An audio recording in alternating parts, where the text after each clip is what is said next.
Hello everybody. 3 minutes left and then we will start stream. Let's get the ads out of the way. Ad break starts right now. So exclamation mark ads. Send the message and then we'll start right away. Play more limited. And brew some decks for the viewer battle weekend, so that will be fun. Hoi, hoi, hoi, hoi, hoi, hoi, hoi, hoi.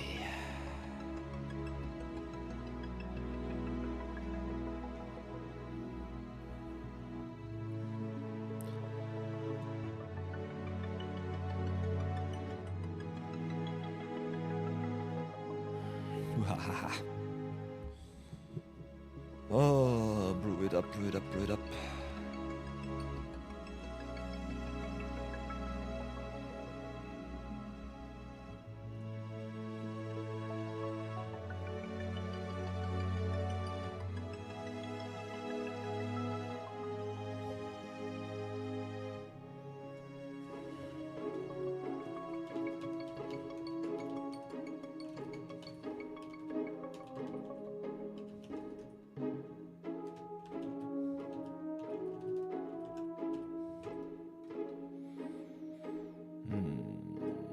Hope you're all doing fine and that you can enjoy your weekend already.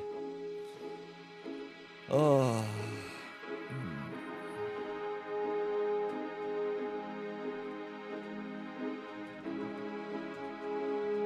I might do a little bit of updates here and there.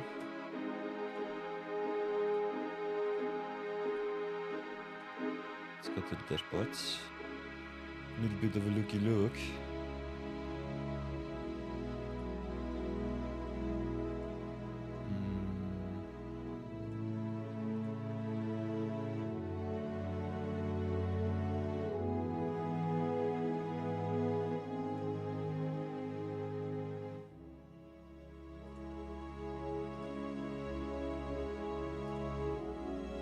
I'll try something new out.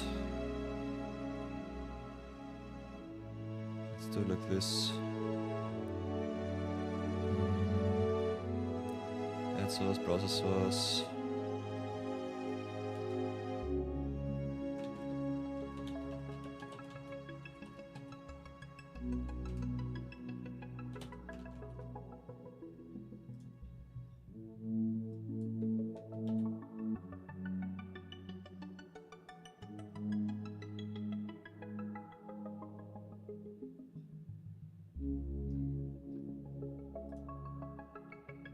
Does it work?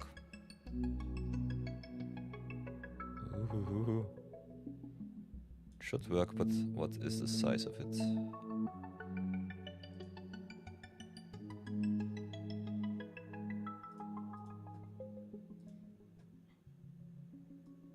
Hehehe.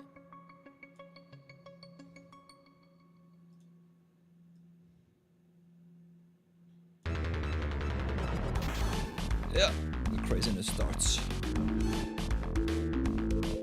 Let's have a look at the Twitch. Yeah, it's out of the way. Perfect, we can start. I love it. Perfect, perfect, we can start now. Come back to me, my mighty OBS. Hope you all are doing fine. Mochikyo, Mochi, welcome back. Nice, nice, nice, nice. Everyone dropping by.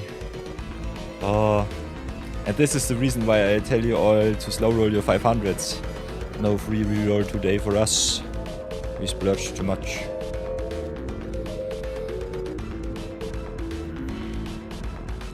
But it is. I think we'll be doing just zero budget brawl today.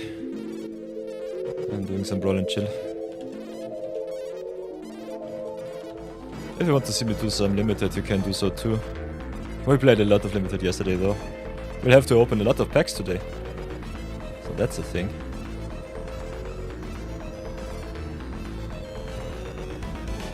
So let's get Arena online once more. And lock it in. Music begun. Mochi Kyo. How are you doing, Mochi? Hope the weather in India is better than here in Austria. It starts to snow once more. The white menace will reach me quite soon. Might not be able to leave the house anymore. Which I never did because I'm a cave dweller, so it doesn't even matter at all. As long as I've got me some energy. Oh. It's both hot and cold on your side. Ooh, ooh, ooh, ooh, ooh. That sounds a little bit oof. Yeah, it's hot inside, cold outside for us. A lot of rain. Kinda surprised that it did not snow more.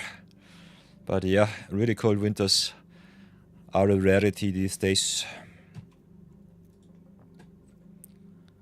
Oh, we'll have to do some pack 1 pick ones. I want to open all of the packs. We have so much goodness. We have way too many packs, Mochi. Whatever should I do? Empathosaurus Rex just raided with 3 viewers. Empathosaurus Rex with the raid. Thank you, my Australian friend. Welcome, raiders. For those of you who might not know me, my name is Peter. We play a lot of Magic. From time to time, a little bit of variety too. So if you are into roleplay games or into some strategy games, feel free to drop by. Can always leave a follow. And other than that, just enjoy the show. We did a lot of limited madness yesterday, so if you want to learn a little bit more about drafting and specific draft environments, you're definitely also at the right place. Other than that, we'll be doing a lot of zero budget brawl today, showing you all how it goes with the brawlers and what you can do to dominate the brawl queue. So if you're into that, definitely feel free to have a lot of fun with us. Our chat is also very, very friendly. So if you have some questions or some recommendations, always let us know. Because that is the way. And I enjoy quite a lot of chat banter, so keep it up, keep it up. Other than that, we have also View Battle Weekend number 7 coming up on Saturday and Sunday. So if you want to engage in some friendly competition, you can always join us. We start normally at 12 PM CET and go until I become tired. On the line at the moment are a lot of VIP slots on the channel. So if you are into some fancy, awesome diamonds, that is always the best time to challenge me. We're also playing a little bit of a challenge run on MTGA right now. It's called the Free-to-Play Series, in which I started an account nearly 4 months ago and tried to find out how does it feel to start Magic anew in 2025. The answer was quite nice, because we started with Edge of Eternities, which was an awesome set to draft. Then there came the flashback with the Final Fantasy, which was awesome. Through the Human Paths was a little bit of a letdown. But yeah, now with Avatar, you definitely have a very, very good time, I would say. There's a lot of power to gain for very little investment. And the good thing, because I'm a seasoned veteran in Magic, with 20 years of experience, we also draft a lot. So as you can see, we still have a lot of packs to crack. Might have to break my golden rule to give my viewers a little bit more of a challenge. Yeah, Professor Rex, have an awesome time. Thanks for the raid, buddy. See you soon.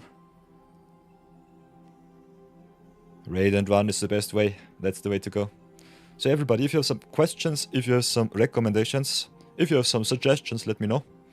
Other than that, we'll be cracking a lot of packs, do a little bit of deck building, a lot of deck brewing, because for those of you who might not know the might of the awesome channel point redemptions, got something juicy for you.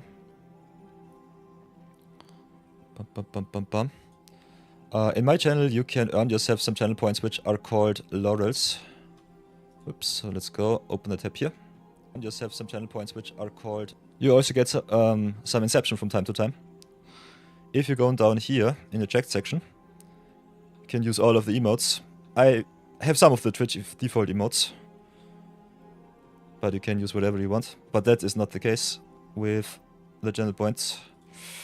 They are very, very niche. Oh, if my overlay would work. Come on. Thanks. So down here you have the laurels, can redeem some channel points. Can make me do some stupid stuff, but can also make me for example, fix your deck, make some deck doctor, build you some commander decks. Can also play your deck on stream. The play my deck streamer might be a little bit tough, because sometimes I have to craft a lot of cards for the deck. But if you want to see some jank being played by a pro, that's definitely the easiest way to maybe get more insight in your deck building and learn a little bit from that. Other than that, because I'm a free-to-play account, if you drop by, if you are a loyal watcher, you can also redeem some rare and mythic wild cards, which is kind of fun, because here comes the clue. We have the View Battle Weekends, and we have, give me a second, if word works, Channel Point Redemption, Wall of Fame. Whenever you make this account craft a wildcard, and I play that card on stream or on one of my YouTube videos, you get some free shoutouts. So if you are into some free advertisement, can definitely make me craft some cards. Otherwise, I'm not allowed to craft any, which is the reason that after 3 months of Magic awesomeness, nearly 4 months by now, we still have a lot of mythics and rares to burn. So if you want to see some funky cards being crafted, you can definitely redeem your points. And if you just want to see me burn and make even more power for this account, can also do so. So yeah, we had some channel point redemptions yesterday from Morchikyo. So the first thing that we will do today is crack a lot of packs and then play some Teysa, Oppulent, Oligarch. Avatar has a lot of token makers and Teysa is a really good sacrifice commander. So the Avatar set also gave us some nice little sacrifice payoffs. So this will be the first agenda of today. And if you get enough gold once more, can also do some drafties too. So whatever you want to see in Magic, definitely let me know. We can play anything. I also have my alt account, Perilous Pit, which is by now nearly 9 years old. It started when Arena came online the first time. And yeah, that is an account that I personally have, I think, over 77% or 72% overall completion. So in my books, it's gone infinite, which is one of the reasons why I started this new account. To give you a little bit of a beginner's insight, to give myself a little bit of a challenge, and also to have a lot of fun with chat and the Twitch. Twitch is back here because I started streaming out in August. It's been already 4 months.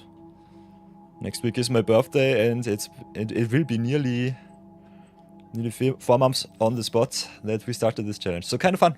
A lot of fun to have. A lot of awesomeness to see. So yeah. I have to craft a lot of awesome commander decks. Have to play some Chromium, have to play some Teysa. Might have to do some Doc Arlok too. I've seen a lot of warp shenanigans, which you can do. Also some airbending stuff. So I think there is still some nice brewing to be done. Played already Yuriko's Tiger Shadow, so that's something. Our ninja deck was quite obnoxious, but still kind of fun to see. So yeah, this will be our plan for today. If you're in for that, feel free to stay.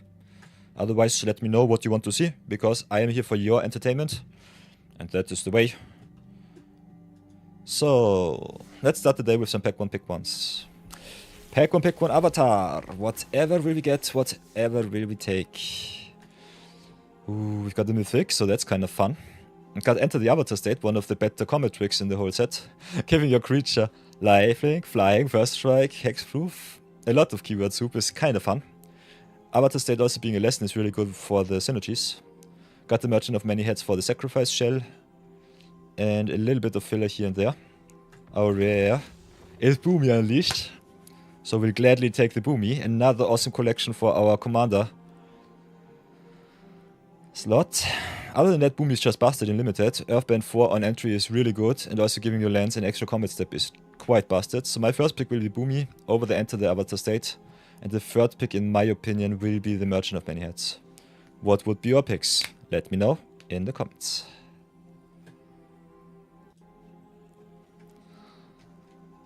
By the way, chat, how do you like the Avatar set? I ask this question every stream, but I want a clear answer from you all. Do you like it? Do you not feel it? I heard from many people that they don't like the draft format. I am personally a big fan of that. I think Avatar Draft one of the better draft formats that we had so far. The flavor is just on spot.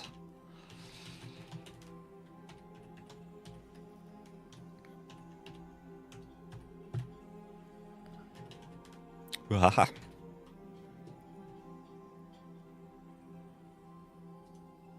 Save the clipboard. What does Mochi say?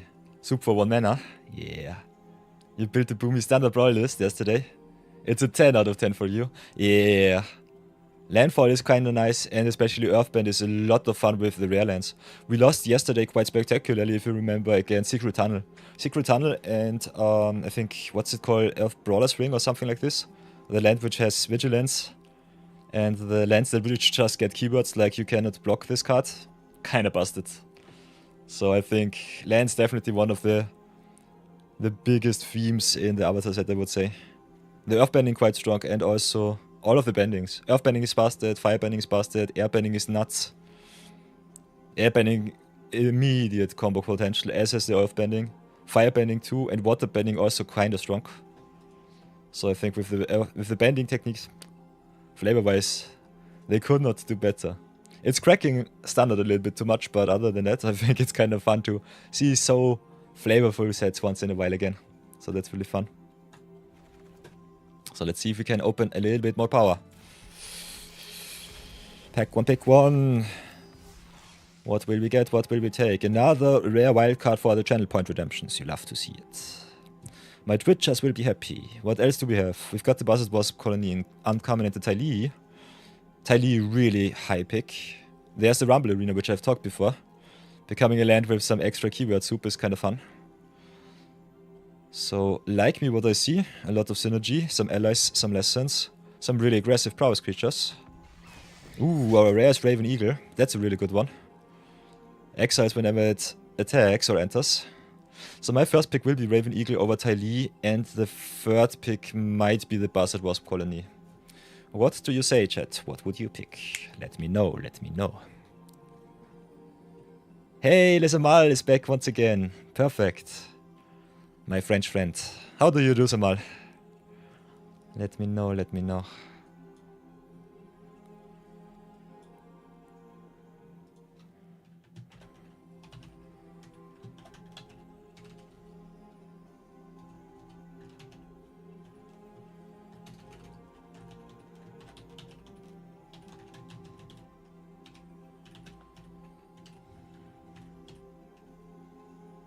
Ooh, 05. Tomorrow is Nicolo Day. Kinda dig it. More power. Father Christmas will come by and say hello. Wahaha. By the way, Lesamal, also fellow streamer, big shoutouts to him. Doing a little bit more of chill, but also doing a lot of brawl these days, so kinda fun to see that. Fellow Father Steadfast is a really awesome commander. Each creature you control assigns combat damage equal to its toughness, so a big butts commander, I love it. And also allows creatures to attack us so they did not have defender. Nice combination in white, black and green.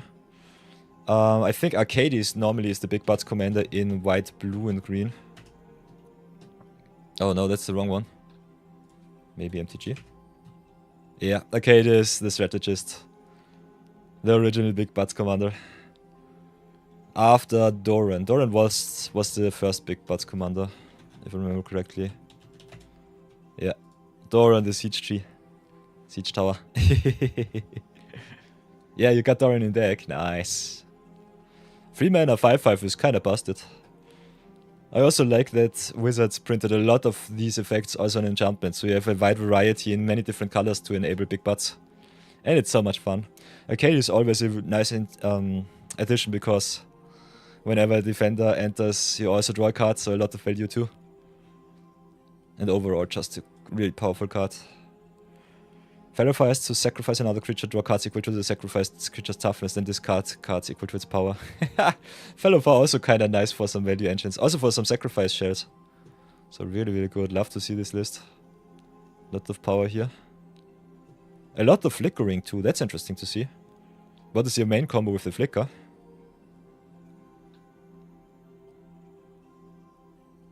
Lightning Greaves. Interesting. The Walls of Buzzing Sea. Walls of Buzzing Sea always seems like a budget Avacyn for me to be included into any deck. Ooh, Betor Kin to All is also in the list, nice. Love to see it. Ha, there's the Dorian. Sweet. Failure is great, yeah. You wanna flick walls with Jaws? Nice, nice, nice. Where is Jaws? Did not see it by now. Maybe a little bit further down the line.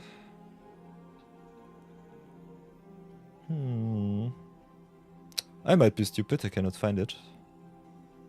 But if you say it's there, then it should be. Ah, Jaws of the Defeat, there it is. Whenever a creature control enters, target opponent loses life equal to the difference between the creature's power and toughness. Jaws of Defeat is a very fun card in Defenders. I love it. Really good, strong card. Very awesome list, Samal. So yeah, if you want to see some chill brewing and some nice stream, big shoutouts to Samal.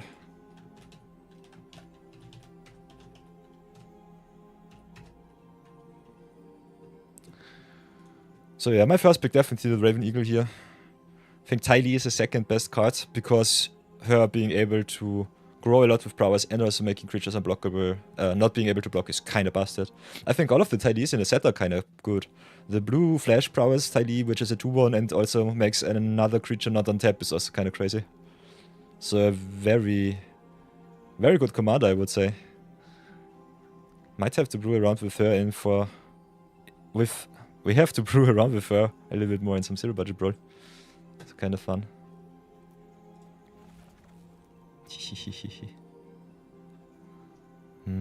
So yeah, you know the drill, everybody. Normally when I start stream, just to warm up for some limited, I do some pack 1 pick ones. As you can see, we have a lot of collection.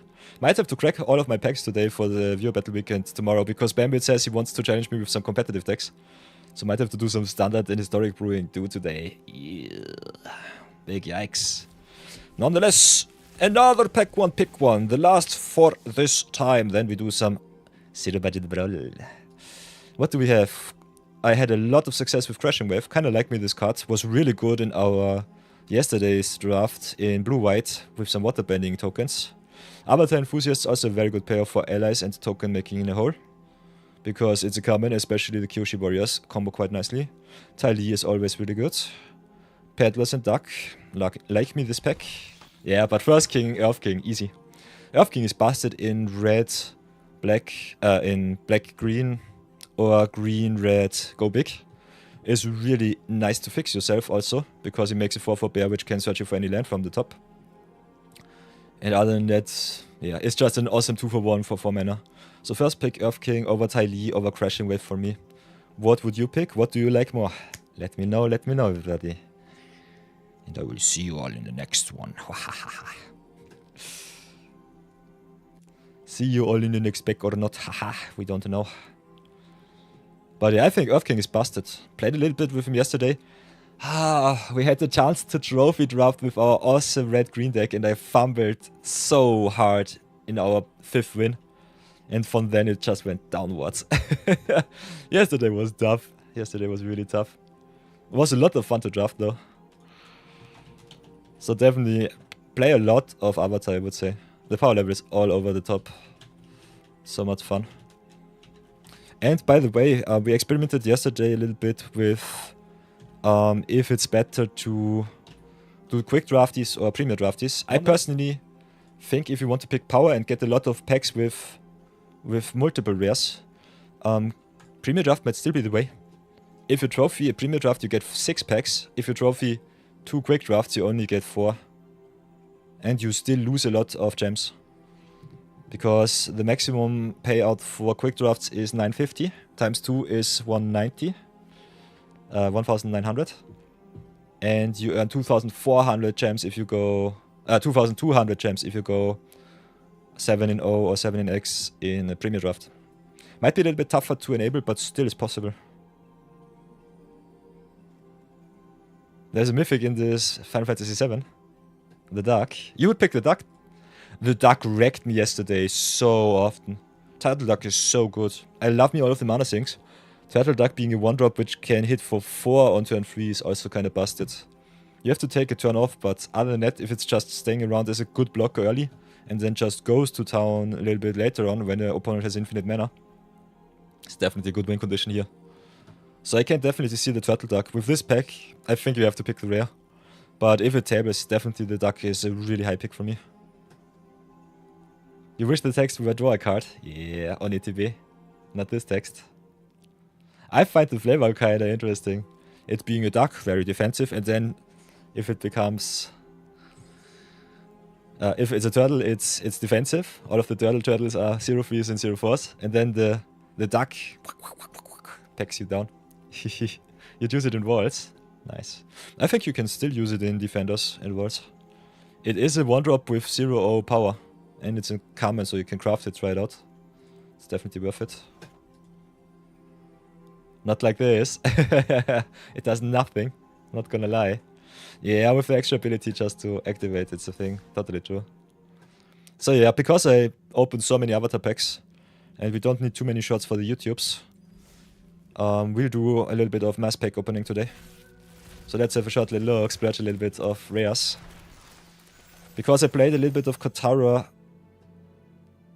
1, 2, 3, 4, 5, 6, 7, 8, 9, 10, 11. As you can see, even the reward packs give you more than one rare per pack, so that's nice. Shall we do it one by one? Oh. More wildcards for my viewers. Enjoy, everybody. Suki is nice. Zookeeper is awesome. Raf is good. Ooh, Sokka is nice. Already have one. Another Momo is awesome for my mono whitelist. Agna Kela is solid. A lot of wildcards. Normally I open these packs after I've drafted the set whole.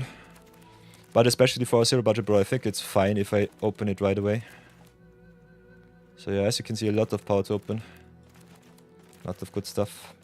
Especially if you're a free-to-play player, everybody. Always remember, keeping back your packs, opening them for more wildcards or for some gems is definitely the way to go if you want to maximize your earnings on Arena. Because I'm not allowed to do anything with my wildcards. I don't really care. I can open them and play a lot of zero budget brawl. As a free-to-play player, I just care for the first copy of every card that I pick up.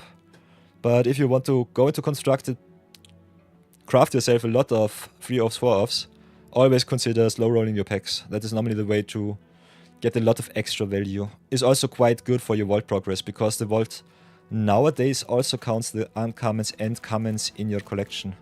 So the bigger players which have infinite common wildcards, they just craft the whole set and then just draft to get the vault progress even faster. By the way, everybody, we also are nearing 200% vault progress. This will be kind of fun to see. Kinda excited.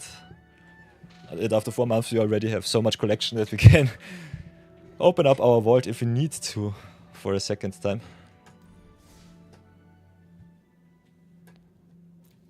So yeah. Also quite nice for the quick drafties, because the bots draft the mythics and rares quite highly.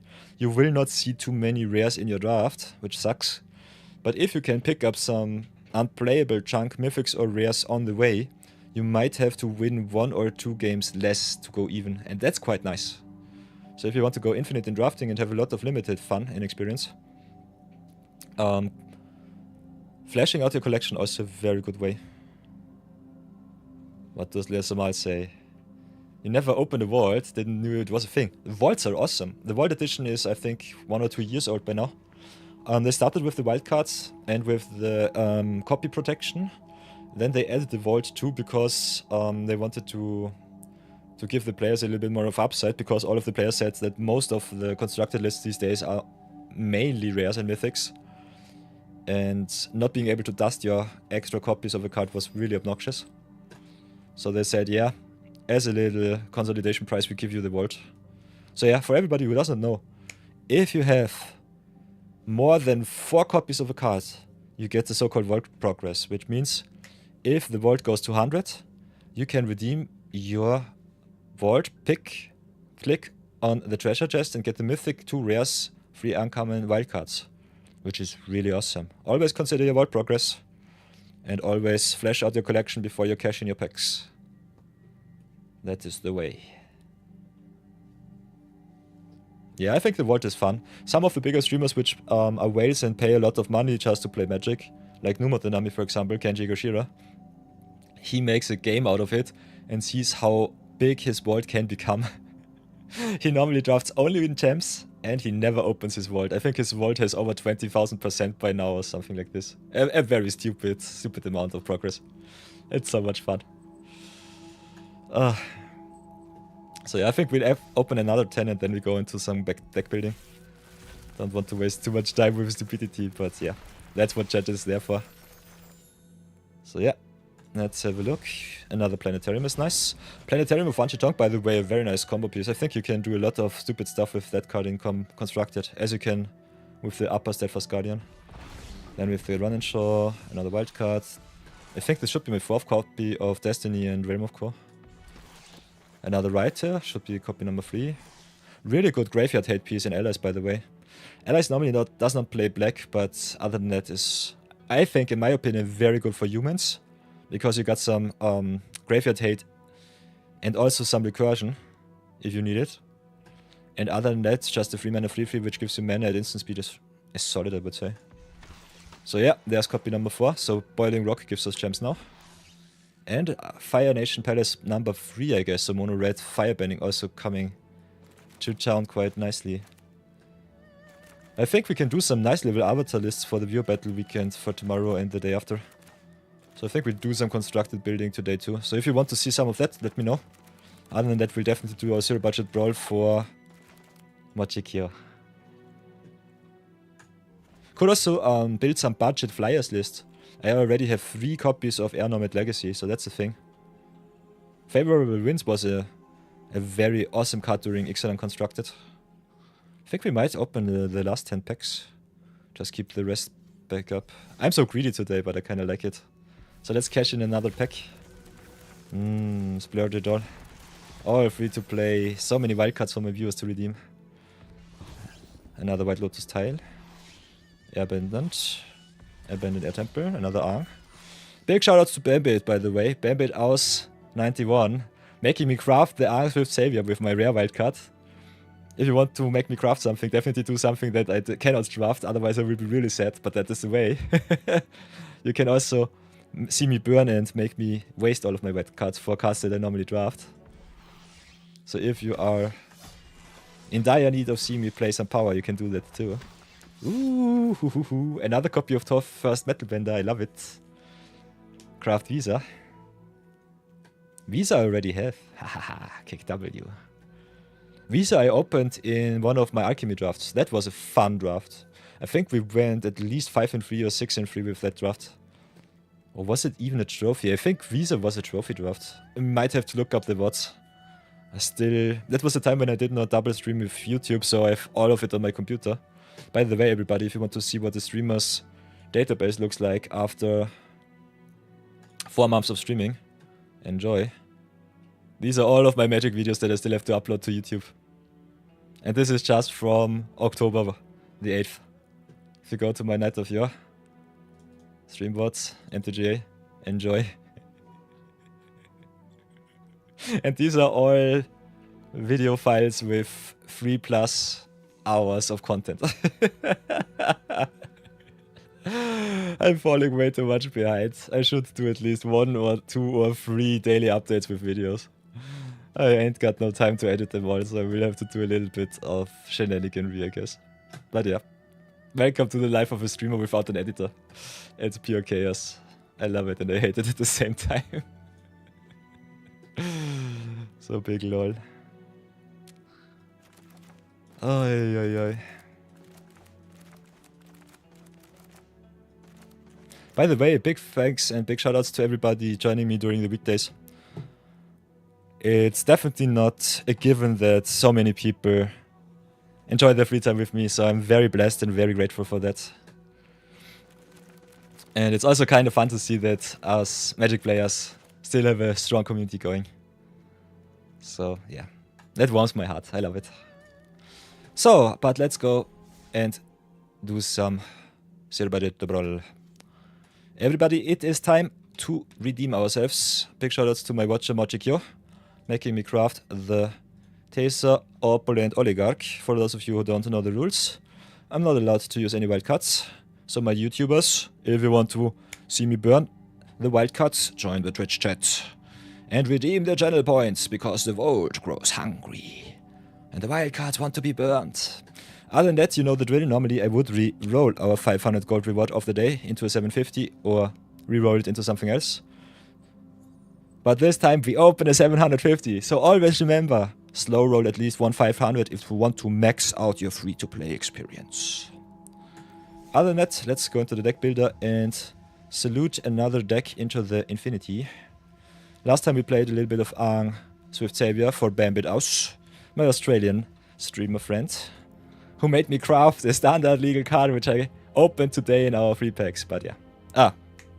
By the way, free to play, zero budget brawl means I have to play what I get, I have to play what I earn. So I'm not allowed to use any money, I'm not allowed to craft me any wildcards, because that would be unfun for me.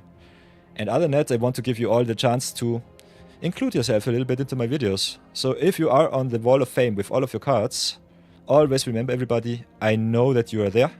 I keep track of your cards that you made me build.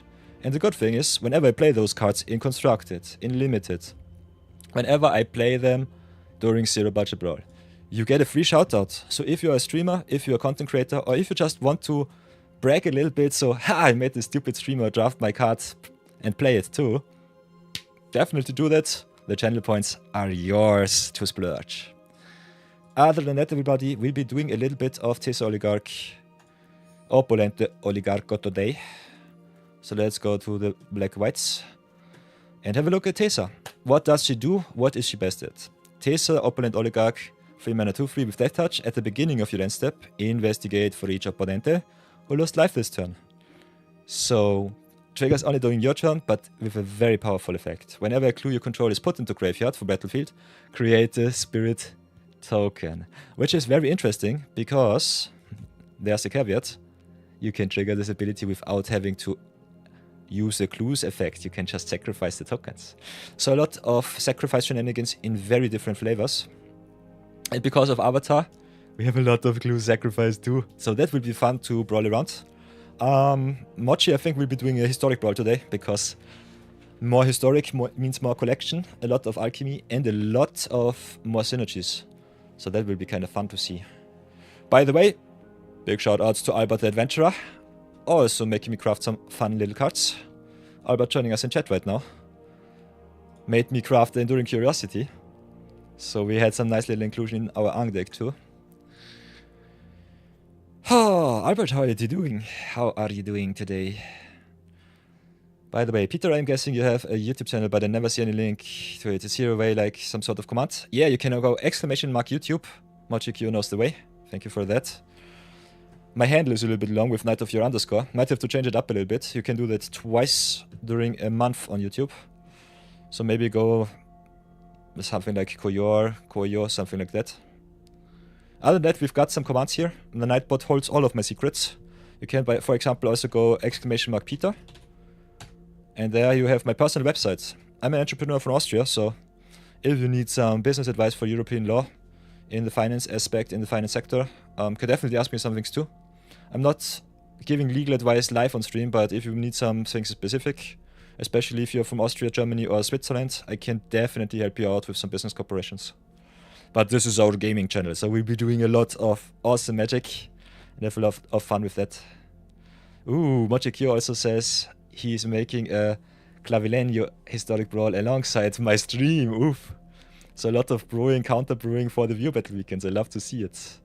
MochiQ, by the way, everybody, already has the awesome pink-white VIP slot diamond. Gets also a nice little shout out whenever you go !VIP. Because I feed the Nightbot with all of the links to our awesome viewers. So if you want to have a look at our awesome VIPs, you can definitely check them out. Could also just click on the page here. Go right away to their Twitch site. If they are some streamer, they definitely offer you also the finest of contents. So that's the thing. Other than that, community inclusion is very important to me. So if you have some suggestions, let me know. You will volunteer Bambit to present you, Mochi. Nice.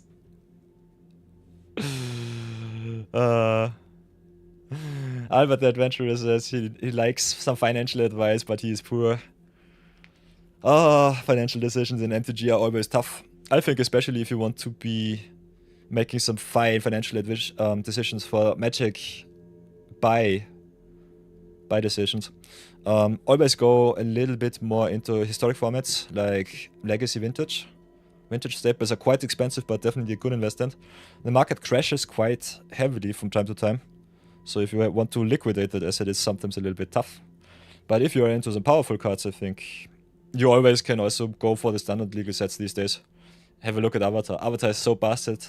Some of those cards are easily playable in all of the historic formats and will be for eternity. There are also some nice little one-drops which I personally also recommend to have. But yeah, Wizards prints money, and with the new fire policy you cannot make anything too stupid. If you want to go really, really low on your budget, do it like me, play some free-to-play Magic. That's also a good way. Just have a lot of fun during the day, cash in all of the free rewards that Wizards gives you, and then just call it a day. Have a lot of fun.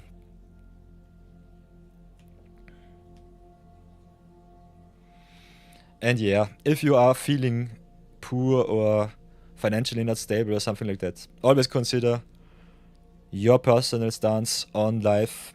One of my biggest influences in company business matters was Bodo Schäfer, one of the first German influencers during his day, I think 30 or 40 years ago, with financial advertising, who said, if you can buy yourself a coffee every day, you can also save your money every day. Because nowadays these coffees are quite expensive.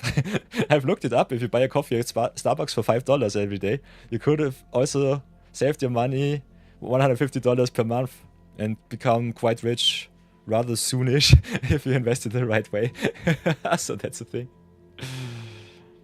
Albert the Adventurer also asked questions: how do the MTG community handle proxy cards, like cards that are not the real cards, maybe drawn by some other artists? Is that something normal on MTG? And if so, how will the local game stores handle that? Wizards itself has a very strict proxy policy. If you're playing some constructed paper events, you're normally not allowed to use product that is not directly printed by Wizards, so keep that in mind. If you get caught by a tournament, what's it called? By a local game store which hosts a tournament, they have to report it to Wizards, and they might ban you for some years or maybe for life in official competitive play. Other than that, if you play with friends, it's totally fine. Always ask your friend group if it's okay. I personally think Legacy and Vintage staples are something that you should proxy these days. They are way too expensive, and Wizards not reprinting those because of some sacred pledge with the community, I think, is stupid. They just wanted to appease the investors, and that was everything. So yeah, proxying with your friends is definitely something that I also did. And playtesting with your playgroup is also something that you can always do. There are also some competitive Commander events these days at the local game store. I would definitely ask the game store host if it's okay for them that you proxy your cards. Because I think the CEDH community normally is quite okay with proxying your cards. Because you want to see a lot of powerful plays and not just, say, paywall yourself into the game, even if you don't have the money, go bankrupt. Nah. The community says, go in, have a lot of fun, show us your most awesome and legit plays, and go to town. Yeah, Bambit also says, proxying is fine, just not in sanctioned tournaments. Totally true.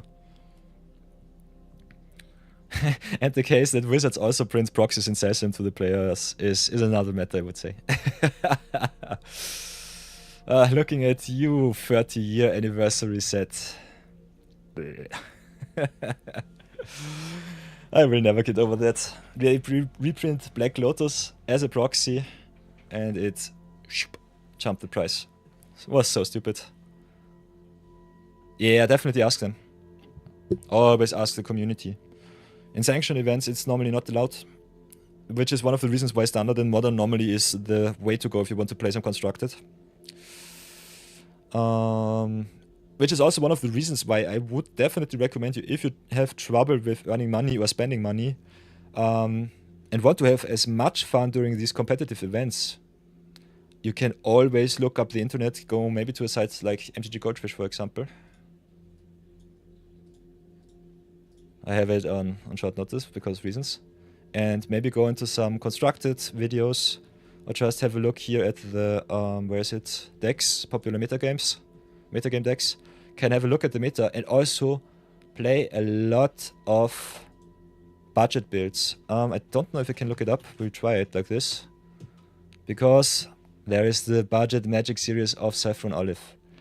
And he got me back into paper play. I played his budget mono red wizards list when Soulscar Mage was printed the first time in Amonkhet. And I did quite well during my tournament, so mono red, budget deck list, budget wizard, something like that. That's always a thing. So for all of you who might not know Soulscar Mage. Yeah, there it is. Whoops, I'm stupid. Cannot type today. There. It costs nowadays a lot of good stuff because they printed a lot of wizards. I bought this card for 50 cents. It was just a bulk rare. So always think in janky cards, think in bulk rares, and you will have a lot of fun during competitive events too. And you don't have to waste your last shirt or splurge all of your money that you've earned so hard. So you can have a lot of fun in competitive events also with some janky decks which play a lot of bulk rares. Yeah, as long as you support the store, they should not mind. Totally true, Bambit. The only thing with the sanction events is you have normally judges which are not local judges, depending on the size of the event. For some RCQs or some Mythic Championship qualifiers, they normally come also from, in Austria normally, from far away. But depends always on what judges are available at the moment. So I think the most problematic person that you might have to deal with if you want to proxy or if you have some certain rules in your game store is normally the judge. Because they have to report directly to Wizards. But you know, what they don't know, they don't show. Was der Mensch nicht weiß, macht ihn nicht heiß. Wahahaha.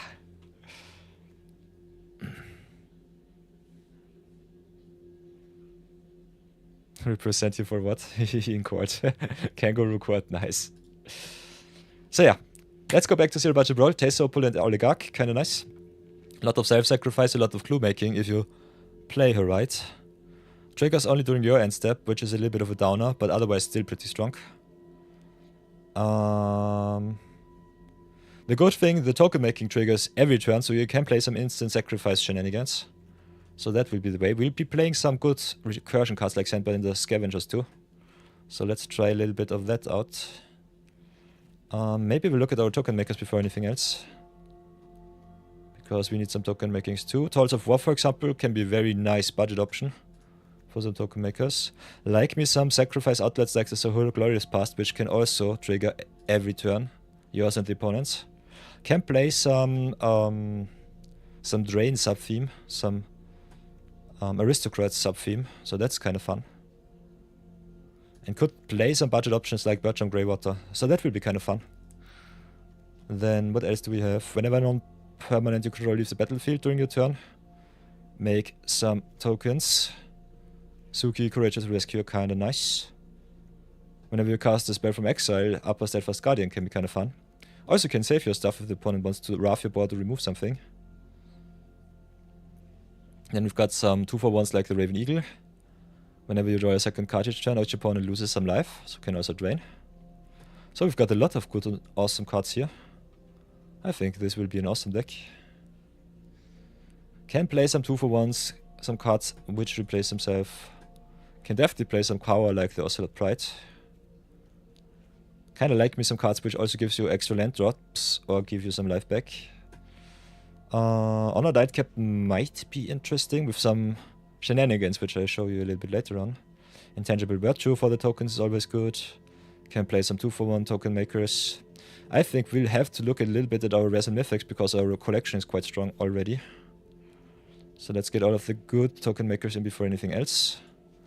Like Mildion, the Readings, the War Leader. The good thing is also...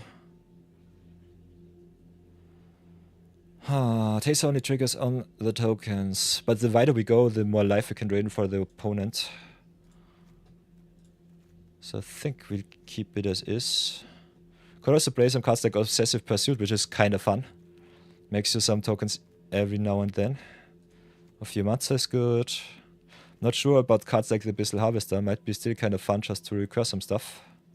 Also is always good in a sacrifice shell. So some token makings, some yoinkage, some exile. Cool, the face dealer, by the way, pretty expensive, but also quite nice. Because he exiles stuff. He's like a rest in peace on a creature, which is kind of fun. So if you look purely at the tokens synergies, could also play some cards like Phoenix Fleet Airship. Not sure how good this card is in Constructed, but it was kind of busted in Limited. Can also do some treasure token making with the Soul Trader. So that's kind of fun. Ooh. Yeah. Chat going nuts. I will be answering some questions after the deck building portion. Also, by the way, everybody, if you look at this, look up this deck tag. Albert Adventurer asking if competitive background gives you insight on how foil curling and so on does work in paper. Answer is yes. I've been once or twice during my competitive plays because I played some foil lands, and the opponent said I gonna rule shark, and if you don't have more than one foil in your deck and you can see the curl, you might get disqualified because your deck is marked. Keep that in mind. Normally the pro players don't play any cards which are foiled because of the curl. So that's a thing. I hate rule sharking, but sometimes people are just stupid. Ooh.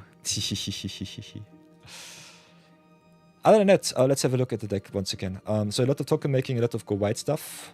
I like me all of the Anthem effects, so creatures get is kind of nice. Hakoda might be good if you have enough tokens. Other than that, put some refs in your deck, so that's good. There's Wrath, Rise of Sosin, Massacre Worm. We have a lot of potential Wraths, so that's kind of awesome. Could also double up our ETBs with the Avatar's Wrath here. But yeah, token making we have. Then we have exile cards, which is very important. Could play some power like the Path to Exile. Airbending Ascension is also kind of nice. If you can flicker your stuff every turn, it's kind of fun. Like me the Venar will play some Serima sub-package because that is the way. Emperor of Bonds for some graveyard hate. Castle Revenant for a little bit of life gain and some flying. Range Crab Abomination. Server Dam also kind of nice because she triggers on every death, not just of your non-tokens. She's really strong. Cornea's Horizon Splice is also really good. Then go to our Wraths. We're already quite well set up, but I kind of want to get all of the power in. So play a lot of Wraths. You don't have to play everything, but I kind of like to play as many as possible. So cards like Sunfall definitely grow a lot in value. Have to look at our mana acceleration too. Abandoned Air Temple, by the way, really good in land slot, giving us even more power. Other than that, got some cards like the Tyrant's Journal, which is really awesome. Just exile a token and go to town with all of your creatures coming back from grave every turn. Can also play some Planeswalkers. So this will be quite the competitive list. Play some Raska, play some Obnixilis. If you can put some counters on the creatures, it will be awesome. Then go to the add section, get the rare mythics out of the way. Go maybe into the colorless cards too. We also got the Modern Horizons land, so keep that in mind. White Aura Side is awesome, Witch Enchanter is good. Razorgrass Ambush is fine. So a lot of potential dual madness also there. Could also play some cheap cards like, for example, Embrace Oblivion, Final Vengeance. Especially tokens gives you so much board presence that you have the extra permanents to sacrifice. I personally think we might not have to play those today though. But we'll give it a look, maybe adapt our list as always a little bit later on. So if you want to see the final list, definitely check out the deck review at the end of the video. Other than that, we've got some nice little awesomeness here. A lot of good rares, mythics, and commons. I recommend play as many dual lands as you can. Especially in 100 card Brawl, it's sometimes a little bit tough to find your colors on time. So that's the thing. Got the Arcane Signet here, got the Transformer there. If your commander, by the way, is very expensive, always consider some 2 mana rocks like the Power Stone. Got the Command Tower. auto-include as always. Could also play some haste enabling. I personally like me the Pit of Offerings just being another head piece in the land slot. And there is a secret tunnel, giving us unblockable. But I think we'll not play it today. Starting town on the other hand is good. Then we also got some fetch lands. Big shout outs to our search engines. Serima is awesome. Starfield Shepherd is a card that I very much enjoy. We already have to cut some cards, but that is fine. Fabled Passage, Flooded Strand is good. We've got the Godless Shrine to fetch up, so that's good. Also picked up in our free packs the... Where is it? The Shadowy Backstreet. So I have some very good fetch targets in white and black. So that's quite nice. Other than that, if you want to play a lot of power, definitely have a look at your exile effects. Swords to Plowshares is something that I have to include. Some early interaction is important. We also have some redemptions here. What happened? What happened? I cannot see it. Ooh.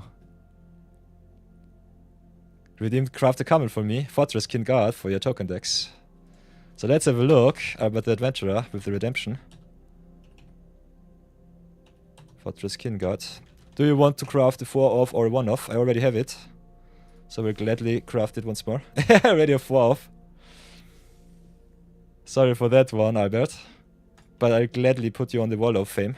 So that's something that I have to do. Other than that, just ask me. Whoops. We played a little bit of Tuck here. So yeah, I'll have to play the Fortress King Guard in this deck. Thank you so much, Albert the Adventurer.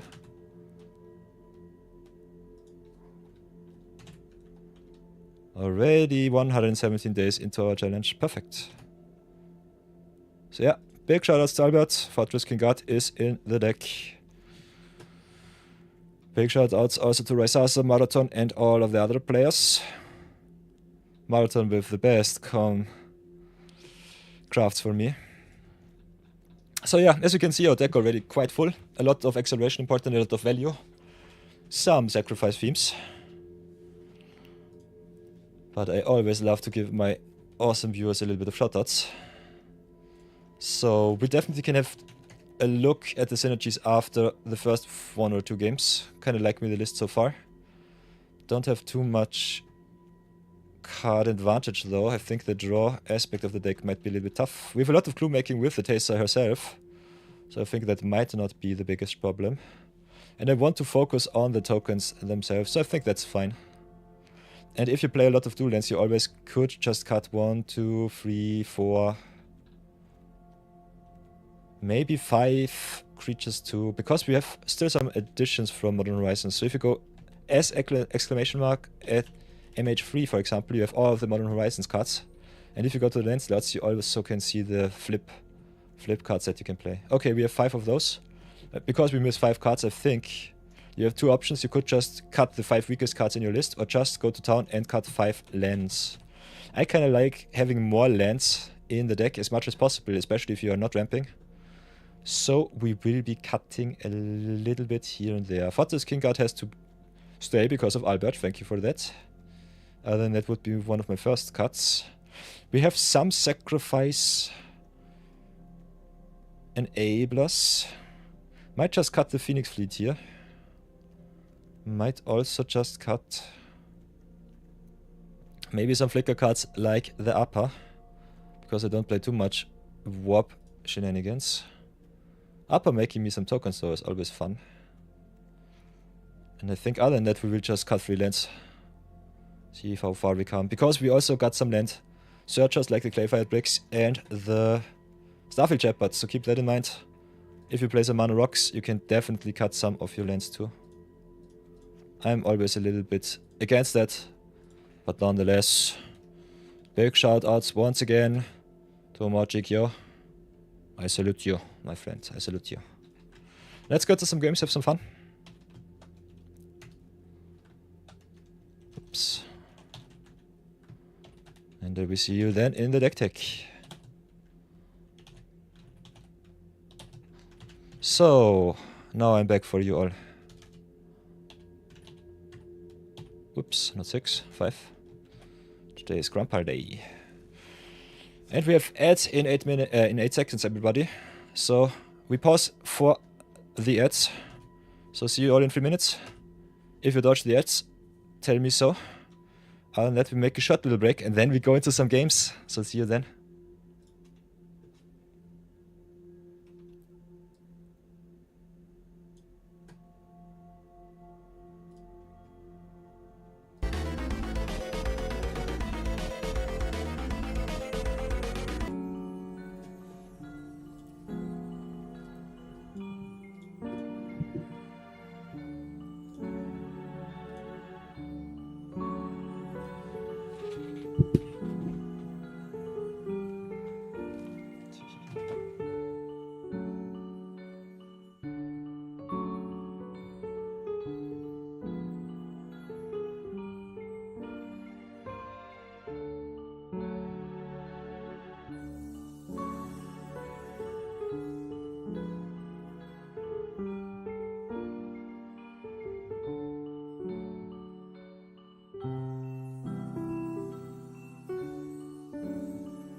I'll definitely have to adjust my music.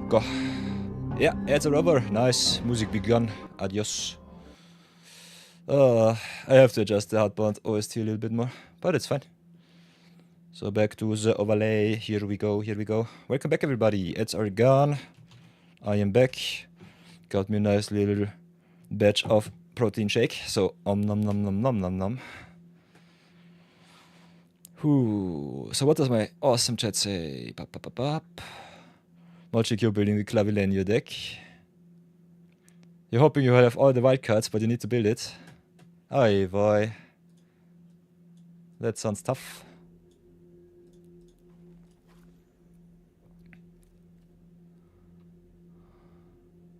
You'll buy them for you.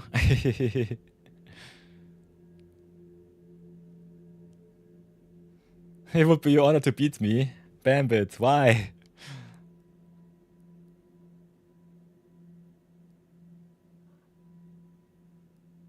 Oh, it's a nice little zero budget Brawl edition, Albert. I will play it. If you redeem it, I play it and give you the shoutout. That is the way. Contract has been sealed.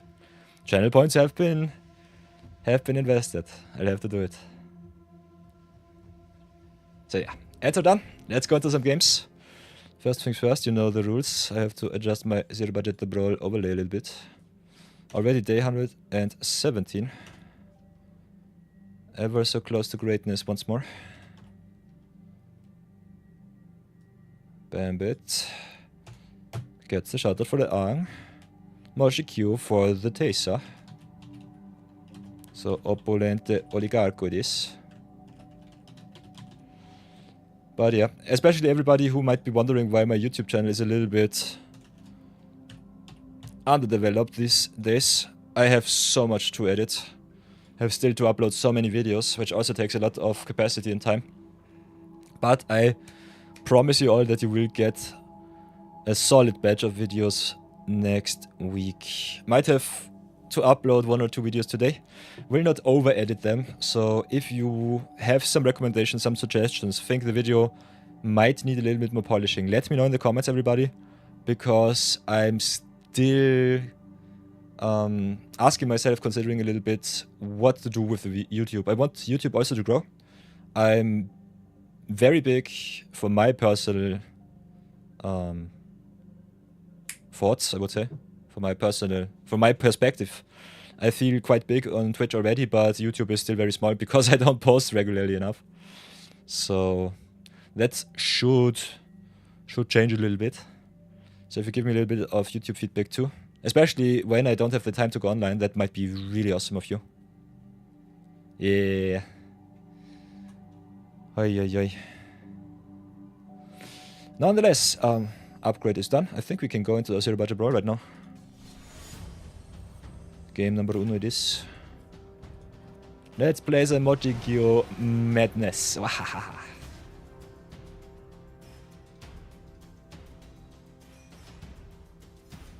Yeah, Albert, you can always tell me.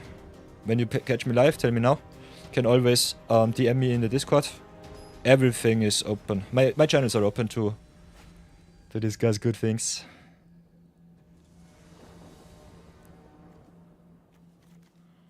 Okay. We've got 2 lands, but our color screwed, so I'll have to take the mulligan.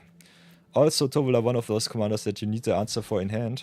So, swords to power shares. Thank you for that, Marathon. Perfect answer. Also, the Day of Black Sun really good against some cheap wolf shenanigans. I did not pick up the equipment for the Honored Knight Captain, so I'm quite sad right now. So let's search for more lands. Perfect. Just curve out and have a lot of fun. Key opponent with the Duskwatch Recruiter, that's a good one. We'll play the tap lands first and pass for now.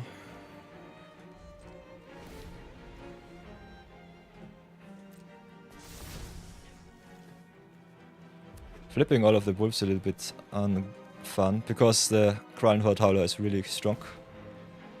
But I want my opponent to play into my Wrath here, so I think it's fine.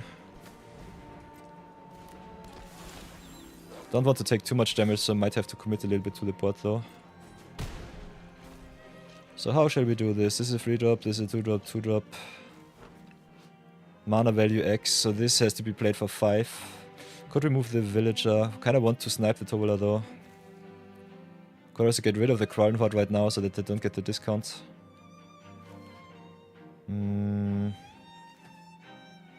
Might have to double. Yeah, they double casted already, so that's okay. Definitely have to play something now. I think we just play the Knight Captain and pass for now, see what happens. Commit a little bit to board.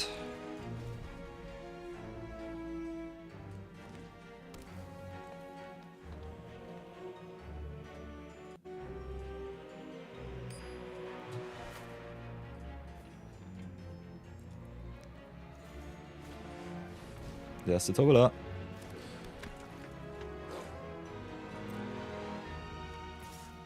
Hit me for 2. That's fine. No blocks from my side. Kinda want to get rid... Oh, I'm stupid. Okay, for everybody new to this stream, we've got a punt counter. If it hits 10, I have to gift 10 subs to the community. So definitely call me out on my mistakes, because I want to play as optimal as possible for you all. That is the way. Could play the Teysa. Kinda want to slow roll with the day though. So I think we just go 4-drop and next turn can just sweep all of the cheap creatures. I definitely think we have to pull the trigger though. Tovola is so good. He's really, really good.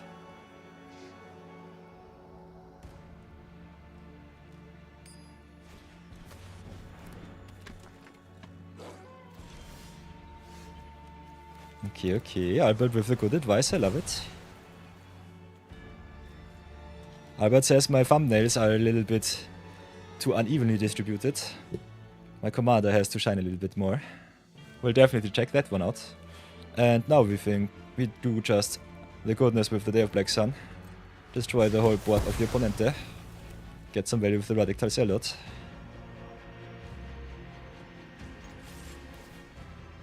Come to me, my awesome knights. The Knight of Yore beseeches you. Come to me, my power.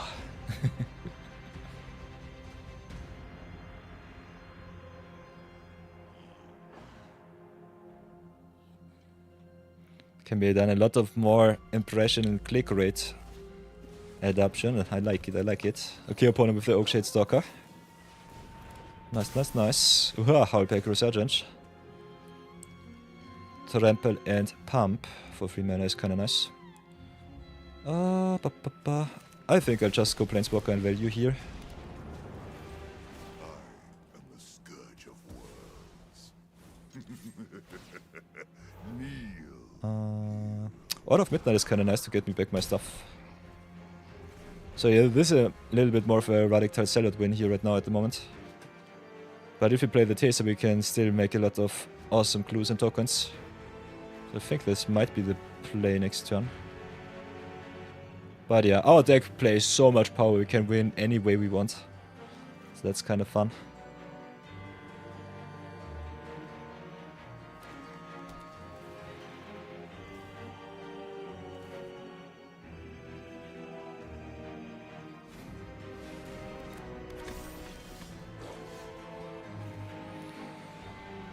Okay, okay, what can we do? Can definitely draw another card, that's for sure.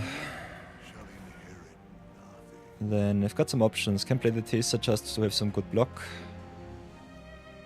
Can see if our opponent wants to crash into the Radic, maybe get him back with the Order of Midnight. Which I kind of like.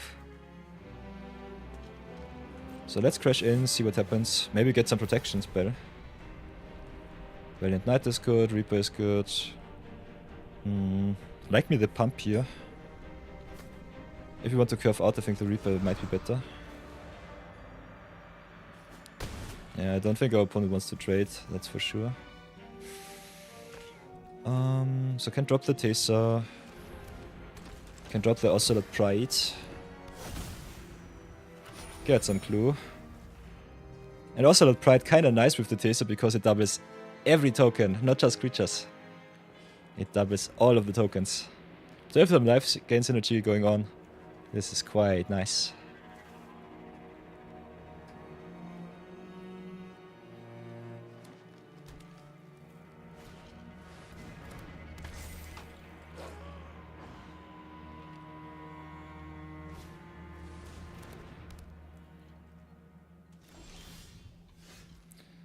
So we could go and remove... Our opponent's creatures are quite big. Radic already got us a lot of value. And our opponent's board looks rather unimpressive after that. So I think we'll expel the Interlopers here. Just rough a little bit. Get us our value. So play expel equals 4, I would say. Can get the Radic back with the Order of Midnight, so that's really fun. Just draw another card and make some tokens. And there's a clue doubling with the Ocelot Pride. I should have... Yeah, I should have done it vice versa. I'm stupid.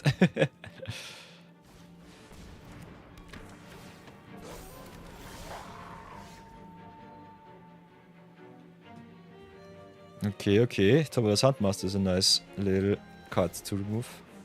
Adios. Your blood What else can we do? My rage. Got the Elegy Acolyte, which makes us even more tokens, so that's awesome. Got also the Order of Midnight or the Sahur here. Kinda want to get some speed. I think we play the Swamp here. Just go white and pass for now. Our opponent still needs to lose some life though. So whatever can I do? 1, 2, 3, 4, 5, 6, 7.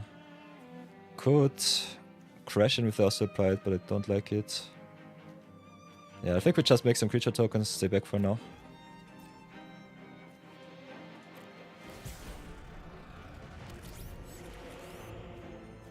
Teysa triggers, interesting.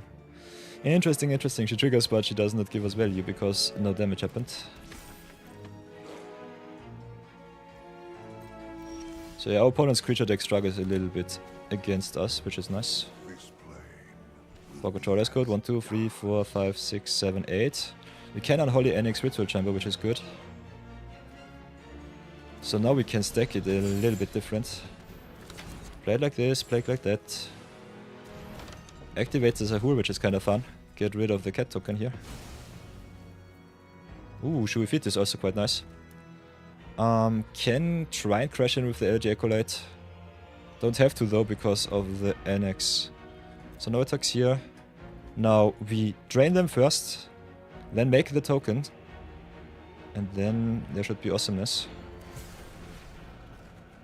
Ocelot Pride triggers also during end step, but only if you have gained life. So this trigger will not come on the stack to be rearranged. Still a lot of value there, so I like it. And now think about this board with some aristocrat effects. Nom nom, a lot of juice. So yeah, we can definitely build Teysa a little bit more synergistic, that's for sure. Tobala with the flip, so a lot of attack here. 1, 2, 3, 4, 5, 6, 7, 8, 9. That's a lot of damage in my face and also on my Planeswalker. X equals 9, equals 7. Can attack for 10.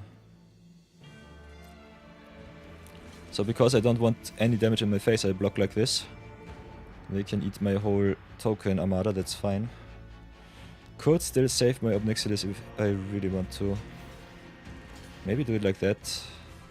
Could also do it different and just block with the Elegy Acolyte and give my opponent the choice of giving me one or the other. Opponent could also spread their damage because Tobala can be activated multiple times during your turn. Costs quite a lot of mana though. So yeah, X equals 2. And then just cashes in the other wolf. Can go X equals 3 to get rid of my demon token here. Which is also quite fine. Or X equals 4. To get something else. What will it be? This form feels little pain. Okay. Obnixilis lives. One with the Arsonists. Draw the Swamp. Draw a card. Let me show you how I work. Could yank something from their deck. Could just get a lot of stuff from my deck. A lot of good stuff. Kinda want to have a look at their deck. Maybe we get some good removal from them. What do they have? Only Wolves. Hardback Piper is awesome. And that is a concession. Nice! First victory. You'll love to see it. Go 1-0. Perfect. By the way, Albert, it is totally fine. If you write the wall of text, if you take the time, I will gladly read it. And I did read it. So yeah, I've been thinking about mobile viewers too. Fun fact, by the way, everybody. 30% of my viewership, for example, is mobile. That's kinda big of a deal. The only thing that I have been thinking, especially with Magic content, normally you have to go horizontal streaming. Vertical streaming with Magic doesn't work, unfortunately. That really sucks, but it is what it is. I could vertical stream too with OBS, but it takes a toll on my computer. My machine is quite solid, so it would work, but I think it's not worth it. And I still don't know if YouTube supports video formats in long form content also on a vertical surface. Because normally if you upload a vertical video on YouTube for a long form video, or if it does not count it as a shorts video, which is normally in vertical, you have a horizontal setup with an even tinier screen. So that sucks. Nutty did some research into vertical streaming, which worked for TikTok, Twitch, Kick, and YouTube, I think. The biggest problem with that was only... it's a lot of effort. I don't really have the time. And the other thing is, it only works really well in live content. If you have some VODs, the VODs look terrible. So that's another thing. So, I'm still a little bit debating with myself. Yeah, it's only 30%, but I think it's fine. Most of the mobile viewers, by the way, are not even 100% mobile. They are also OS, so tablet users. They watch on the tablet. So that's also a thing.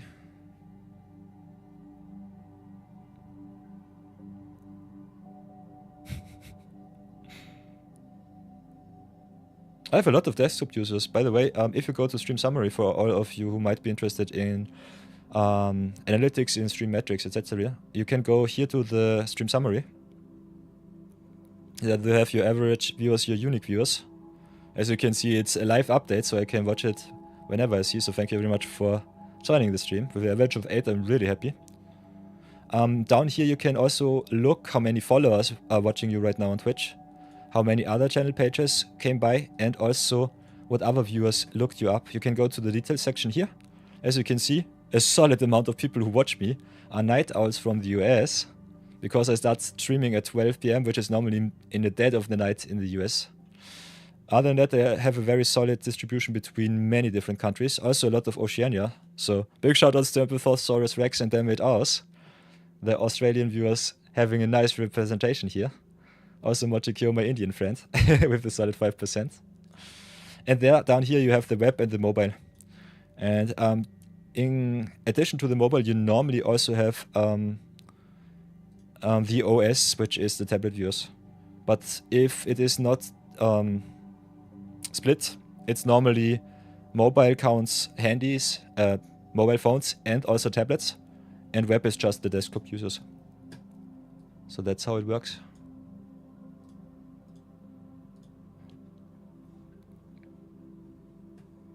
Yeah, the YouTube viewers, especially with the shorts, definitely a lot of handy viewers. That's totally true. They picked the shorts strategy from Instagram, from Meta, and it is a vertical format thing. So I can definitely see it, especially TikTok is in vertical.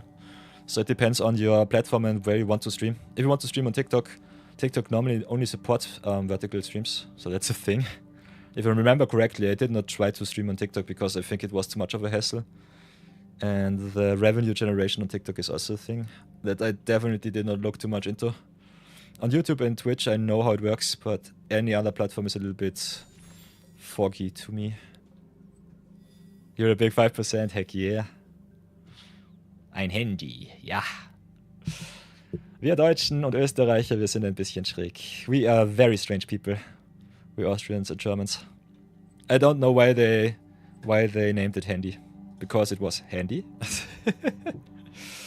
It's a mobile phone. Or a cell phone if you are a UK citizen. So nonetheless, we played a lot of power. Let's see if our Teysa Oppulent Oligarch deck can give us some tokens too, or if we have to change something up. Because I personally think the clue sack effect of Teysa is way more powerful than the clue making. There is still a lot of synergy to do.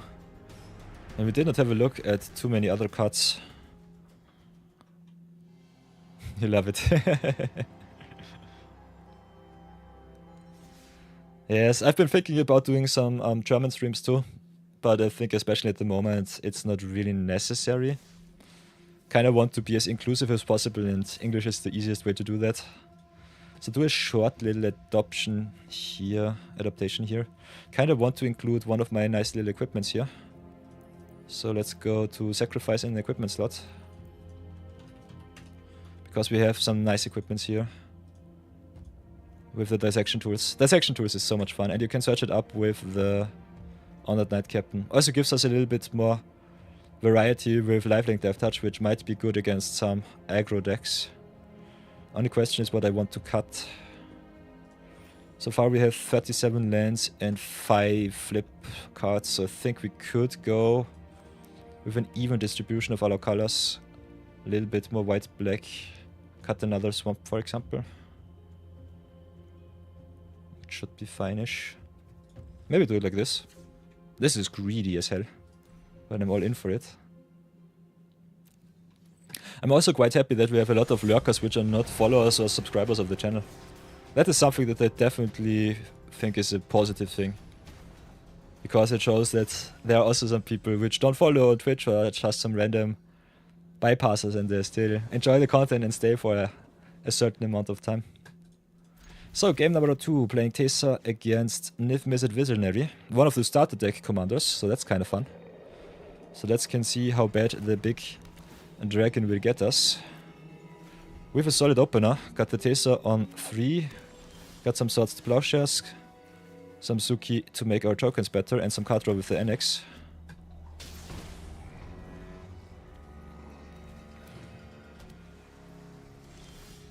The only thing that I hate about Nith Mizzet, it's normally a control commander, so there might be not much spell resolving against the opponent. If we can cheat the Unholy NX under their screen, it should be awesome. So I think we'll have to go with the creatures first, see how many counter spells they play.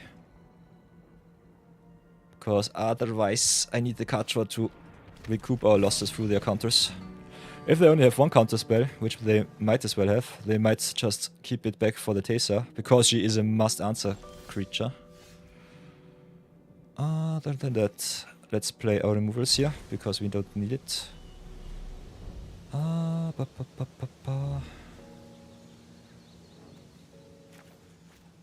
think we'll attack first, see what happens.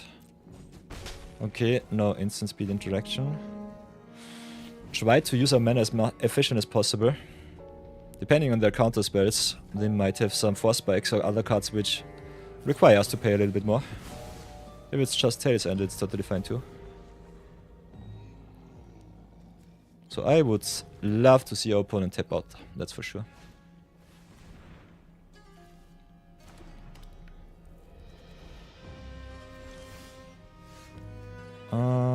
So yeah, we cannot double spell. Kinda want to play around some quench effects, so I think I'll still shock myself and just play the Unholy NX. Pay a little bit of life. Other than that, you also can slow roll the free drop and double spell next turn if you draw another land. Keeping up the removal spell is still good enough, I would say.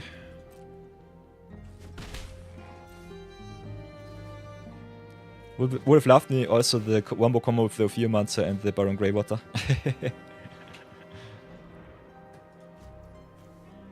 Okay, Magma Jet into my face. So a lot of burn.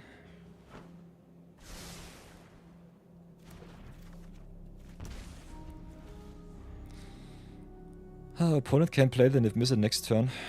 If they draw the land, they don't.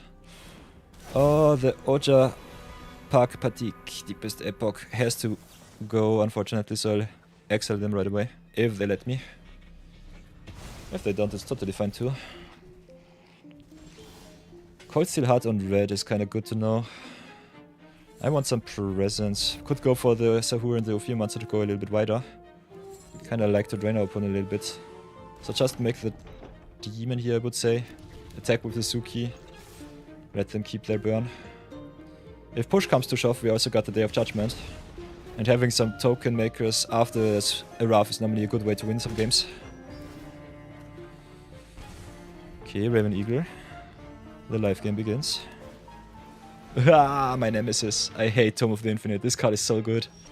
Look at all the awesome cards that our opponent can craft with it.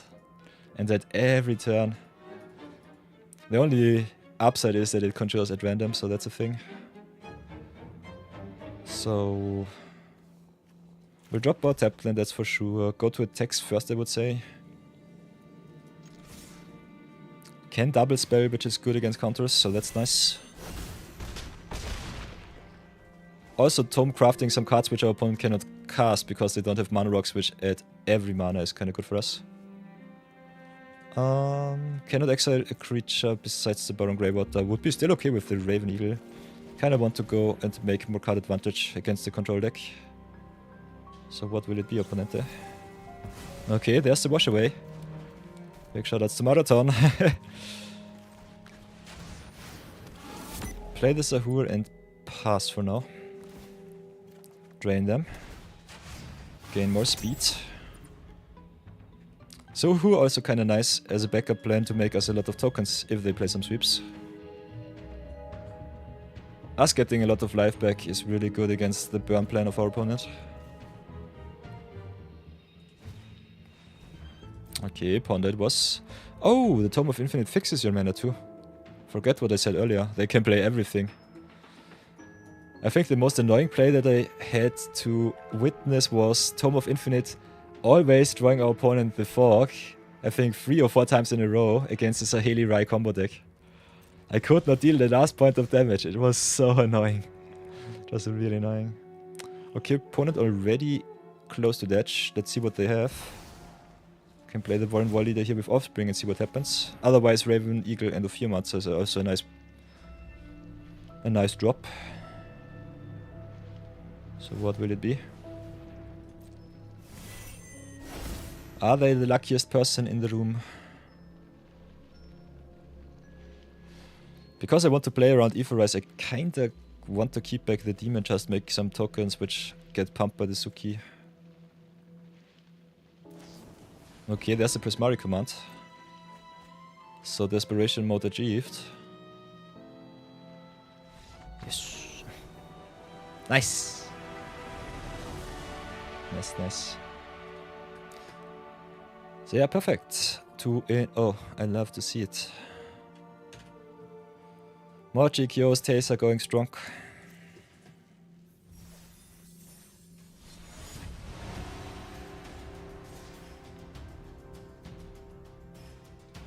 And I'm kinda excited to see that we have so many sweepers already in our collection. 3 white sweepers, 3 black sweepers is... Ah, perfect. Yeah, the only thing that I'm a little bit sad about is that I cannot show off your commander strengths too much. I think we just curve out with our good value pieces in deck and that's already good enough. Nonetheless, game number 3. We will show off Mochi's Teysa sooner or later. My Teysa is quite nifty, I would say. We are on the play with a solid curve out, so I think we'll keep. Playing against Alibo, which is a bastard commander. Airband Ascension can airband it though for another turn. So we'll go and search for maybe our land drops with the backstreet. Maybe just some removal. Yeah, I think we try to curve out, see what happens. They normally drop a lot of cheap artifacts and then just play a Libo as a curve topper. So we normally have a little bit of time to search for our answers from the top. I personally love me to have them just right on board. By the way, Alibo needs your artifact creatures to attack, so that's the first thing. And it drains only for the creature, for the artifact permanents which are tapped. So he works quite well with a lot of mana rocks. Keep that in mind if you play some Alibo. Mana rocks are definitely the way to go. Really good acceleration in white and red. Also really easy. Yeah, there's the talisman. To enable a lot of scry and drain. So Airband Ascension only airbands the creatures. We'll play the Swamp, I guess, and play the Teysa right now.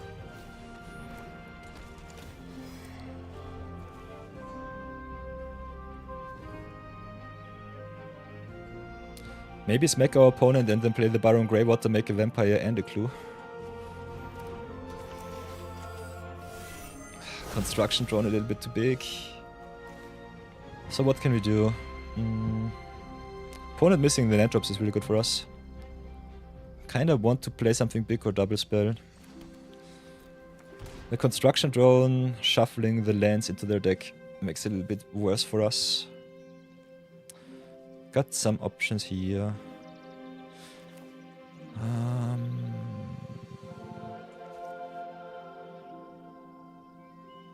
Could play the Servant Dam. Kinda like playing the Radek here. Just get my value pieces out.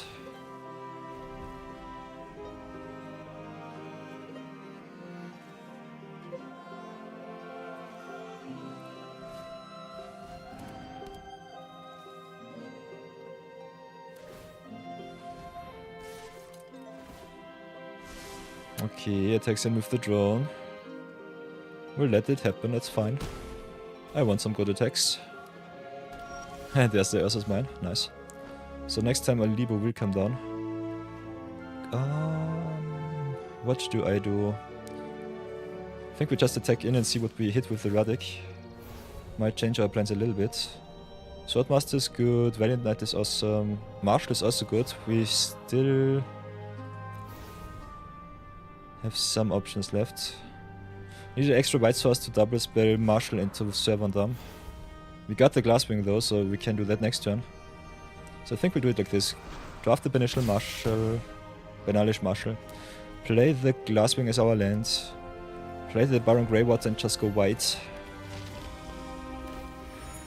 Yeah, the token making. There it is. Perfect. Perfetto, perfetto.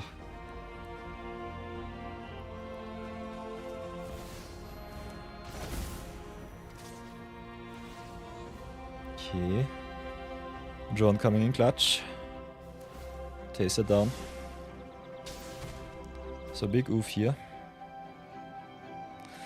Airbender Ascension is kinda nice. But we might just get wrecked by the Alibo's artifacts just being too good. Can block down the Ursa's construction drone. Opponent's Basilisk Collar sucks. Not happy with that. Kinda want the Servant Dam on board to get the value.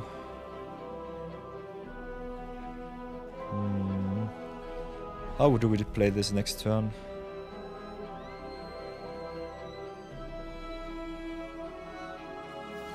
Yeah, this is tough. Sorry for the weight opponent. This is a really tough one.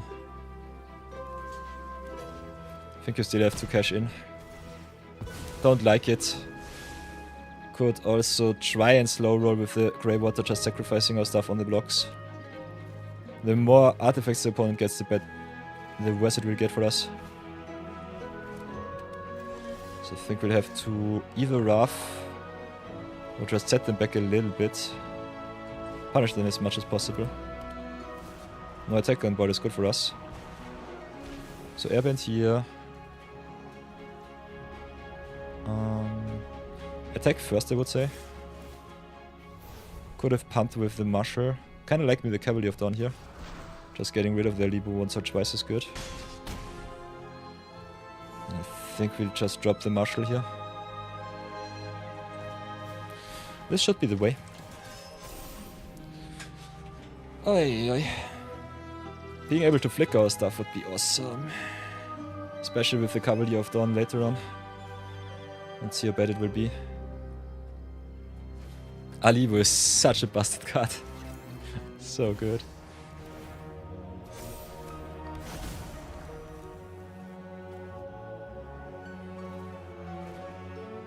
Okay, there's a License Hearse too.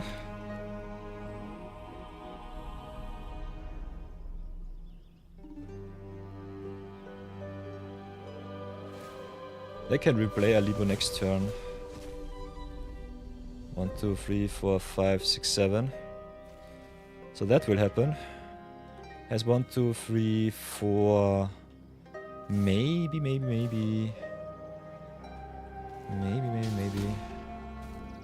This is tough. This is really tough. Not having the Servant Dam here on board is really annoying for me. Getting the extra value with the Radek every turn is good though.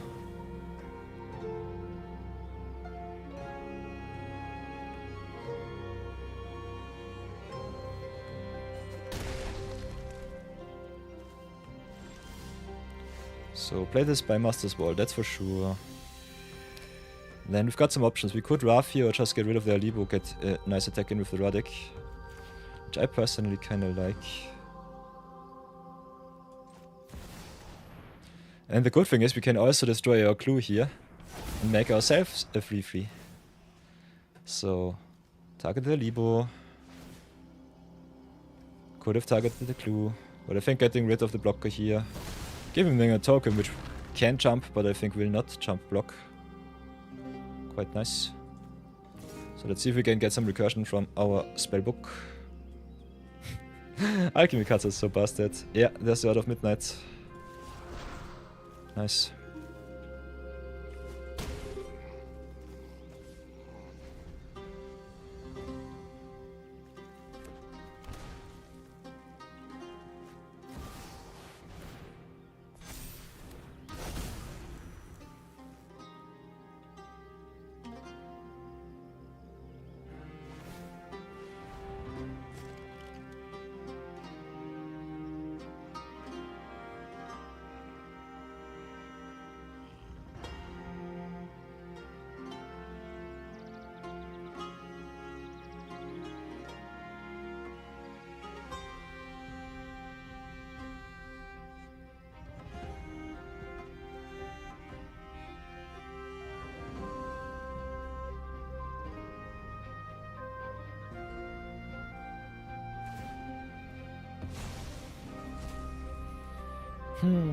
So whatever will it be? Past is annoying. 1, 2, 3, 4, 5. The golem also being an artifact token is a little bit unfortunate. Not gonna lie. Return target artifact or enchantment. Ah, they exiled all of my good stuff. This sucks.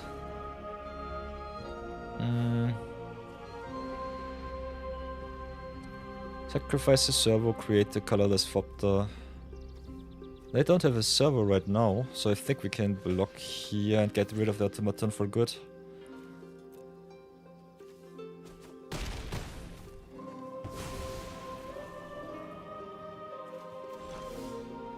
Sweeper's coming in clutch.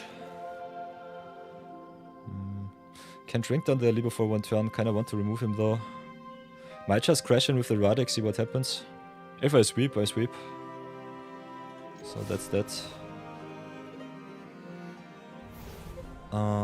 Circle of Loyalty is kinda nice. Circle of Loyalty is really good. Guardian of Faith is also good protection, and the Dauntless Bodyguard is nice. I think we can do it like this. Get ourselves the... Ah, I'm stupid. I am so stupid. Let's see what happens. They take the damage, which is awesome for me. Otherwise, I should have just blocked the Radic here. The good thing is they don't see the card that I drafted from the spellbook. So I can protect the Radic here. Another counter on the Ascension, and then just Villainous Wrath. Alibo begun. Oh, come on, come on, come on, come on, come on. Full control, please. Had to be careful because don't this. Nah! Yeah, if you play a spell, either use your effects right away, otherwise, for whatever reason, the arena doesn't give you the priority here. So I lost my card for no reason and they can exile it next turn. So yeah, another punt initiated, you love to see it. Punt count going quite strong. By the way, if you see me punt, you can go !punt and the MTG bot will put it on my punt counter. So that's the thing. Yeah, and now I'm just sad, pure sadness here. No value in this economy. This sucks really bad. Getting crushed by Alibo right now. Sweeper's doing God's work, but it's not good enough. Our opponent has so much value. Alibo Artifacts is really good if you can build around it. Even our budget Alibo build was kinda okay-ish, I would say. Just being in our command zone, waiting for the final points of damage to drain. I think we played Wombo combo with Anim Pakal, if I remember correctly. Still have to update and upload that video. So what else can we do? Can get the Radic back. Are dead to the drain though, so I'll have to rough. We are dead to the Wormcoil Engine tokens too, so I think this is game. Unfortunately. Sammy giving the affinity to all of the artifacts really got me killed here. So yeah, we can go Rise of Soul Symbols, it doesn't matter. Worm Coil grows. A nice and hers is also 5-5 back in the back row. So we say good game. They make their tokens and that's that. Adios. So there we go, first loss of the day. Against a very awesome Olibo deck. Look at this. Graveyard, sheesh. Worm Coil Engine, Semi, Patchwork, Ursa's Construction Drone. And a Libo which he has to recast for 14, which is kinda crazy. So yeah, we removed a lot, but it did not really matter. Hoi boy. Nonetheless, we go again. Hoi oi oi oi oi oi oi.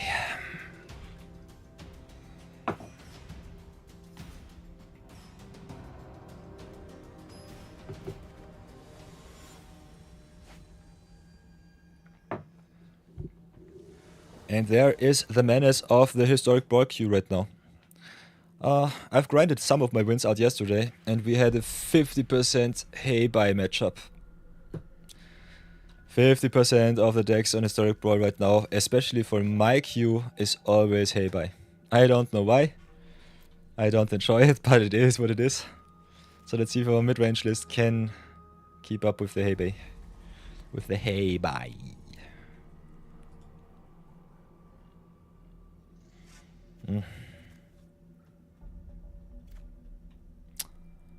Can I keep this hand? It's kinda okay-ish, I would say. Don't know how we win the matchup, that's for sure. I think our deck is not aggressive enough to win against Hey-Bye. The opponent normally ramps up on turn 1, 2 or 3 and just goes to town with the value. Drop the encampment. Could have also dropped the Pit of Offerings as a colorless land. I think both plays are valid. Ank's Journey, by the way, grows a lot in value in the 1-off format. Being able to play it for 4 and search you any shrine that you want. And the basic land is kinda busted. So this is a very good tutor for the shrine stack. So play the Sandbender Scavengers, see what happens. Next turn can play the Concealed Courtyard. Maybe go into Venar to draw more cards. We play a lot of sweepers to stabilize, but I don't know about our pressure so far. I think we'll still start with the Teysa here. Hit in for 1, make a clue.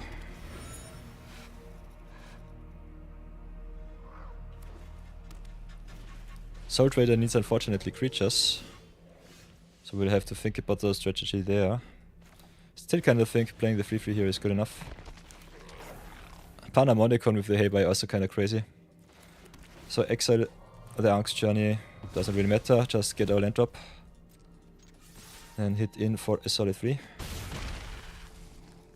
Can make a treasure token and... Will not get the ghost, we need to sacrifice the artifact here. So that's a no-no.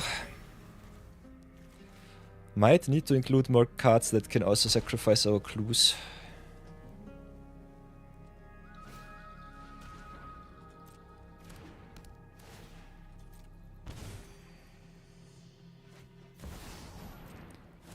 There's the menace, what will happen? Okay, Sanctum of Thanks. Air Temple draining me whenever another temple comes into place, so annoying. That's really unfortunate. And if they block with the Hey-Bye, they can replay it once again. So, big oof. We might just die to the busted shrines here.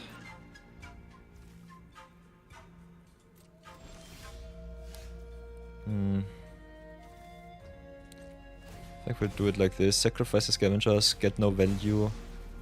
Which is fine, get at least a treasure for 5 drops.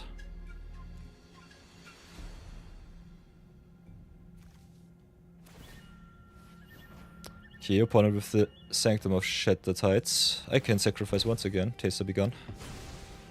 Make another treasure.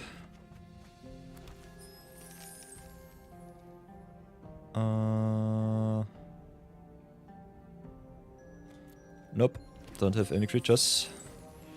Can play the Raskov for 6, which is kind of fine-ish. Could play the Teysa once again to make some clues and make some spirits.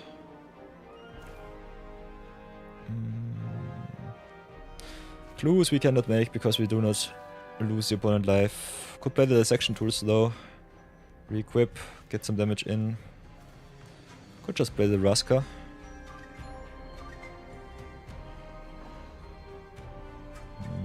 This is really tough right now. I think we just play the Raska. Get rid of the Hey-Bye once, get a little bit of a damage in. See what happens. Opponent opening with the normal air temple was really bad for us. Especially because...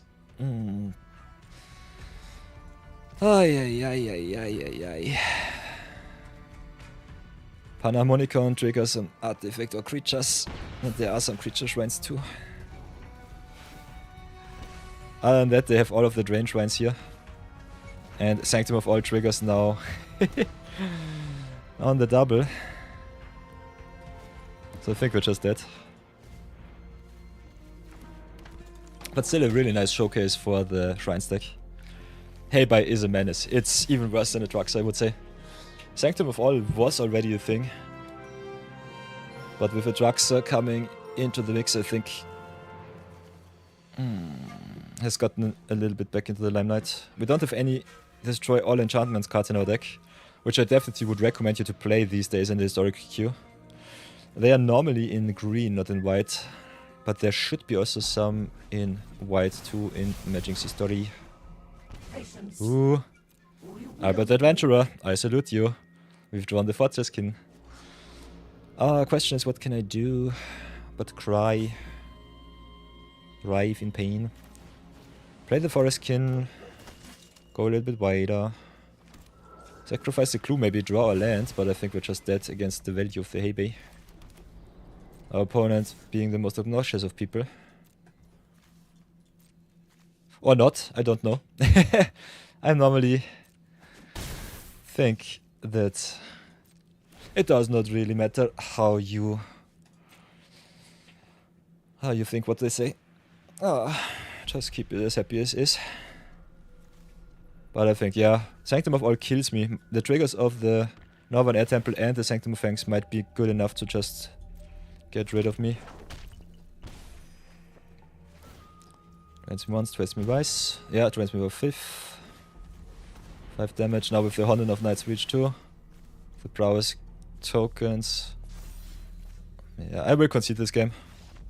No matter to keep it as is. Still want to get in my 5th game, and this was just too much.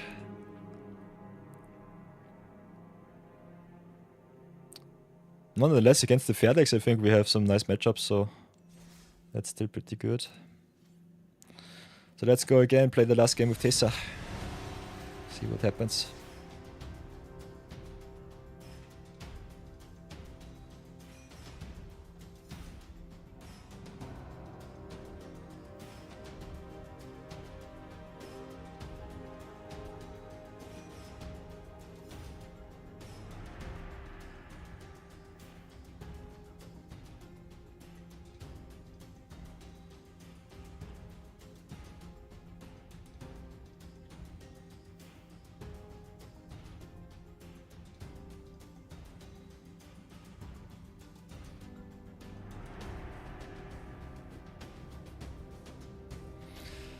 Oi, oi, oi, whatever will it be?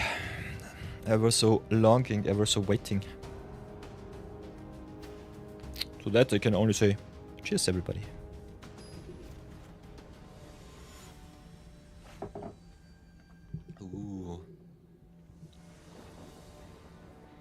Vom Regen in die Traufe. Playing against One Tongue on the draw. That sucks. We have a solid opener, but I think it's not good enough.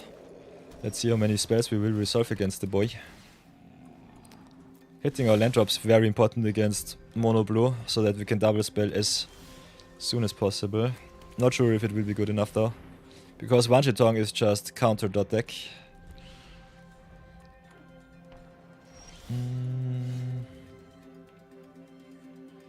This seems to be the One Tongue which mills. Let's see what our opponent plays. They can play anything they want. We still cannot double spell, but I would love to double spell though. Could try and drop the Evangelist here. Kind of think dropping Teysa might be good too. Just keeping up the path to exile, see what happens. Ramping our opponent in blue is a little bit oof. Okay, Remand is totally fine. Let's get her into the hand. Did not play against the 5-drop Wanshi-Chong, so I'm kinda interested to see where that one leads us. So now we can double spell, play the Evangelist first, get some board presence, hopefully. Otherwise just making some clues is nice. Okay, there's the mana leak. So play the Tolls of War. Next turn we can double spell once more. Key opponent with the Patchwork banner, fine. So not the most obnoxious Wanshi-Chong list.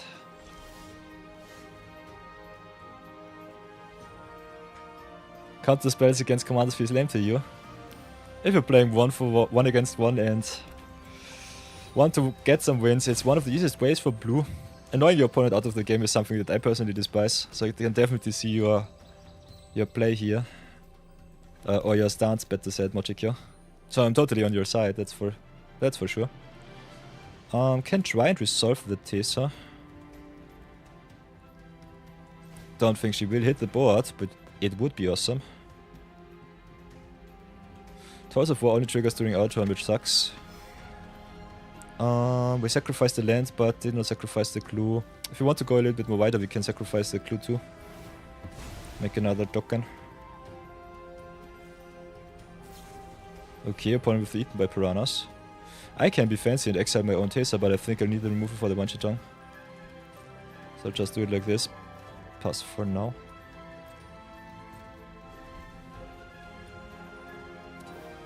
Yeah, and the interaction is healthy, but this is just annoying. Totally true. But yeah, if you can get something on board and the opponent does not draw River's Rebuke, Aetherwise or Cyclonic Rift on time, I think it's still okay-ish. Should be still fine. Fabricate, on the other hand, might be a wombo combo piece that they need just to go... Okay, okay, interesting. Banner of Kinship. Kinda fun to see that one. Don't know what they're doing, but I kinda dig it. I think we'll be exiling our own Teysa, get ourselves another basic, ramp it up a little bit. By the way, for everybody who does not know, Path to Exile can also target your stuff and ramp yourself. So let's search for another Black Source, I would say.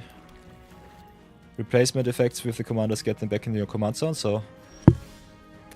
Chef's kiss there. Opponent with only 1 mana, I think will Crabomination right away here. Could emerge with the Arcane Signet, not sure if I want to though. I think it's not necessary. Play the Crabomination for 1. 1 less, 1 more. Because you could tap down the Signet, get some mana, sacrifice it, play the Crabomination for X equals 4. Ooh, I gladly take the Displacer Kitten here, thank you very much. Kitten with non-creature spells is awesome, especially if you can flicker some cards like the Crabomination here. So slow roll the Fell the Profane, hit in for some damage and pass now.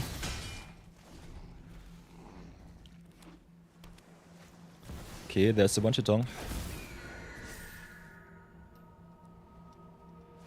Ooh, gets back the kitten, nice. Also make some spirit tokens. So this might be Spirit's Tribal with the Banner of Kinship. That's interesting to see. Kinda like it. I'll have to get rid of their stuff. The question is, how do I do it? Could play Fell just for the Wanshi-Chong, keep back my sweepers. Could play the sweepers as they are.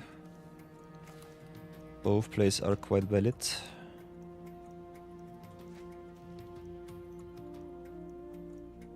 I think we'll try it with the 1-for-1 removal.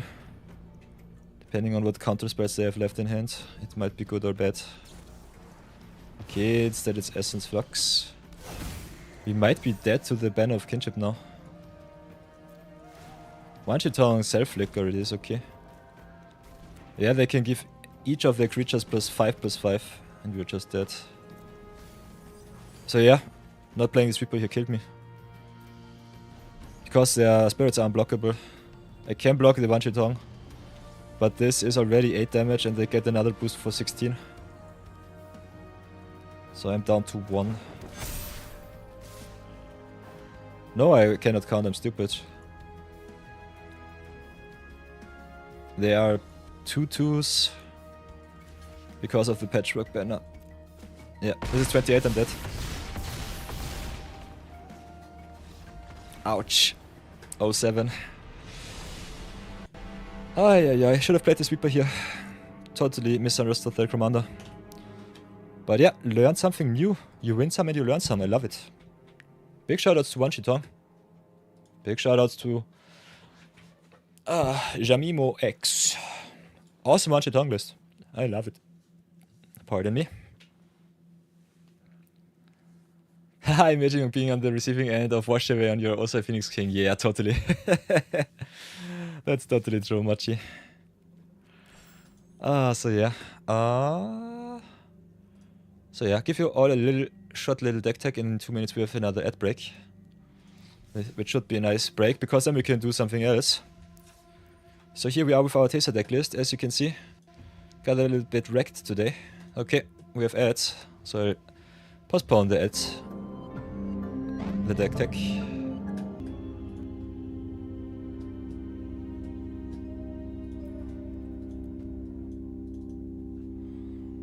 Short little ad break. Stream is paused, so you don't miss anything.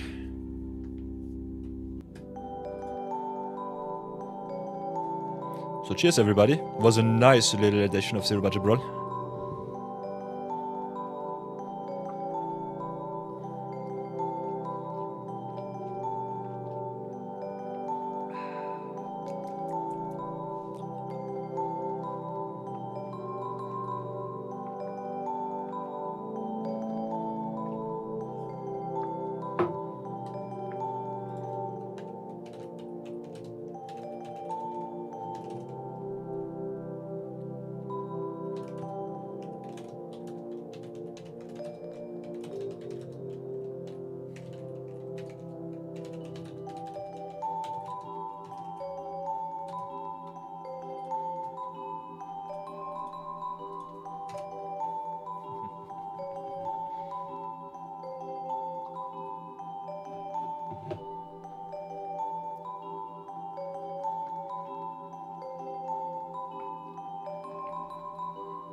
Only 30 seconds left and then we are free from the edge jail.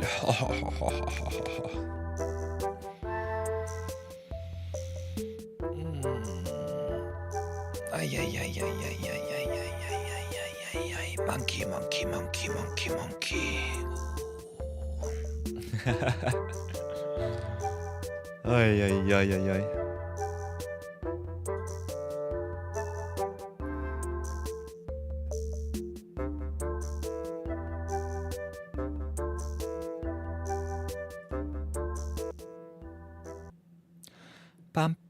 Bam. Welcome back everybody. Sorry for the short interruption with the ad break, but yeah, Twitch is Twitch, you know the drill. Whenever ads are playing, we pause the stream so you don't miss anything. 3 minutes of ads at one time is for some people a lot, so I can definitely understand if you want to bounce from stream. It's totally fine. You can come back after 3 minutes and the ads will be gone. If you want to support the stream, as always, you know the drill. A life without ad block is a life that is sad, but you don't need him here because we affiliates can decide when we run ads and when the ads will stay away from the channel. So I can snooze them. I can also disable them totally for my stream. The only thing is Twitch demands at least 3 minutes of ad breaks per 60 minutes. So that's a thing. Not too bad. Because you can get yourself a break, get some fresh air, get some snacks, some drinks. And will not miss anything because I post the stream. We also do a stream on YouTube. And the VODs are yours to watch. So you can always browse through them. If you cannot catch us live or if you have to bounce because of time restrictions, that's totally fine. If you want to support your streamer with a little coin, you can always disable that blocker too. And stay with us in chat. So all of this is possible. Other than that, welcome back to the deck review. As you can see, Teysa, Oppulent, Oligarch has some neat little abilities. I enabled her not too well these games. Played also a lot of opponents with some really busted avatar cards. So keep in mind, the newer, shinier toys might sometimes be a little bit too much for you to play against. Nonetheless, I think Teysa is a really solid mid-range control commander. I think you can go a little bit more aggro than our list, especially if you play some cheap interaction like, for example, all of the sacrifice cards. I put some into our deck list, but not enough to make her shine. I also recommend you not banking too much on your commander, always staying on the battlefield, so that is one of the reasons why I did it like this. Other than that, we have some nice little sacrifice cards, like for example the Deadly Precision, which are in my humble opinion some very good budget brawl cards, because you can craft them just with a common, which are normally lying around. Even if you don't draft, you can just craft it from your daily rewards.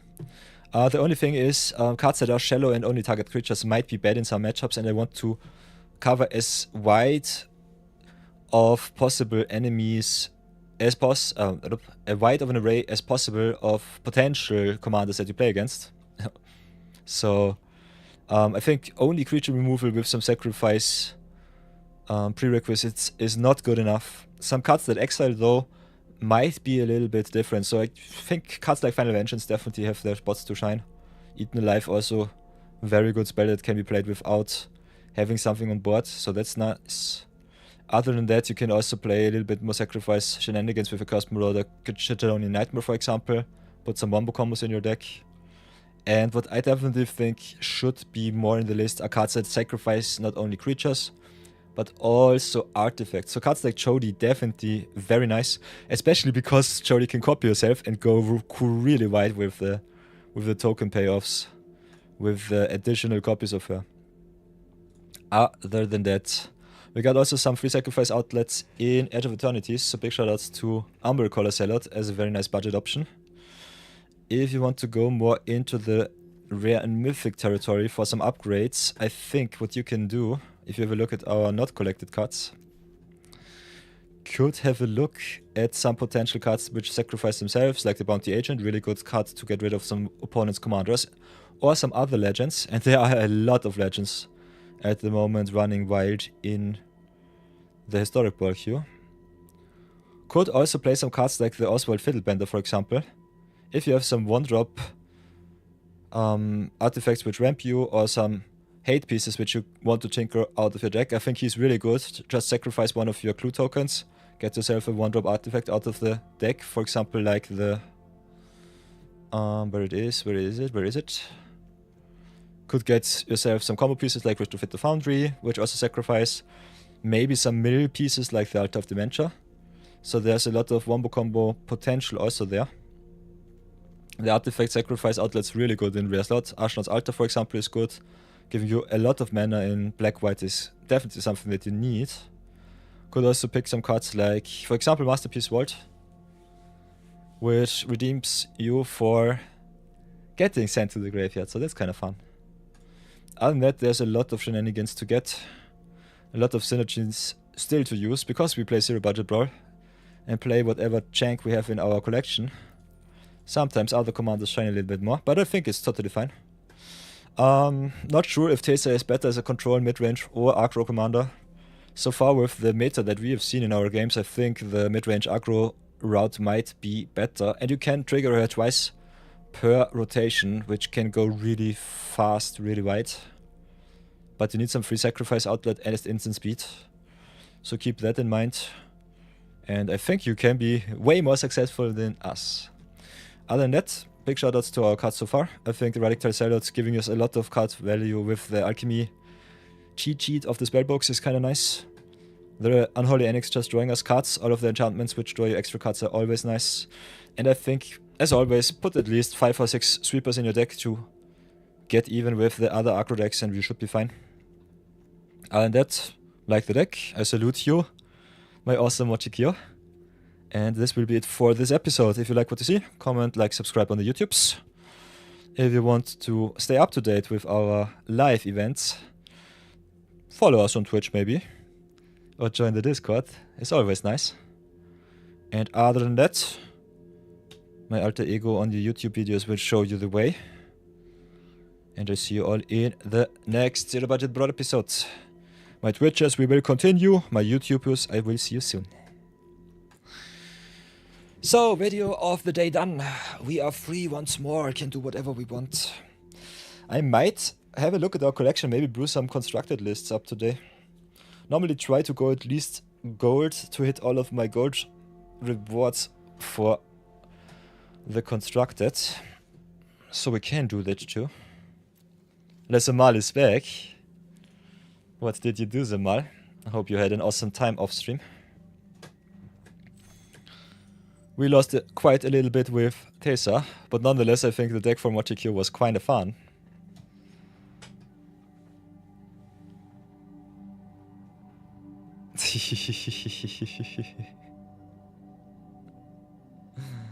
Passing see his face, nice. That's a mal always with the most fun anecdotes. Yeah, I hope the deck brewing was fun for you too, Mochikyo. I think you can play Teysa in very different flavors. I think, especially in Historic Brawl, you should pack a lot of power and a lot of extra value. But yeah, as you have seen, we have a lot of synergy pieces also in common and uncommon. So I will post the deck list. I guess I can post it right now in chat. Maybe give it right to the Nightbot so that you can have a look at it. Because I'm a one-man army right now. Might take a little bit of time. Still have to post all of the deck lists on the Discord. So look out for them. I will post them and you can go in the search bar. I will post them with the deck list with the date too. So you can search them by deck list and by date. So log in with Twitch once again. Create new deck. Import the Teysa deck. Go into Brawl.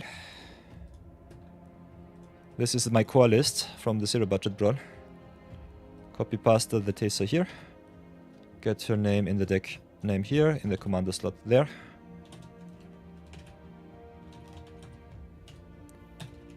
Brawl for Mochikyo.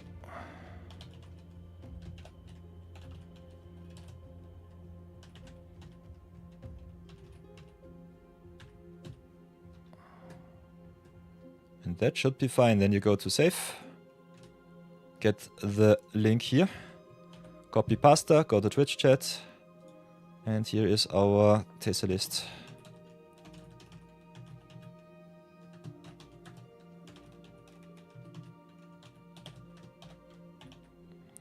Oppulent Oligarch, I think she is. No. Yeah.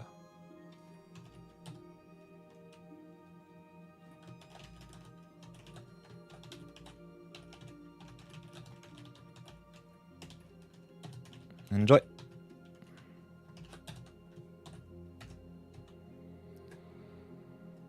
Then copy pasta into the Nightbot, and I think you can redeem. What could you type? Exclamation mark commander, something like this, or list. I don't know. I think giving you the link like this might be the best way to do it.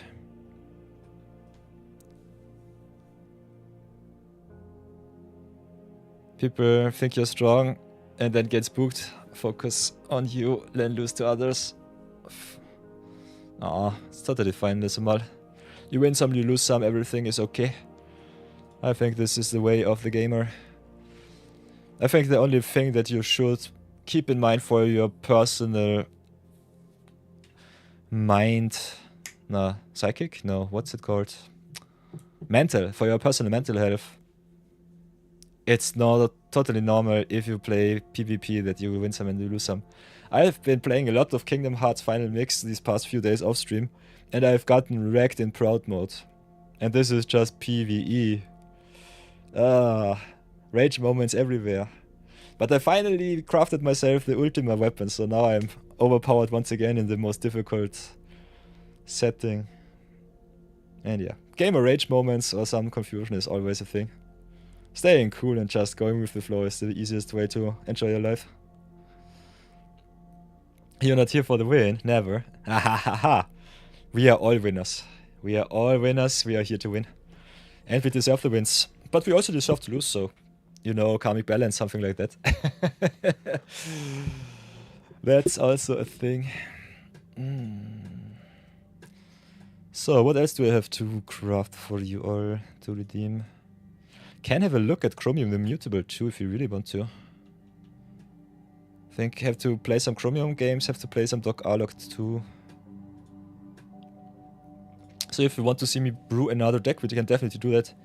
Hey Mauri! Hello, hello! First time chatter. I love to see it. Whoop whoop. How do you do? Ooh, that's a big streamer. Like it. And, as always, followed.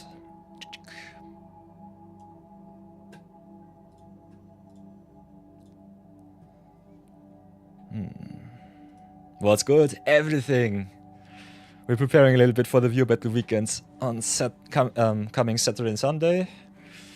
Got a little bit smashed with Teysa, Oppulent Oligarch for Mochikyo.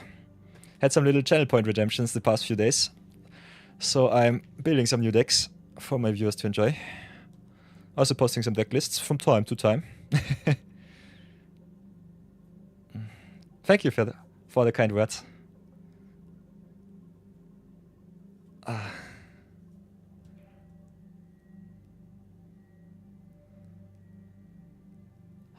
Have I built some mono blue Brawl decks? Answer is yes. They were not too competitive, that's for sure.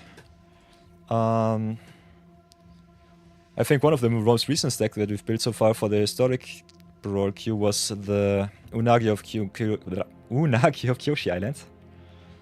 Played a little bit of artifact shenanigans and just some... what was it? Draw to goodness. A little bit of fleshed out deck, I would say. I think he's better in the 99, but he can be a quite solid commander too if you play against a lot of control decks. I think the meta right now in Historic Brawl especially is more value based, especially with 40 to 50% hay buy.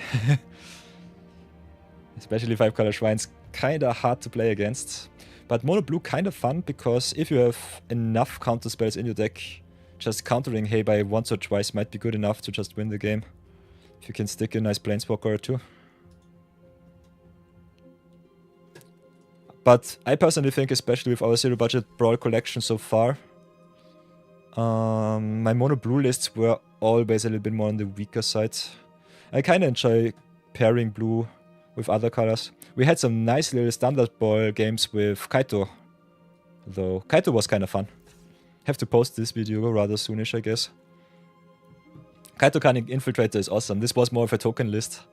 Tokens go white and then just ultimate the Kaito Planeswalker. Also a lot of yoink, a little bit of countering. But yeah. Isn't there an enchantment that lets each player draw 2 cards at upkeep? Answer is I think yes. Question what its name would be. Because most blue enchantments that draw you an extra card draw the second card for you and not for the opponent.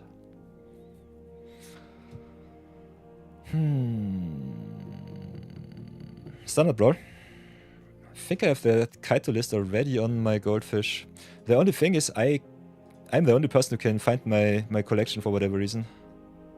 Got the collection here, got the summary. If you go to search bar here, you can search by card name or set.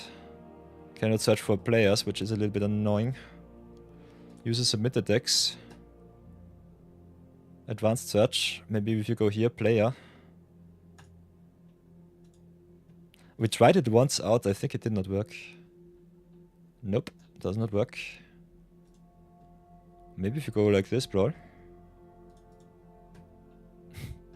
Nope, the search engine is a little bit strange. I normally post my deck lists on the Discord. Can have a look at the Discord though. If you go to the Twitchins, go to the channels. There you have the invite to our Discord server. Do it like this. The only thing... Whoops. Open the Discord, please.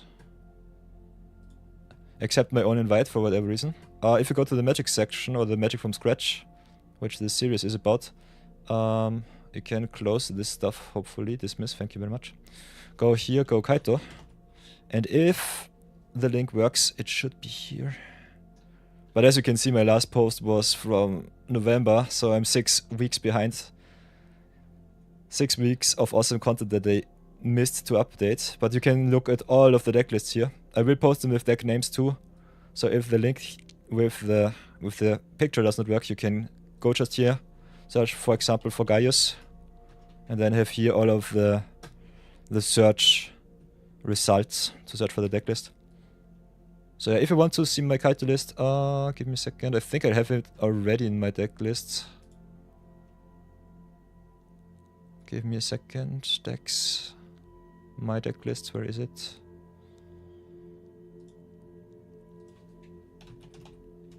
So yeah, Goldfish kinda nice if you are a brewer, because you have all of card prices, can go... Whoops. Filter. Kaito Cunning Infiltrator, there it is. Can filter by deck name, can filter by whatever. Go here in the Twitch chats. Then go at Mochikyo, for example.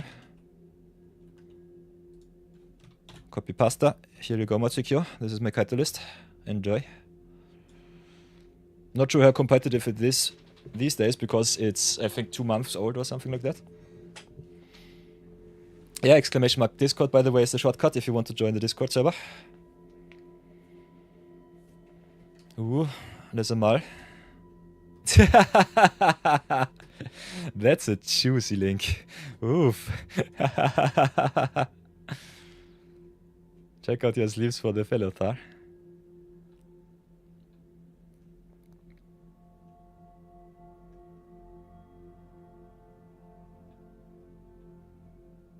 EDH Rack is the best.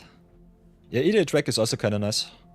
So if you want to have a little bit of insight for, with the deck builders, EDH Rack, I think, is also quite nice to search yourself the deck list up.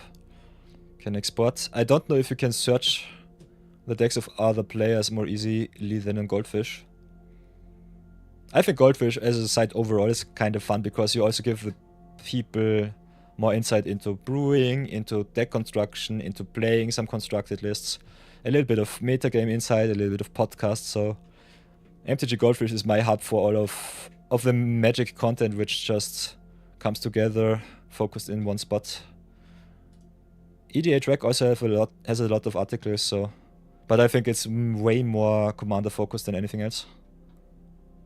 So depending on what you enjoy, can definitely search up everything on every site. So yeah. Definitely a big fan of EDH Rec though. Searching some cards, some top cards by color. Especially if you're searching for some Commander staples, I think it's one of the best sites to search on. And if you're a newer player, you can also look up a little bit by rarity, I guess. Type rarity there. Can have a look at the mythics, at the rares, at the uncommons. By the way, for everyone who might not know already, every card that you craft on Arena will be crafted with the wild card that is the most valuable, the least valuable wild card. So if you have, for example, Soul 1, which is a common right now, from I think 2010 core set or something like this. If you go life gain, whatever, go here Soul 1. Whoops. You have here the Soul 1 and the craft in the common. And then you have also the mythic here. And if you want to craft this artwork, you can craft it also for a common wildcard. So that's pretty neat. Earlier in Magic's Arena's history, you had to use some mythic wildcards, and that was really annoying. But they fixed that, fortunately enough. Oh, by the way, thank you for that, Samar. That's one of the reasons why I say give me a shout out if something does not work. So yeah, there's Obsidian Elf. We have to say hello. Then go to Order of Yore. By the way... Yeah. Oops, that's the wrong one. Go here to the Discord. For everyone who might wonder if you cannot see everything, we've got here the welcome page. Where you can say hello to everyone. Hihi. Samal and Obsidian Elf. There we have all of our followers, and because I'm the moderator in the Discord, I have to verify yourself with a role. Most of the bigger streamers have an automated verification process. I still have to do it manually because, yeah, I'm a fossil. Nonetheless, you can go also on the people here. Go to Obsidian Elf, go to Lesamal, get the verification done, and then go to town. I will upgrade that rather soonish, but for now I have to do it like this. So if you are not verified or cannot see everything, let me know. Can DM me right on stream or can just write me DM on Discord. Everything is totally fine. So that should be good. So yeah, this is a little bit of a safety valve against some botting. Other than that, I normally try to keep most of the channels which are important for you all quite open, so that it does not really matter. So yeah, Discord should be fine. If you go down here in the Magic the Gathering section, for example, have some nice little posts. Lesamal, thank you so much for your deck list. Get, as always, the honor that you deserve. By the way, for everyone who might wonder what the rules for our Discord are, here they are. We have 5 nice little virtues: honor, wisdom, generosity, valor, compassion, taken from the knightly vows, the knightly virtues that you normally see in most of the knightly orders. Also, straight up copy and pasted from The Witcher 3. So if you have not played Blood and Wine, you might not know it. If you have, you definitely get a little Easter egg here. So yeah, and if you just stay cool and chill, have a lot of fun with the community, you're definitely very welcome to join the Discord server too. I try to keep it as up to date as possible. You can definitely meme a lot.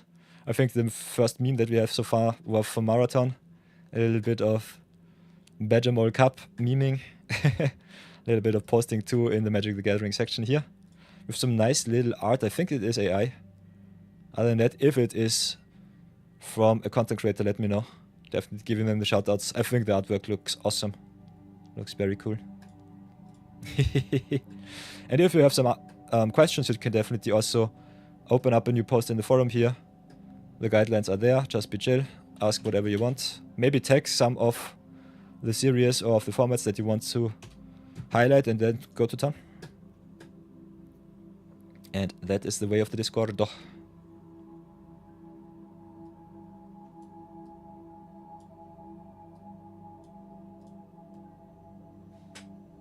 Lesamal is a buffoon. Nah. Advice for the deck list, best for Discord, is to create the forum section. Yeah. Post will be deck lists. Nice. Trust is the best. That's totally true. I trust you all with everything, so if you have a lot of fun, it's fine. If there are some spammers, let me know. But normally I think it should be quite okay-ish. Ooh. Yeah, Marathon, my most trusted companion, is a very talented person, knows how to use the AI the best way possible. Also does some nice little music playlists which are DMCA free. So if you want some music for your stream, can definitely hit up Marathon too. Spam his DMs. Have to check the screenshot. So let's have a look at Lesamal's list. Wants a little bit of insight. Yeah, like that. There you have it, everybody. If you got some deck lists, just post them. As you can see, big butts go hard, Sephiroth and so on.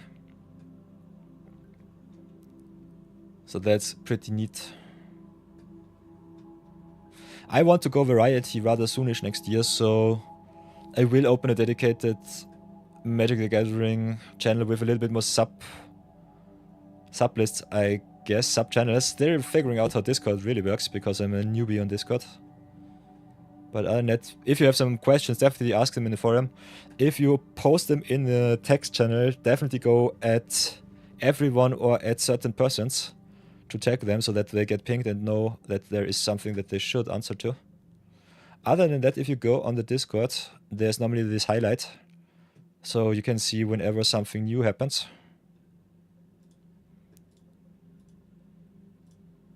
And be very careful if you go to lists of different sites, because the Discord wants you, whenever you leave the Discord site, that's also a thing.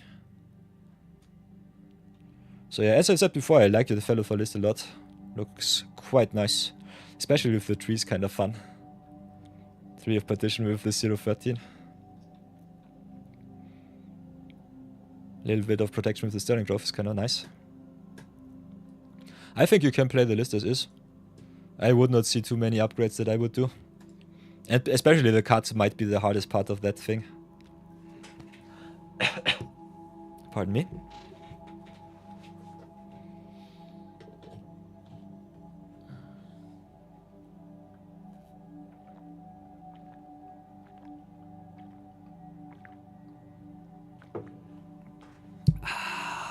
Nom nom nom nom.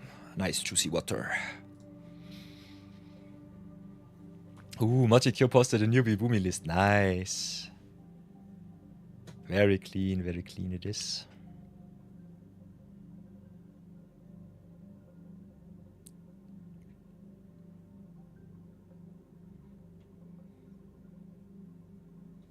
I should create a forum section for decklists too. Can do that, that's for sure.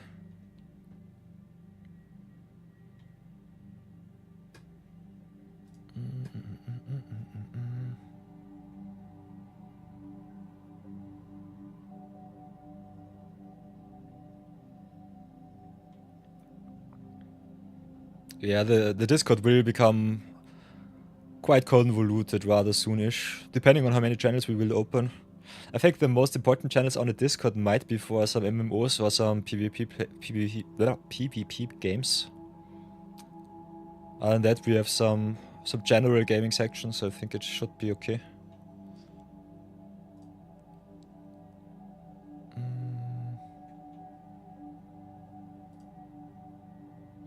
But I can definitely open a decklist channel too, so that the people can find it. I think I'll do that after stream.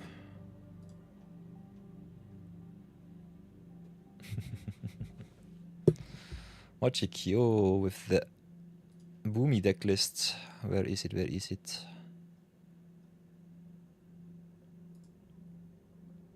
Ah, there it is. Mochikyo with the boomy decklist here. Oops, get him out of the way. Kinda like that you can pull all of the tabs out of your system. Yeah, still a VIP actually. Nice. Yeah, not too many people challenge me on the viewer battle weekends these days. We have way more lurkers than we have challengers, which is kind of fun to see. I'm totally fine with that. I think you can do whatever you want, and if my VIPs shall keep their juicy diamonds, it's also kind of good. So what is this? This is a standard list, I guess. Standard the Brawl Badger Mall with the cup. Very dedicated avatar list. Ooh, Doja Slim too. Titan, Boulder, tough. A lot of landfall with the Traveling Chocobo. Breakout, interesting.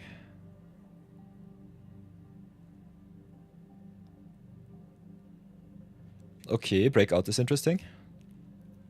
Boomy Bash is solid but a little bit expensive. Earthbent Lesson is nice. If you want to go aggro, it's definitely good. With what you have lying around, I think this list looks awesome, Mochi. Hope you have a lot of fun with it. I kinda dig it.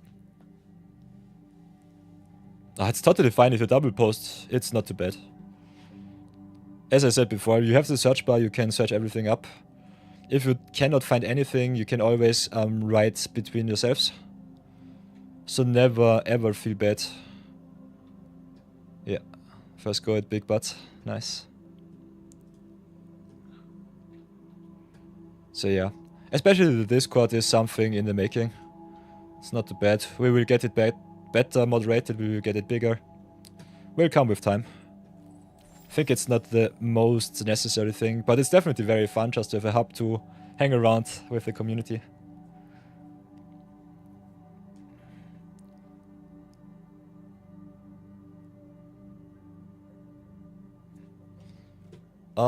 I did not add another forum section. The magic section was already there. There it is. Hiding right behind the Magic the Gathering in Magic from Scratch. Can also put it upwards here if you want to have it under the general chat. I lose myself on Discord quite often, so if you have some suggestions how it might be a little bit more watchable, definitely let me know. But yeah. First go at Big Butt.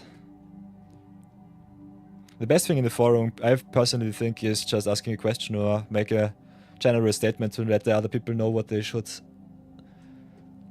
tell you or should answer you, and then you can go to town.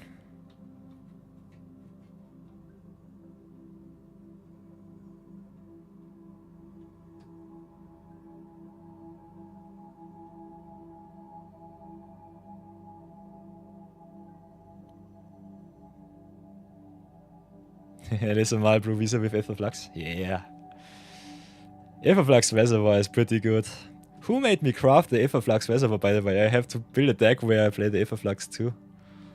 So where is it? By the way, Mauri, if you ask what is the best deck right now in Brawl, it's easily Heibai. Heibai Shrines is quite wildcard friendly. I think most of the shrines that are in Magic right now are mainly commons and uncommons. Or mainly uncommons. And you just need to slam the Heibai on turn 4 or earlier and go to town with all of the shrine value. So that would be, I think, the easiest budget-friendly list also to play, because Heibai, I guess, is... What is it? Is it a mythic or is it a rare? I think it is a rare, if I remember correctly. Let's have a short little look. Let's go not collected. Just to answer this question too. Playing Visa is also kind of nice, so definitely listen to Lizamal. He knows his way around. Heibai is 5 color, so I'm stupid. I need another deck. 5 color shenanigans.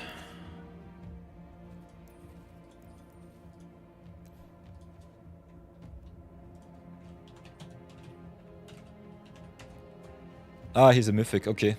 Might be a little bit tough to craft, but otherwise just craft him in the command zone and go to town. Heibai is so good. And if you go shrines, there you have it. Uncommon, uncommon, uncommon, uncommon, uncommon, uncommon, uncommon. And I normally have a million uncommons. I use way more of my common cards than the uncommons. Have also some nice little mythic and rare additions to the list. If you want to go really nuts, maybe craft the Sanctum of Alt too. But yeah. The cool thing with Heibai is... Whoops. Heibai searches you a card directly from the top. It doesn't matter. He searches until he hits, and that's just busted. That's just so strong. That's really, really good. So yeah, I think one of the easiest commanders to slam everything into your deck and still be very competitive is Heibai Forest Guardian. If you have some mana creatures around, in green mainly, can cheat him out on turn 3. If you got a lot of 1 mana creatures, like the Halfling, the Elvish Mystic and co.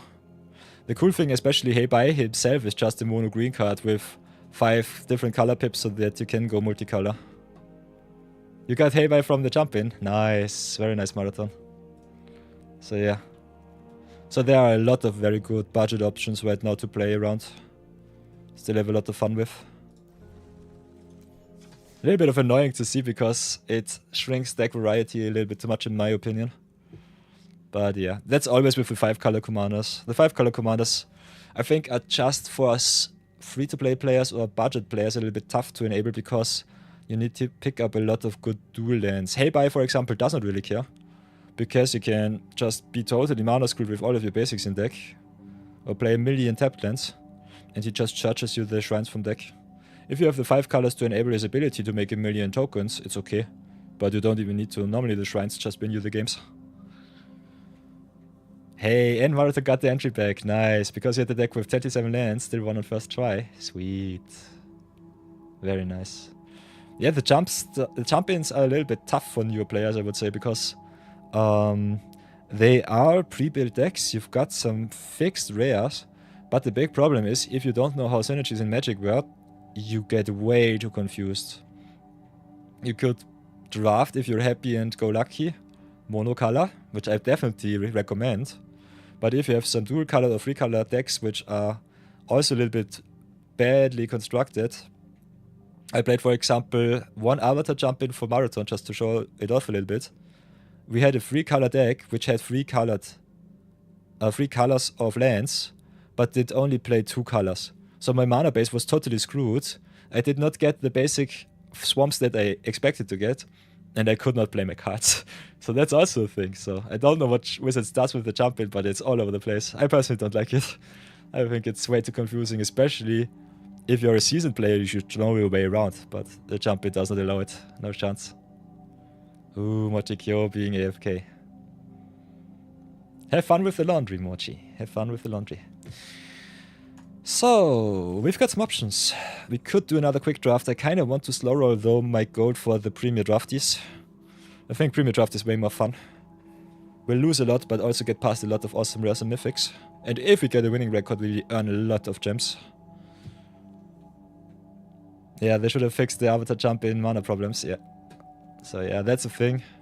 By the way, if you don't know how to get into the jump-ins, you can go to events. Normally right up here you've got the jump-ins. I think at the start, yeah, Avatar jump-in.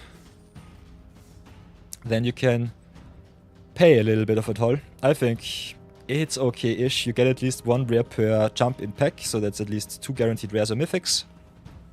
And in the color combination where you can normally play them. I kind of like the draft more because it's way more skill intensive than this. Jump-in feels a lot like block constructed meets sealed. Don't like either of those, so it's not my most favorite way to play Magic. By the way, favorite way to play Magic. I won, for whatever reason, the game yesterday without casting a single creature spell. And I don't know how I did it, but it was kind of fun. Have to crack my vault someday to get the Vault Cracker achievement, but we're really, really deep into our achievements. Kind of like to see that too. So the variety in our Magic definitely going strong too. Kind of perfect. Oy boy. So whatever will I do? I think I'll build some Chromium. Kind of in a brewing mindset today. So what will we get out of the way? I think Golbus Brawl was kinda mediocre. Fender Brawl was a train wreck. So I think I'll get rid of Fender too. I have to take a short little toilet break, so I'll be right back. Give me a sec.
Oh, I'm back. My table is still shaking, so haha, I pray that it will stay. Awesome. So what does Marathon write? Just choose pack that have 2 rares. Rare mythics for avatar. All cards are 100%. You find the pack content here. So let's open this one. Let's have a short little insight into Jumpstart. Thank you for Marathon. I would have loved this side to be black and not white. My eyes. By the way, I'm back, so be gone. So yeah, okay.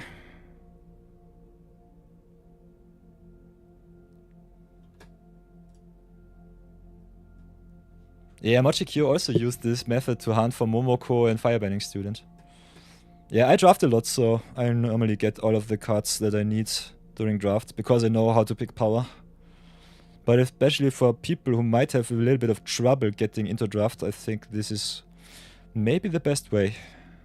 Because think about it, you invest 1,000 gold per pack, per champion, get at least 2 rares, so that's 500 gold per rare. Double trouble, get that up to 5,000 gold, which you need for 7,500.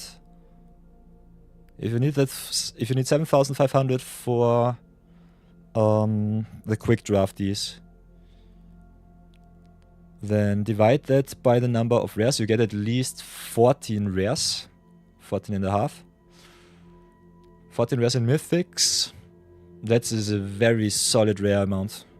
And if they are all of the rares and mythics that you normally also draft, I think it might be worth to get those cards without playing any games. If I'm really honest.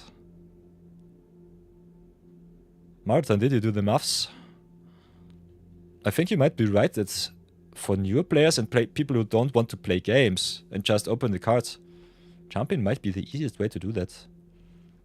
And you've got way more flexibility in the picks because you can pick whatever pack you want. Might be a little bit stupid if you have all the cards as 4-offs already. But other than that, I think it's fine. Kind of crazy. The only thing that I personally think might be the game changer or the difference maker. If you go draft, you can recoup your golden gems. If you go jumping, you will normally lose them. You can play whatever amount of games you want to play with the jumping deck, but you will not get your gems back. I think this is a big difference. Jumping will always be a minus. Draft gives you the option to go plus. Jumping in Final Fantasy is the cheapest way to get your first tier 1 landfall rank deck. Totally true, can see that. So yeah, I think especially if you want to give strategic advice, going to Jumpstart might be the easiest way to go infinite, not infinite, but to get all of the rare mythics. Might also make it a little bit easier to go into quick drafties, learn the draft format, and just earn a lot of golden gems back with your draft picks. Because if you go 7 rares, for example, as a draft pickup, you get with a full collection already 140 gems back, and that's 25% of your investment. So that's kind of nasty. Nah, I'm stupid, it's not 25, it should be 20%. 20% of your investment is already back in your pocket. And that's kind of good. Kind of dig that. It's totally fine. So yeah, I think jump-ins might be the way to go.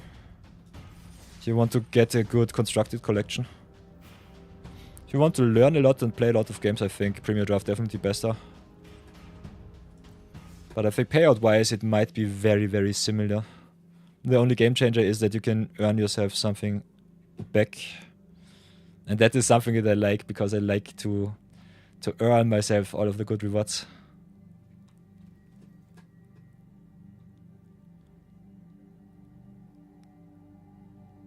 There are also many cards for extra sheets that are not in standard, so for historic Brawl it is good value to do a few jump-ins. Jump in Final Fantasy is the cheapest way to get your first tier 1, yeah. If you're new to Magic, draft is always a minus. Can definitely see that. I think I had to do at least 5 to 10 drafts before I got back into the groove as a competitive player in the drafts at my LGS. So you can definitely see that argument. Very good to learn the new mechanics before doing your first draft of the set. Yeah, totally true. So jump-ins might still be valid. I think, for me personally, jump-in is just a little bit boring to play. But that might be the case because I'm very knowledgeable in Magic. That might be the biggest problemo.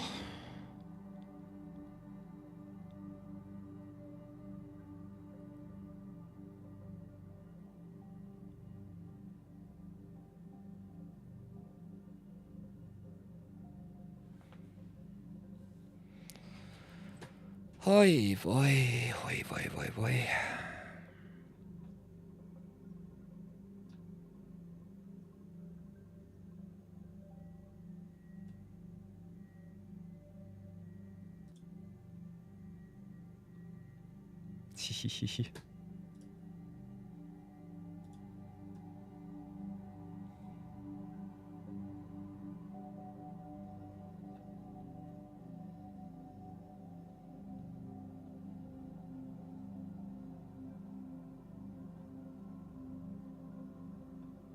Interesting, interesting. Oops. Laser Miles, Picklink. Sheesh. Ay, ay, ay. That are some well-developed glutes.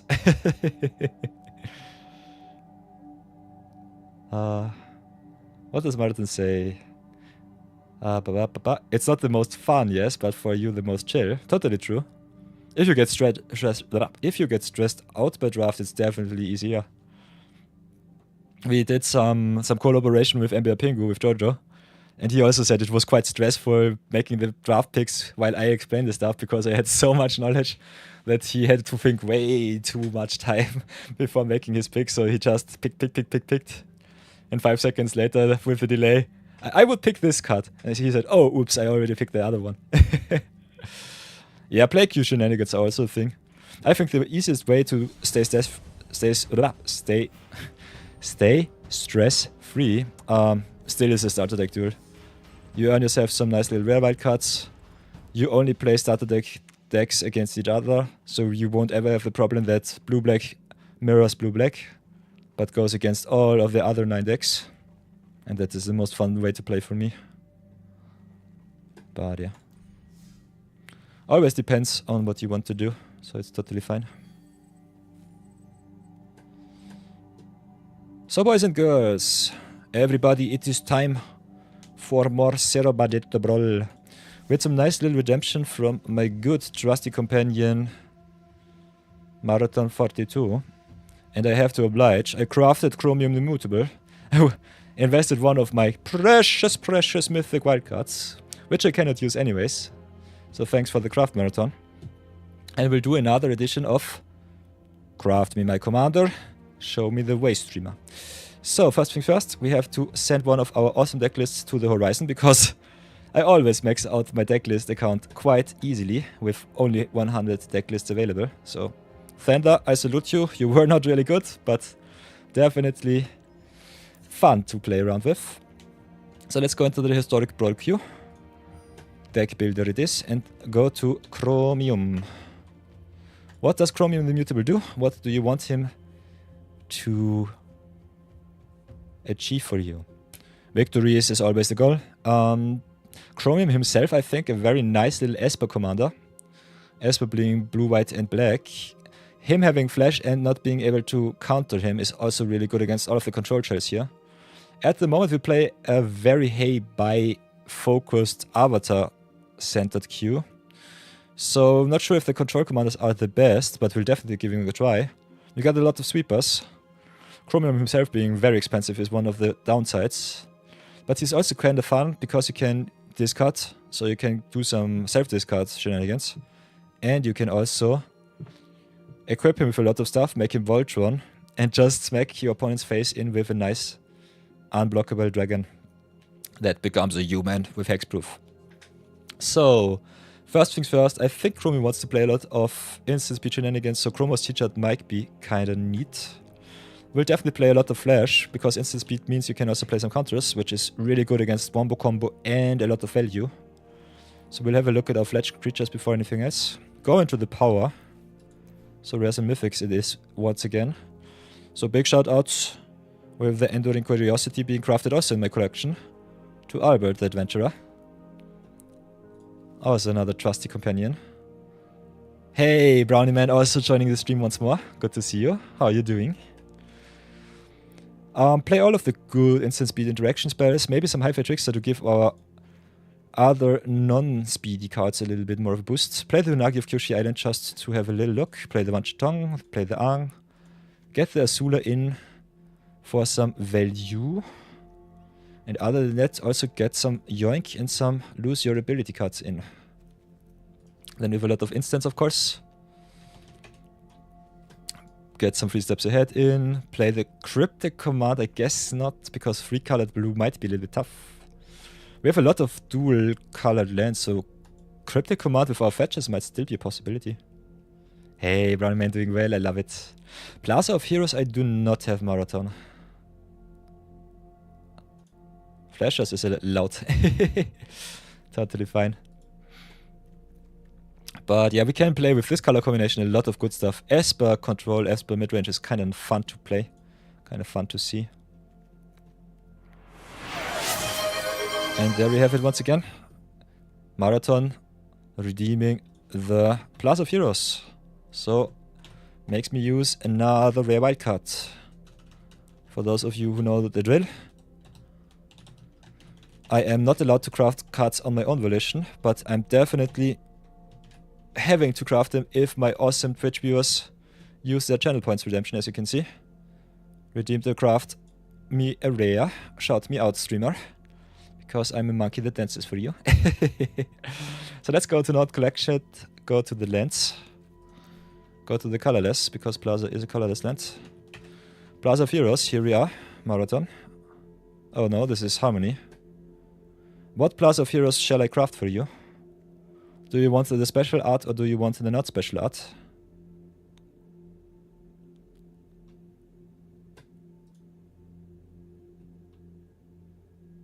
The Dominaria one. Then here we go. I salute you, Marathon 42. Plaza of Heroes is crafted and comes right into our decklist. Check. So yeah, my viewers can redeem their channel points because their loyalty shall get rewarded. I'm not allowed to craft anything to keep the series juicy and healthy, because otherwise I would craft all of the power, but the wildcards are yours to gain. My treasure is all yours, you just have to enter chat and go to town in our channel. Other than that, let's go back to Chromium, the mutable. So yeah, if you want to redeem some wildcards, get some free shoutouts as a content creator or also just as a viewer, join us on Twitch, live, twitch.tv/nightofyore. Or just follow the link down in the description box if you watch this video after I've changed my name for a millionth time because I cannot decide on a gamer tag. And yeah, just join us. If you're a regular watcher, you will get a lot of channel points and make me do a lot of shenanigans. Other than that, what else do I want to see? I kind of like me the Waterbender Ascension. Having some card draw in white, blue and black is kind of nice. Normally our unblockability could be also kind of game winning with the waterbending here. Can be enabled also if you go tokens a little bit more often than once.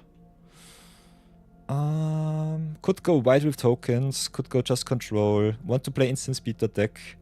So I think I played a little bit different than normally. I have all of our flash creatures already in the list. I have to decide what else we want to do. All of the uncounterable stuff against control also kind of fun.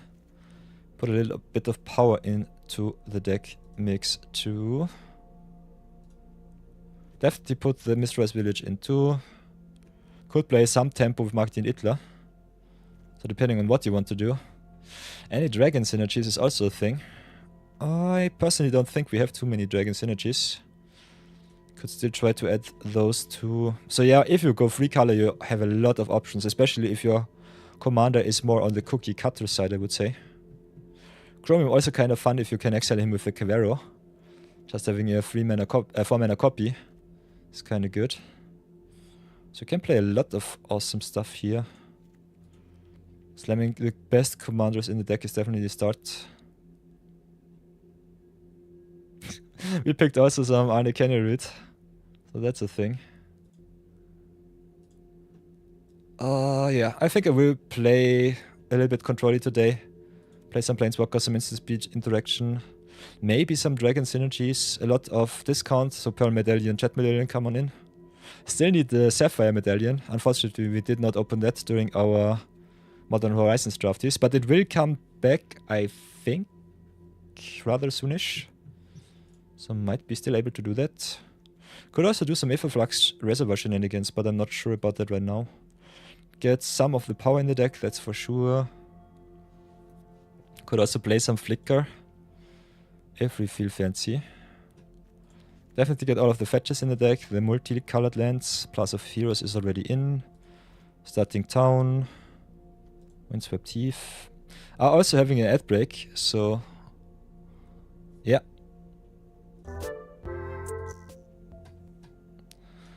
We'll take a short little ad break so that no one of you misses our deck building sections. Sorry for that. Get yourself some drinks, some snacks. If you don't see ads, don't feel bad. If you got ad block enabled, you can disable it and support the stream a little bit. Don't have to, because I try to run this channel as ad-free as possible. Nonetheless, it's pretty well appreciated, I would say. So yeah, I'll be right back. Leave you with a little bit of music, I would say. And we start right back up with the deck construction in 2 minutes.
Haha, I'm back.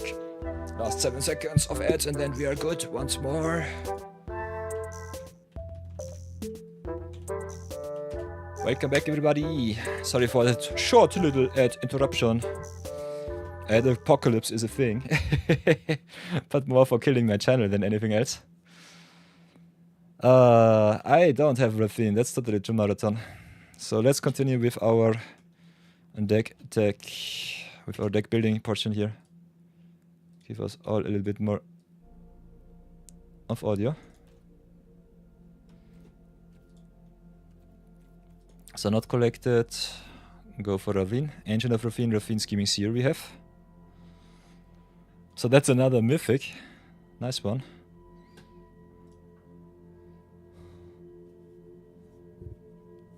Esper cards in a hole. At a hole? As a whole? Nope.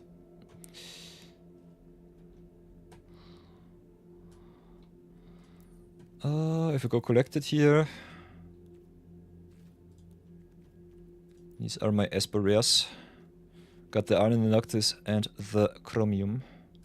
You can play this deck in many different flavors. I think playing some Mana Rocks to Ramp out Chromium might be also kind of fun.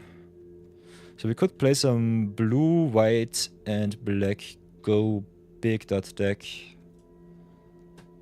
We have a lot of options here, that's for sure. Could just play power dot deck. Chromium is not the most synergistic card, I would say. Could play some counter. +1/+1 counters. Voltron on Chromium, make him a big unblockable attacker. The sacrifice could play some madness too. But he's for 7 mana just so expensive, that's a big problem here. So if I want to play a lot of Chromium, might be a little bit tough. He could also be just a flying game ender. Maybe just put some Serima in, get all of the legendary cards in. Maybe play some go white theme too. But yeah, you can play Chromium any sort of deck. Momo Friendly Flyer kinda nice because it's a non-Lemur. You can cheat him into play a little bit earlier. So that's kind of fun. All of the cost reduction is nice. So I think the Vina is good, the Serima is awesome. The Halia I like a lot. Dion might be okay-ish. Could play more Flash with cards like the Upper. Kinda crazy to see that he did not get in the list right away.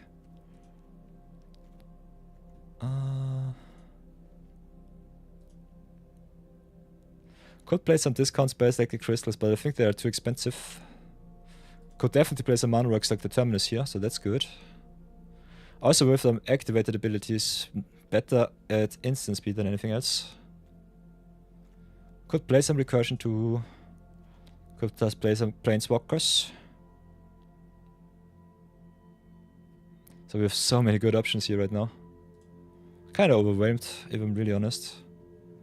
Maybe get some Planeswalkers in just because.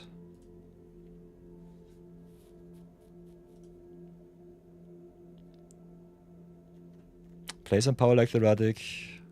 Play some Corneos. Squall might be also good for some recursion with some Knights. Kavera is awesome. Skivix is solid. Some nice big boys like the Neok or the Prototype might be interesting.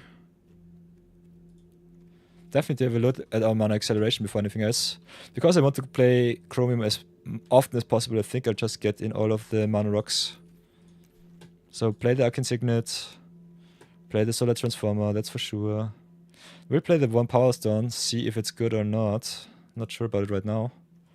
Get myself some fixing, see how well we do with the lands. Starting town it is.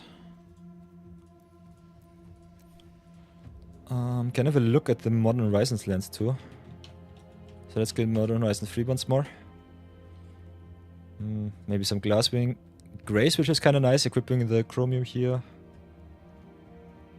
Waterlogged Teachings is awesome for some tutor, which can also be doubled as a land. Landscape might be fine. Can cycle late game, otherwise can search your lands. Some card draw for the Chromium might be good. Contaminated for sure. Yeah. So yeah, you can play Chromium in many different flavors. Definitely want to get all of the dual lands in, that's normally my way to play. Arcwave Innovation might be kind of nice with the Improvise. If you have some token makings, might be good. The Fetcher's in, that's fine. Then the Shock lands in, pay some. This time we start with the mana base because of one simple reason. Want to know how good our fixing is. Depending on that, we might have to use more mana rocks or not. The earlier Chromium comes down, the better I think it will be. But we are quite weak against sweepers nonetheless, so it doesn't matter too much. Definitely need a lot of card draw to enable his protection.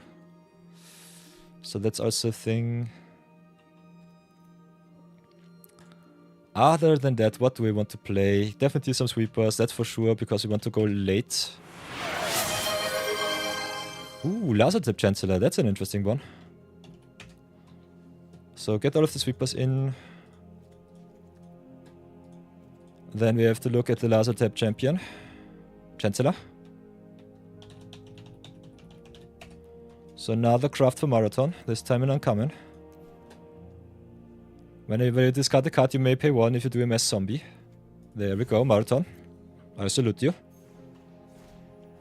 The Chancellor has been crafted. The contract is sealed.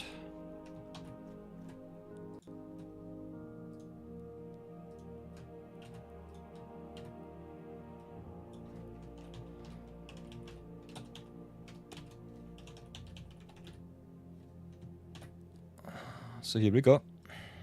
Lasertrap Chancellor is in the list. If someone else wants to craft a card with the channel points, you can definitely do so too, my lovely lurkers. Keep that in mind. This is not a marathon redeems his stuff only stream. Yeah, somehow we must profit from Chromium's discard one. Totally true, marathon. That's fine. You can also play discard. Have a look at your discard spells or permanents, which have the keyword discard in their text, and so you can see if you get something good.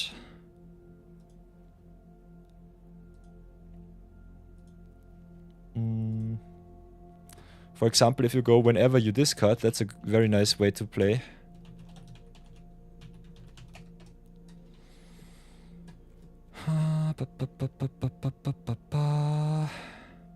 Could also play some reanimate or something with the Chromium. I think personally he's more awesome in a finisher position than anything else. So might be our curve topper, if nothing else. Can definitely play the Monument to Endurance though, because I think we might be playing some Kaito too. Very good additional advice with the self-discard and with the payoffs here. Diviner of Fates would be so good here, but that's another mythic. Let's have a look for our awesome viewers, because I personally don't know this card, Diviner of Fate. Who, Diviner of Fates, nice. 2022, that's been a time. Whenever this creature enters, it connives. Whenever you discard one or more cards, seek a card that shares a card type with the one. Ooh, triggers only once each turn. Kinda nice to enable that one, because you can play it during your opponent's turn and during your own turn. It also goes infinite with the Chromium, so that you never run out of cards. So that's kind of fun. Ooh, Brownie Man saving up for a rare craft. Nice. I've turned down the channel point redemptions quite a lot. I hope it's still fine for you all. If you think they are still too expensive, we might have to re-evaluate another time. But I think we're quite fine so far, I would say. 2,500 for a rare craft should be okay-ish. Especially if more people want to redeem a card per day, it might be otherwise a little bit too tough on my budget. Want to keep at least some deck in the pocket. So what do we need? I personally like me all of the card draw. So let's have a look at the card draw abilities so far. A lot of permanents that need some action. And draw some cards in blue and black, I would say. Could add the Track and Trainer once again. Maybe add some activated abilities from some equipments too. Horror Creeper is solid. What else do I want the deck to do is the question. With Curiosity, I think we want to go at least a little bit wider. We're playing Flash that deck right now, so a lot of 1/1 creatures. Cards like the Phyrexian Arena are a little bit tough because of the double mana pip. Other than that, I think the Phyrexian Arena might still be good, as is the Requiem Monolith. Just get more card draw in the deck and see what we need. Got the Planeswalker switch draw, which is fine. Got some cards like the Annex, which just auto-includes. Can also play some evasive cards like the Elite Guard Mage. So that's also a thing. So yeah, I think this will be the first iteration of the list, but I'm definitely not finished yet. And then let's get all of our dual colored lands in. Not sure if we should play all of the tapped lands, but I think it's still fine. Let's see how inconsistent our mana base will be, or how consistent we can get it.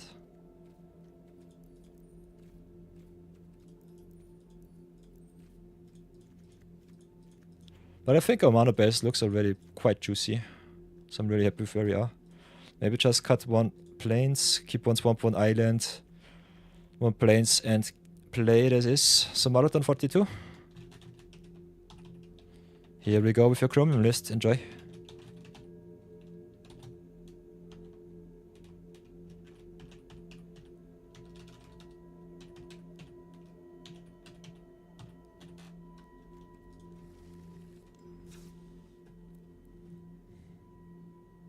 Ah, Marathon! Okay, we have to go back. I have to play Marathon's Wash Away too. I did not even include the counter spells. Ah, there's so much to play. You're totally right. Did not include the Swords to Plowshares. This is definitely Marathon deck. I have to include the Swords to Plowshares too. I have to shout you out as much as possible. Did we miss any other card of you, Marathon? Wash Away, Swords. Should I add the Quain too? Haha. Quain kinda nice because it also a card for the Chromium. I could really play Marathon deck, that's true. Maybe just for the lols at the Quain too. It's card draw. Not the best card draw, but it is card draw. So maybe. How many creatures do we really play? 29. Can get rid of the Monolith, I would say. Maybe cut the Arena. See if it's enough card draw or not. Maybe cut the Cryptic Command in Flash deck is normally good.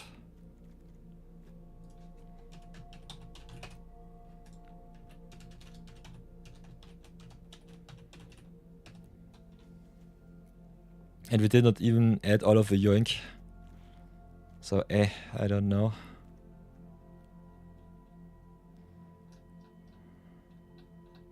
Play a lot of Flyers, thus I think it's okay. Play some Yoinkage. Maybe get the Waterbender Ascension out here. I think it's still fine. One extra cut. I think we're looking good like this. Yeah. Let's play a solid 39 with a lot of extra dual lands and go to town. It is a rabbit. Yeah. Hi. Associated Project Roll Recorder. Playing some Teysa, Oppulent, Oligarch.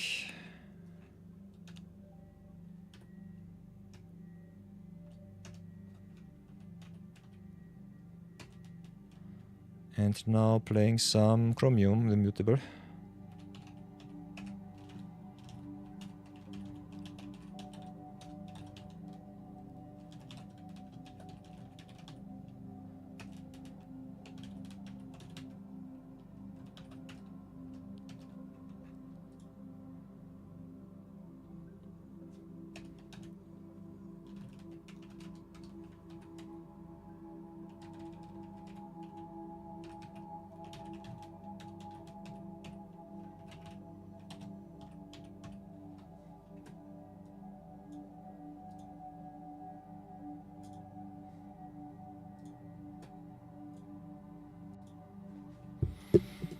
Oh, okay, everybody, let's go into some games, have some fun.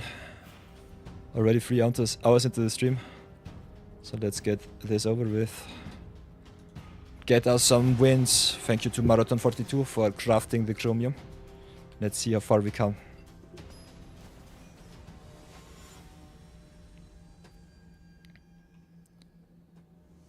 Okay. First game against Gishav's Sun's Avatar. Oh. Shoutouts to Marathon. We've got our cost reduction with the Jet Medallion for our black cards. The only thing with the medallions is they only cut one of your colors down. If you play multicolored, it's normally not too bad, but I play a lot of monocolored awesomeness too. So I'm not sure if this keep... not really sure. Playing a Rasko on turn 4 would be kind of fun. So I think we'll still try it. Normally I would not advise to keep a color screwed hand. Let's see how bad it will be. Okay, Spymaster's Vault needs a swamp. Might be tough to enable.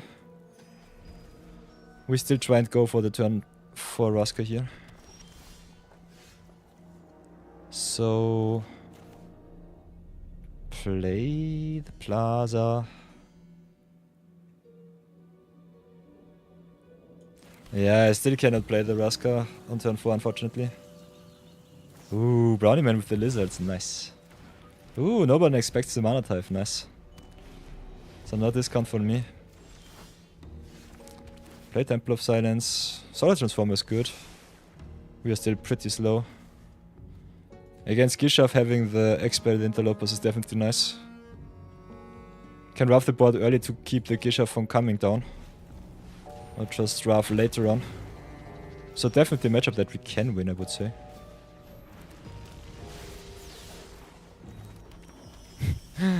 Oh, opponent with the white counter spell, you'll love to see it.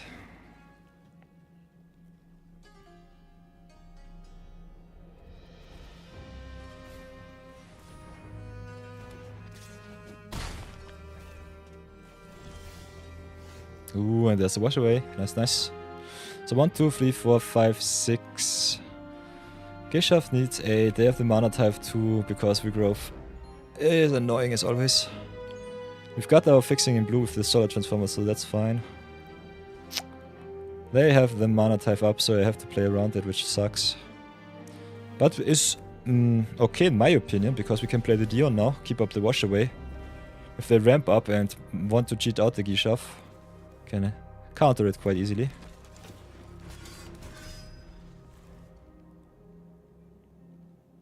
We'll lose the damage race right now, which sucks. So I don't know. Ooh. Watley Dinosaur Knight, that's a Precon commander. Precon Planeswalker.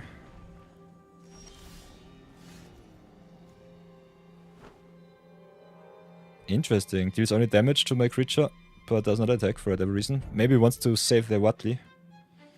Which I can understand. Ah, this is kind of annoying. 1, 2, 3, 4, 5, 6, 7. Can make a land out of the Sawtooth. Might get punished if the opponent draws an untapped land, so that sucks. Could go just for Expel here and say everything that is bigger than 2.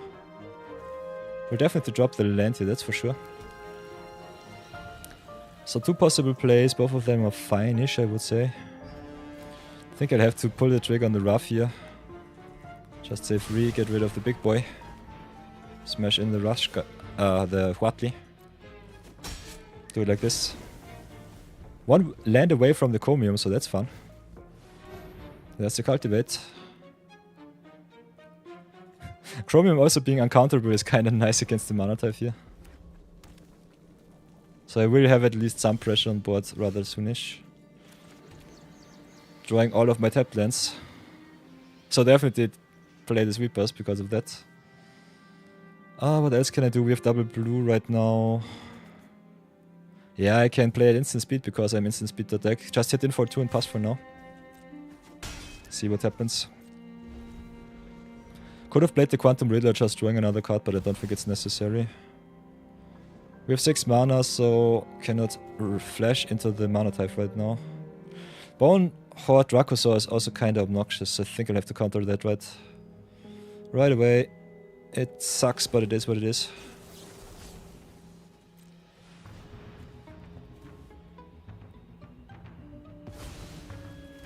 Because this is way too much value, and I don't have good remover. Could have waited for our opponent tapping out though. Ooh, Synchronous Super is kinda nice. 1, 2, 3, 4, 5, 6, 7. I think we just... Quantum Riddler right now, warp it in. Keep up the sync. Keep up the mana. Starting town is nice, want my land drops. So hit in for 2. Pass for now. And the Riddler goes away, which is fine.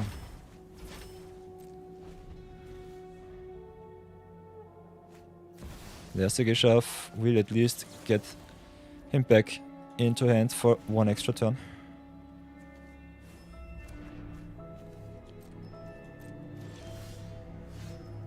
Might need to play a good answer though, rather soonish. While the opponent is tapped down, I think we'll just go full on value and see what happens. Draft another 2 non-lands. Medallion is good, Enchanter is nice. Ascension is awesome. Got a lot of good plays here. Could blow up their Lantern next turn. Yeah, but we need our land drops too. This is tough. They have all of their colors already assembled, I guess. So it doesn't really matter with the Chromatic Lantern here. Maybe just go Waterbenders Ascension, hit in for another point of damage. Pray that it's good enough.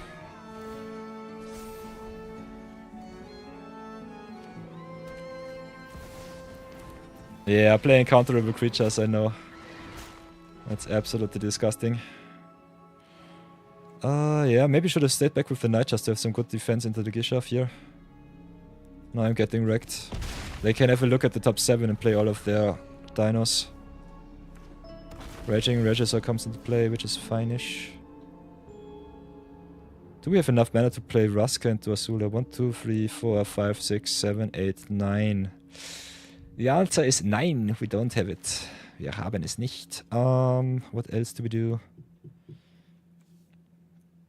Azula is nice. Azula is really nice. Could go Quantum Riddler. Kinda want to play Quantum Riddler while I'm without any good stuff. Gishav needs to be combat damage, so as long as we have some board presence, it should be fine. Play around their mana type too.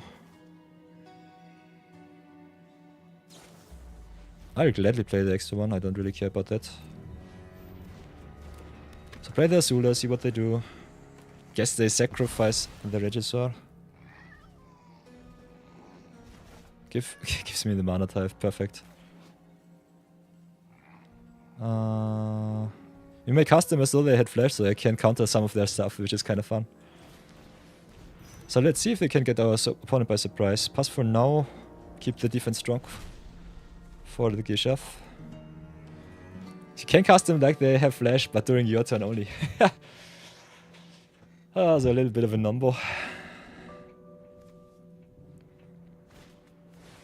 And there's a Talpa. I hate it.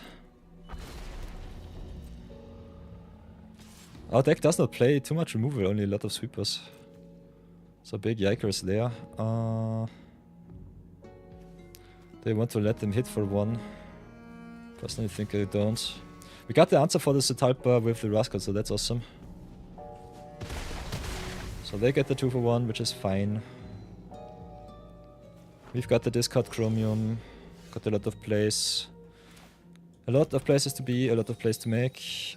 Search ourselves for more blue, I would say. Otherwise, white and black already quite good. Then 1, 2, 3, 4, 5, 6, 7, 8, 9, 10. Can play the Raska for 5 or for 6. Kinda want to draw more cards. They need 10 mana. 1, 2, 3, 4, 5, 6, 7, 8, 9, 10 with the Zetalpa. So we'll do it like this. Play the Raska for 5, I would say. Do I want to play her for 6? That's a question. I think I want to play her for 6 just because I want 2 solid activations before she goes down. Get rid of the Zetalpa here. Then play the Regisaur, the Raging Regisaur. Pass for now. No attacks. They have to tap out to replay the Gishav.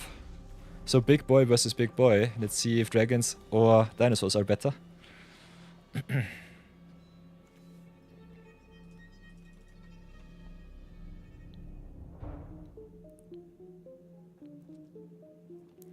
Whatever will it be? Ever so close. Ever so close to stabilizing against the big hasty dino. Long rest. Nice. Yeah. A lot of value. A lot of ramp. A lot of sadness right now. Ooh, Enduring Curiosity is nice.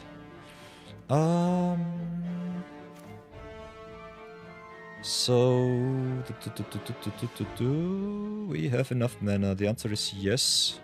For whatever reason, the auto tapper wants to screw me as much as possible and tap down all of my blue, which I personally dislike a lot. So tap down the white, tap down the black, tap down a little bit of the blue, not all. Draw another 2.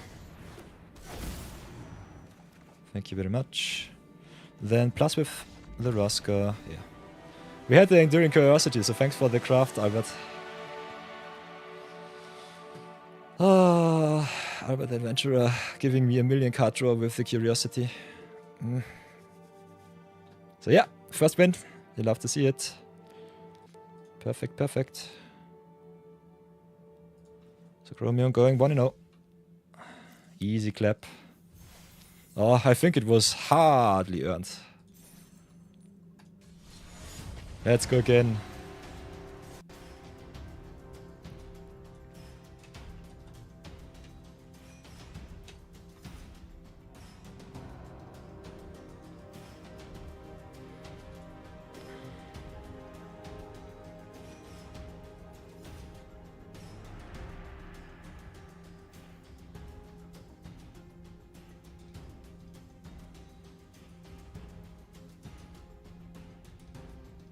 Hard clap.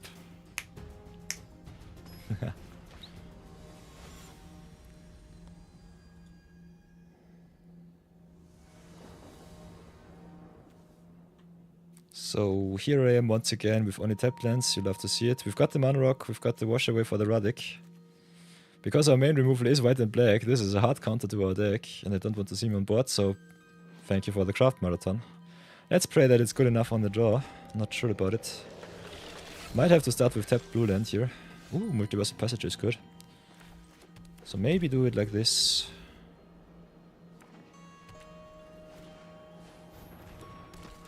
Okay, opponent with the good stuff. We can play all of our power. I think is a nice target. Radic also not safe from Wrath, so we could try and yoink their commander, which would be awesome. Because he has protection from their own colors, which is a hard counter. So 0-point battle for us, X equals 6 is kinda nice. We'll have to ramp up a little bit though. And we need the double white, so I think I'll just play this soporific springs. Shock myself a little bit and ramp it up. So we got some nice plays here with the 0-point ballot. Will not shock me too much because we need some life to pay. We have to pay for our Sweeper in blood.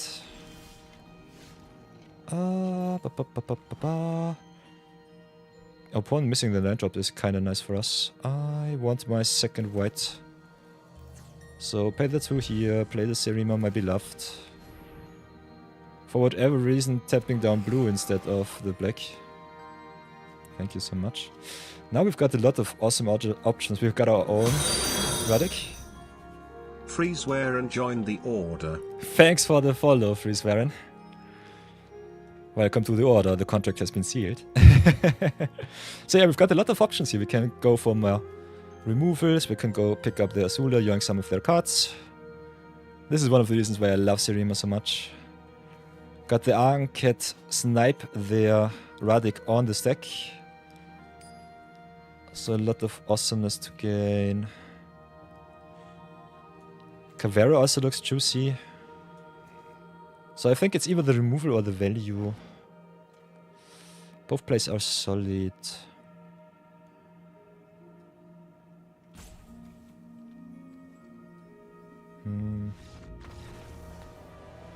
We take too long, they concede. That is the way of the Chromium. But yeah, this would have been awesome. Not sure what I should pick there, but you definitely know it better. Let me know in the comments. And keep me up to date what your favorite search target with Serima is. Let's keep the discussion strong. Hey, Freezewaren is new to the game, okay? Glad to see you play free-to-play. Yeah. If you want free-to-play advice, definitely join our Discord. We have a lot of free-to-play players in our community. And otherwise, can definitely check out some of my YouTube videos too. I made a free-to-play starter guide, so that is one of the easiest ways to learn the game. If you're totally new to Magic. If you're just new to Arena, I think one of the easiest ways to learn the game is go to events, go here to the starter deck duels, and definitely get yourself the first free Magic wildcard rewards. Craft yourself some power. Also go to the inbox here. Normally all starter players have also all of the free packs that Wizards gives out on the start of a new set release. Open those and then you should have enough card pool to make you a really awesome commander deck in Standard Brawl especially, but sometimes also depending on your lands that you open in Historic Brawl. And if you want to craft more cards, have some friends that maybe recommend you some decks to play, you can also go right here, go into the play queue once more, pick up the color challenges, and then Go, for example, into white or into black. Play the decks, play the games, and if you maximize that out, as you can see, right above my head, you get 1 card style, 1 uncommon, and 2 common wildcards. So you can also play those 3 events and get yourself some nice little wildcards that you can redeem for some multiple copies of cards that you want to play in Constructed. Whoops. Still have to upload my color challenge video though. The description should be there a little bit better. And yeah, Freeze Baron, if you have any questions to be answered, just write them in chat, let me know. I'm doing my thing, and if you want some information, some insight, can definitely ask me whenever you want to. So, let's continue with our Chromium. Go to town. So here we go, here we go. Ooh, playing against 5-color progenitors. This is This is normally Janked deck. Let's see what it is. We've got all of our fixing, got some sweeps and some removes. So let's see if we play a control matchup.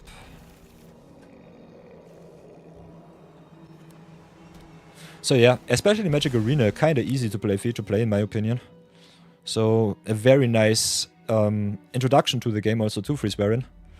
Avatar is not the easiest set to play in Constructed and in Limited because it's very complicated for a Magic set. But the power level of the cards is so good that if you have a solid start, you will definitely have an easy time to go infinite. To just have fun with your friends. Or to learn especially a lot of how to play the game. So as courtesy demands, say hello. But yeah, Magic is very complicated, so if you have any specific questions, how to get started, how to play the game, or learn the game the most easy way, just hit me up. Can always DM me on Discord, can write me on the Twitch chats, leave some comments on the YouTube videos. I will gladly answer all of your questions. I have 20 years of Magic experience. I've started the game in 2002, 2004. So yeah, should know 1 or 2 things about the game. So what do we want to do? Maybe get the Taplins out of the way, play Serima, my beloved. Opponent with the unique artwork. Okay, we punted here. So punt count goes up by 1. I'd love to see it already at 3.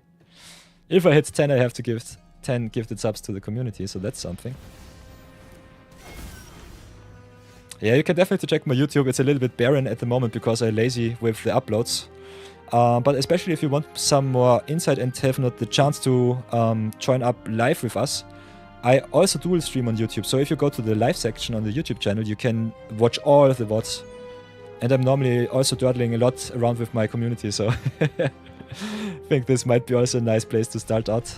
Otherwise, the starter deck duels and the limited madness zero budget brawl episodes that I've uploaded so far have a lot of starter deck lists too, because my journey started with this new account fresh from the start, with an account with 0.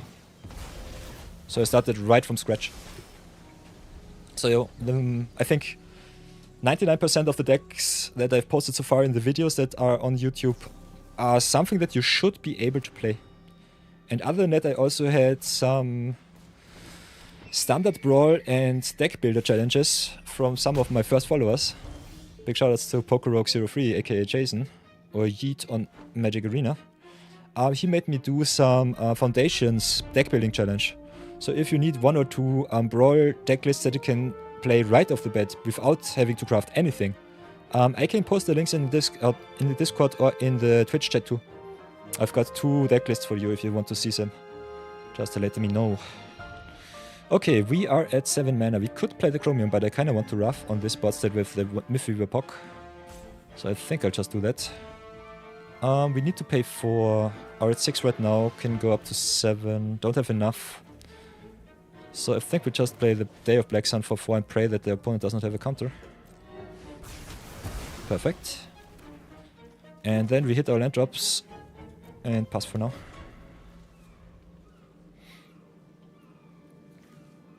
So yeah, especially beginners should have an easy time communicating with me because I'm an educated teacher. I've been studying education for over 3 years at university, so I hopefully can give you enough experience and enough advice in the right direction so that you can learn a little bit from me. Other than that, let's hit our land drops and play like the champions that we are. Our deck already at 1, 2, 3, 4, 5, 6, 7, 8 lands. Opponents still struggling to hit their land drops. So what do I want to do? Could just play the Chromium, cruise Arima, my beloved, go to town from there. Could set up with the Lasertop Gentler and the Simulacrum. Both plays are valid. Kinda want to draw more cards, so I think the Water Bend Ascension might be something that I definitely enjoy. So because our opponent plays maybe a little bit control, we'll just drop the Chromium and see what happens. Crew it up. Give it indestructible. Thank you to my Serema. And hit in for 5.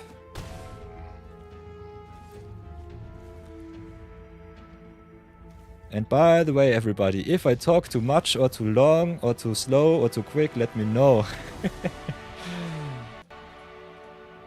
Because sometimes I lose myself in my monologue. Other than that, 3-0. Easy Chromium wins. Here we go. I still remember quite vividly how awesome Chromium was when he released for the Brawl queue. So Marathon, we too know the origins of this card. Oh, yeah, it's awesome. So first wildcard of the day. Ooh, getting a Loxodon Battle Priest. So yeah, if you want to increase your collection as fast as possible, I recommend you go and grind out your daily wins, because you get a lot of wildcards for free. Other than that, you normally don't have the problem of not having enough wildcards. All of the wildcards that you redeem through the daily rewards also are given to you through a random generator. So every card on Arena that is legal can be crafted there. And other than that, if you want to min-max with your time, I would recommend you go get at least the first 4 wins of the daily rewards, because those are all gold rewards. And that comprises, I think, 60 to 70% of the whole daily gold that you can earn. So normally, if you grind out your daily wins, get your daily award down to, you should be with a gold plus of 1,250 to 1,500 gold. If you do just your daily wins and slow roll your daily rewards, which you can do because they maximize at 3, you can go up to 750 gold per daily rewards, but get the first 550 already through your first 3 wins, which is kind of nice, because you should have that done in, I think, one or maximum 2 hours, and then just go on with your day. That's kind of fun. So here we go once more. Lotus Kun with Old Radstein. Der alte Rutstein. We have no acceleration on the play. Radstein ramps out quite heavily, so I'm not sure if I want to keep this. We are not color screwed, which I kind of like. Have some untapped lands too. Can yoink also some of their ramp maybe from the top, so let's see what happens. Kind of liking the Esoscale as a value card, so keep that one. And I think we just could go multipass, Versal Passage on black or blue for the inside. Could just fetch with the landscape here too. Those are my untapped lands, so I think I'll just play the tapped lands and curve out. Play next turn the Chromos Cheat Shark. Fix myself into white and do it like this. Because Siphon Insight also gives us a token with the Cheat Shark in play, which is kind of nice.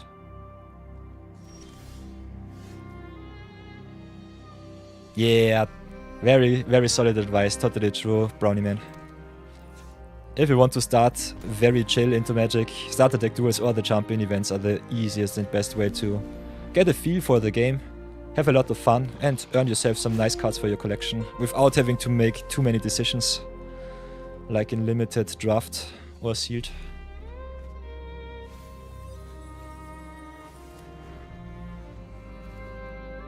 So yeah, definitely join our community if you want to connect with some people who have a little bit more experience and are still very beginner friendly. I think we have a very solid amount of people that can definitely help you out. Also ask a lot of questions. Magic is complicated, and I think it's natural that you have to ask a lot of questions. Ooh, kind of like me that one. Bushwhack is also kind of nice for some more lands. Rudstein is a 1/4, so that sucks. I think we go for the Bushwhack here. Could fight if we really want to. Getting the tap lands out of the way is my favorite play here. I think I slow roll the Bushwhack here as a removal spell, just hit in with the Siege and pass.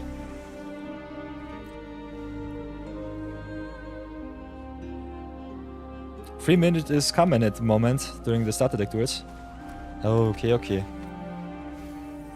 Give me a second, I'll give you some brawl lists that you can play right off the bat.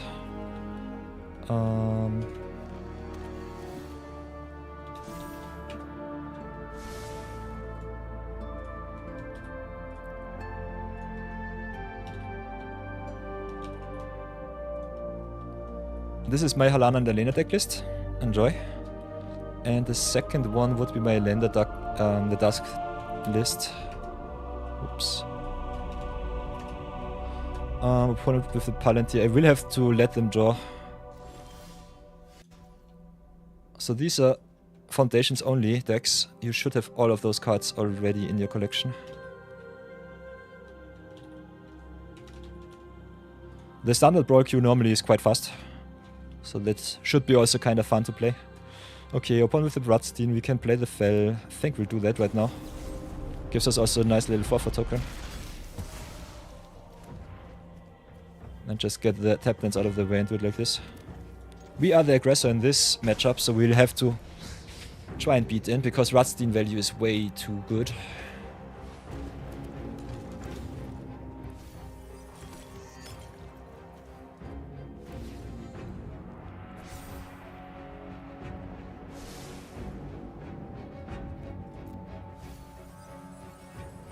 Okay, nice. Play the landscape. Can make a treasure of the Rudstein. Ramp our opponent, get the Planeswalker value online. Play Rusko for 6. I think we'll do it like this. Just set up all of our tokens here. Have some solid removal on board. No value for our opponent on upkeep, which is good. As long as I don't have the board presence, it should be fine. Mid-range versus mid-range. So many good tokens. I love it. Ooh, opponent with the breach. This sucks. That's a lot of value. With the Radic here. They can yoink the Corneas or the Radic. What can they play? The Lumbra from their grave is busted. Okay, we get combo. Nice.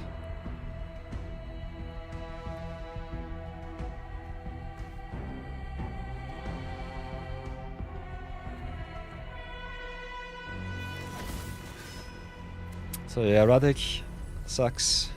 Lumbra getting them 1,000,000 lands. Ramping up to 19 lands, okay. That was the worst thing possible. So easy out to include in any black deck. Breach of the Multiverse is so busted. Especially if you play self-mill. Opponent plays that draws a card. I'm simply dead, I would say. Cavero, my beloved. What can we yoink? From their graveyard, none. From our graveyard, only the Squall or the Corneos. Corneos can be kinda interesting. Corneos might be my out here. So what can we do? Play the Cavero.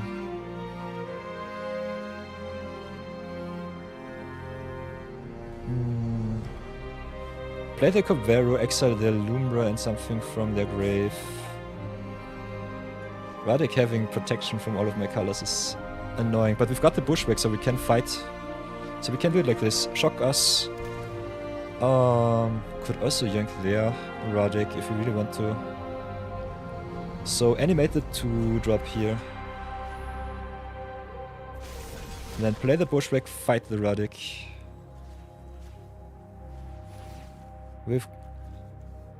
With pleasure. Boink. Adios.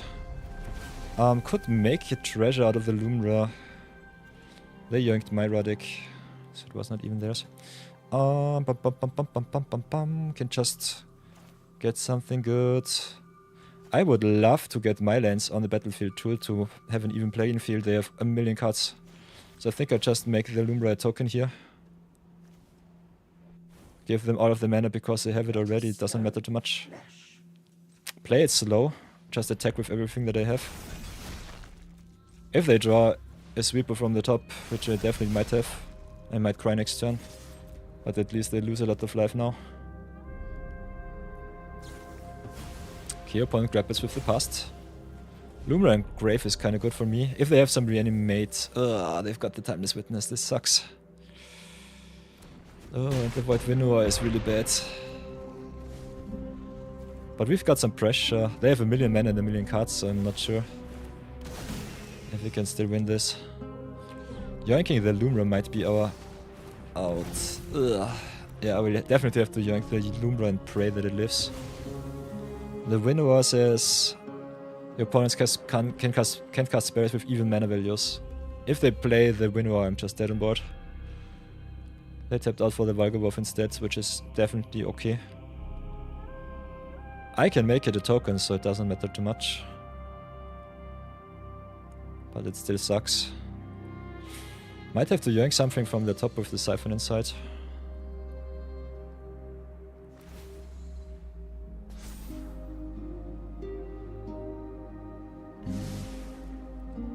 They can draw some more cards.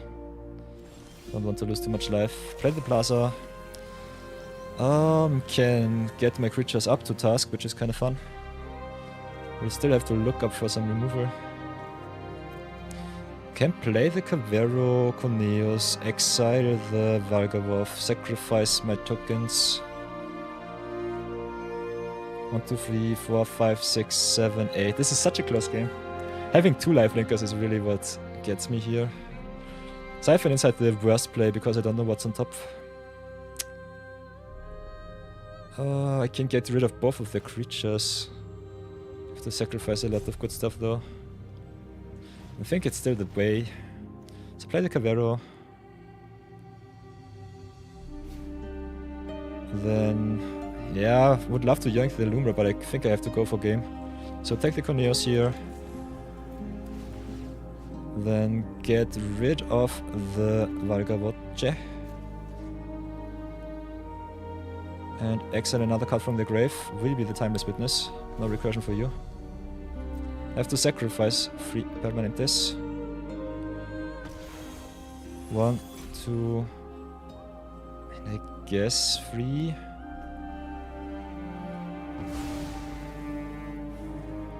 Depending on their hand, if they don't have removal. I'm stupid, I should have sacrificed the Cavero here, that was a big oopsie. That 1 extra creature matters, because if they don't have if they only have pinpoint removal, I might be winning with my creatures. Now I have this creature which cannot attack, so that sucks. Yeah! Okay, this was a punt, but it did not matter. I'll take the punt here. So I think punt count goes up by 2 today. So yeah, for everyone wondering, if you play the Cavero with the Corneos, they will not get their stuff back because I can decide if I want to give the cards back to the hand. I should have sacrificed 2 tokens, or yeah, I should have sacrificed 2 tokens and the Corneos because it cannot attack. Keep back the Shark, the Chromos Sea Shark, because it can attack. And even if they have 1 spot removal for 2 mana to remove my 6 power creature, I still can attack for lethal with the 2/4 and the 4/4. So this was the punt. If they had removal, I would be dead. Would not have come back from that. But yeah, 3 Inno, perfect, perfect. So here we go. So yeah, and by the way, Freeze Baron, if some of the links don't work, let me know too. I had some messaging, I think, last week with Raisasa. He said that he cannot search my list on the Discord, which was one of the reasons. And that you cannot look up my deck lists otherwise easily on the Magic Goldfish site, on an MTG Goldfish. So if something like this happens, let me know. I will try to fix it and otherwise give you all of the information that you need if you want to have some specific deck lists or want some other insight. Other than that, everybody, we'll be doing a short little ad break. Because in 4 minutes start the ads and I want to give you the ad-free experience as much as possible. So get yourself some drinks, some snacks, maybe disable the ad blocker for the next 3 minutes. Other than that, you can always hang out in chat. I will be there as often and as long as possible. Have to make a short little restroom break, but I will see you all in 3 minutes. So until then, pick up the brave, and then we will continue with the awesome Chromium games. So look forward to that. See you soon.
Welcome back, everybody. Thanks for staying tuned. As some of you might know and some of you might not, we are Twitch affiliates since the 1st of October, so thank you for that, Twitch. And the good thing is, we can decide whenever we run ads on the channel, and because I am a humble disciple of Pirate Software and Co Carnage, and those are my main What's it called in English? I know the word, but it always evades me. They are my prime examples of being an awesome streamer for the community. I try to keep the channel as ad-free as possible to give you all the most entertainment as also possible. That also means that I have to run some pre-roll ads. So if you don't know how the monetization on Twitch works, we've got here the earnings page where you can have a look how awesome I earned so far, which doesn't really matter too much because I'll do this as a side gig and as some hobby and some fun. Other than that, what's very interesting is the ad manager. So if you go here to not analytics, where was it? Monetization, go to ads. As Twitch streamers have the option as affiliates to decide how many ads we want to play during stream. And I decided on the lowest possible amount with the best ad revenue, which decides in the long run if you can go full-time as a streamer. But I mainly see myself as a content creator and not as a streamer or a YouTuber or whatever. So whenever I have time to create, I create. Other than that, I just do my businesses. For you, very interestingly, you don't have any pre-roll ads, any mid-roll ads. So you can enjoy the stream. And all of the people who know how to treat the community the best pause their stream if they can during the ad breaks. So you don't miss ever any content on my channel. I will always pause during free-to-play viewer battles, for example, like Saturday, Sunday. If you have an ad break, if it comes through because our games take too long, you will not miss anything. I will always write in chat that we have ads and you can just lean back, get yourself some snacks, some drinks, maybe visit the toilet, touch some grass, breathe some fresh air, something like that. And then can come back after 3 minutes and we will continue from where we stopped.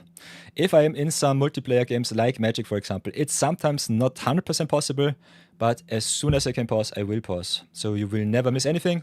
Will always get the updates from me, and that is my pledge to you as my loyal community. And this should be, I think, the base for every streamer out there, because it's kind of fun. And I don't want you to miss content just because you don't throw money at me. Yeah, $10 this month. I'm so broken. Nah, this month was quite nice. I think I earned... How much did I earn? Yeah, my side companies earned me at least 3,600 euros passively last month. Was kind of fun. Was a good month. For not doing anything, it was quite good. And yeah, Twitch does not pay me because I need to earn at least $50 per month, otherwise they will not send me money. So that's the two sides of businesses that I struggle these days on a regular basis. But yeah, it's okay. Especially with our channel size, it's totally fine. I think it's even more awesome that Twitch even allows it that you can start your career as a streamer for free. Because this is a loss leader. If you have a look, by the way, if you're interested in how Twitch metrics work, what's it called? It's not Twitch Tracker, it's Twitch... what's it cost? Twitch Cost Calculator, something like that. I think Twitch Cost Estimator, yeah. Amazon IBS. If you have a look there, we have one channel. We are standard. We multi-track. Nope. We are FHD. We're streaming normally 4 hours per day to an audience of an average, I think, was the best, something between 8 and 11, say 8. So each stream every day costs $10 per stream. And that's quite a lot. Now, do that with the big streamers like Pirate Software, I think, has an average of 2,800. Pirate Software costs Twitch $814 every day just to stream. That's kind of nasty. And 4 streams for 12 hours straight every day. So enjoy. This is what one streamer costs Twitch if he has a very, very big viewership. So yeah. Kind of crazy to see. Kind of crazy to see that. But on the other hand, yeah, our stream with 8 viewers, $10 is still a loss leader because I earn with the ad revenue, as you can see, a 55% split. So that means I get what? 50, 60 cents per day. That's 5 to 6% from what I cost Twitch. So Big oof. Still kinda excited to see that Twitch still lives. If you have a look at the calculator, it seems a little bit ridiculous. Yeah. So let's get the audio back online. Let's go to some games. We still have 2 games to grind out. And finish our Zero Budget the Brawl episode here.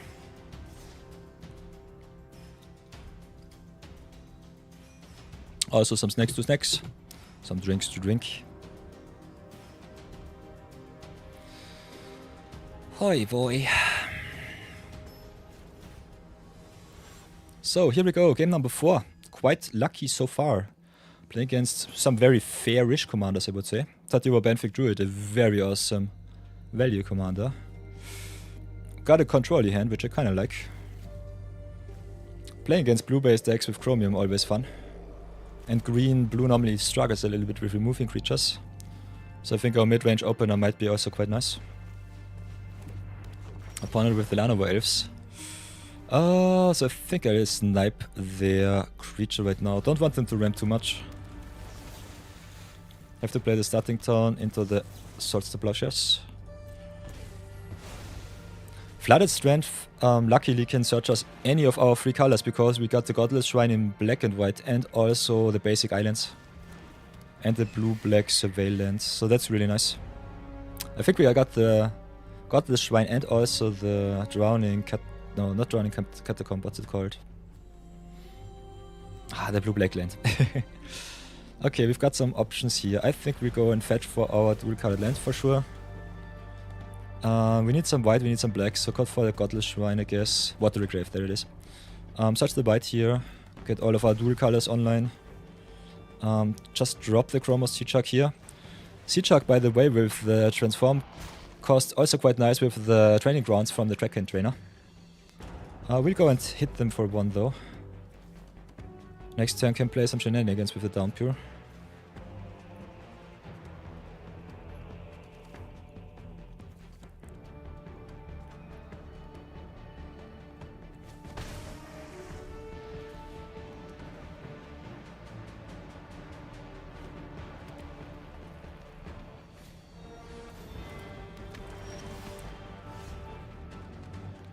Okay. What now? They've got the Starfield Vocalist. Can drop land, play Teysa. We could get rid of the Birds of Paradise. And another creature. At instant speed if they play something. Question is, do we want to play the Pass or the Bogger Trawler? Both are good. We can play at instant speed, so it's fine-ish, I would say. Kind of want to keep 4 mana up, so let's play the Bogger Trawler. Might get punished, but I think it's still fine. So do it like this, hit in, pass for now. If they put something on this deck, I've got 2 Amphibian Downpours waiting for our opponent. So let's see if I get punished for doing it like this. No, this is awesome. They play Teysa. We just play Downpour on the Vocalisto and the Teysa now. Have our flying pressure, have some good blocks. Have the Trackhand Trainer exhausting too. So this is perfect for us. Can activate the Incubate Transform now for 1 less. Got some draw with the Trackhand Trainer also, which is fine. So Serpent's Pass, get the Tapton out of the way, attack with the Chromos for 2 in the air. And just stay back on defense, I would say, for now. Can flash in the High Fate Trickster, which is good. Against blue-based decks, I normally want to play those cards at sorcery speed if the opponent is tapped out. Okay, makes a token, that's fine. I think we should still be able to win the damage race here. Okay, explores. Woohoo, cause Kazandu Mammoth is good. No value for our opponent though. Does he want to attack? Interesting. Ah, the explore gives him another land drop trigger, nice. Bonder's Enclave is also really good, draws him a card with some big creatures. Does he want to get in?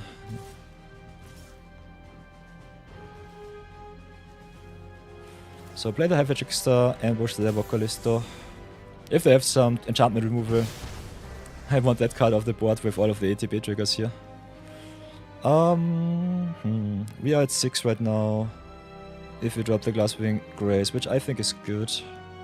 Also, we get the discount through the training grounds so that the Dion can flip next turn.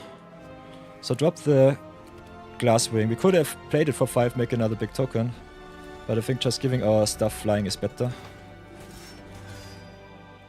Interesting, the transform gets not the discount. It's not an activated ability. Kinda interesting to see that. I thought you could transform for 1.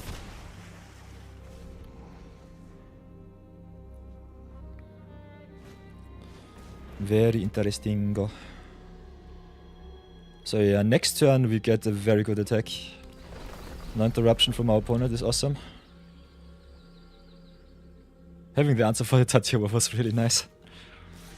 So yeah, next turn we'll definitely flip the Dion for 4, give everything flying in the pump. So take the 6 here, I would say. This is 2, 5, 9, 11, 12, plus 5 is 17, so they are dead in the air. They got the Birds of Paradise to block though. But I think we can activate for 4 if I remember correctly. Oh, come on, please, please, please. So activate this. Flip the Dion. Get a big Bahamut. They have to jump block with their Birds of Paradise. This is 8, 12, 15, 14. Yeah, they are down to 3. We are at 10, so if they have enough landfall triggers, we might die to the birds. But I think we should be safe now. Yeah, draw this card. Nice.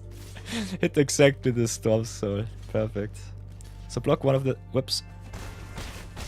Whoopsie daisy. Should have blocked one of the tokens here. But yeah, misclicks happen. And GG's. Oh, this was such a close game. Tatiova is so scary. Nonetheless, we go 4-0. Perfect. Love to see it.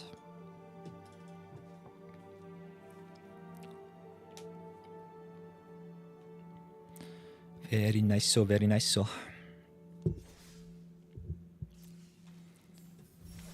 Let's see if we can go for the marbles. Ooh, RuneScape Storm Pool is nice. Nice little counter spell on a dragon is good. I love me all of the nice little uncommons here. They are so fun.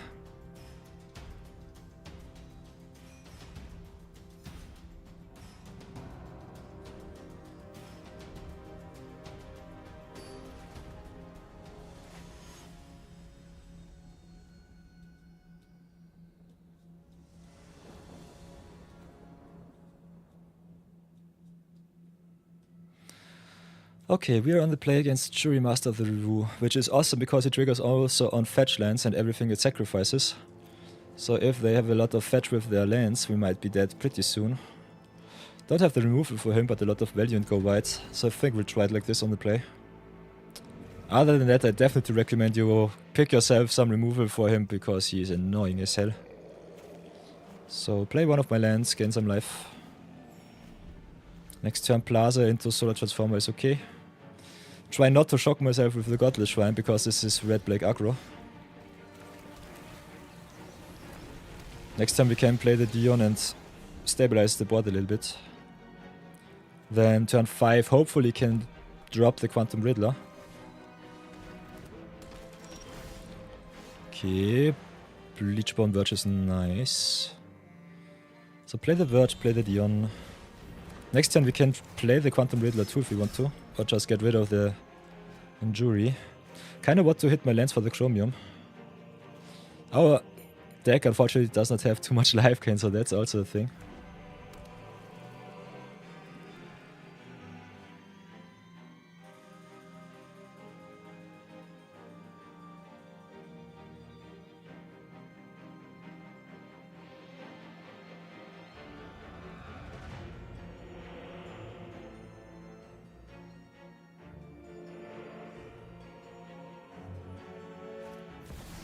Ooh, Sephiroth, that's a nice one.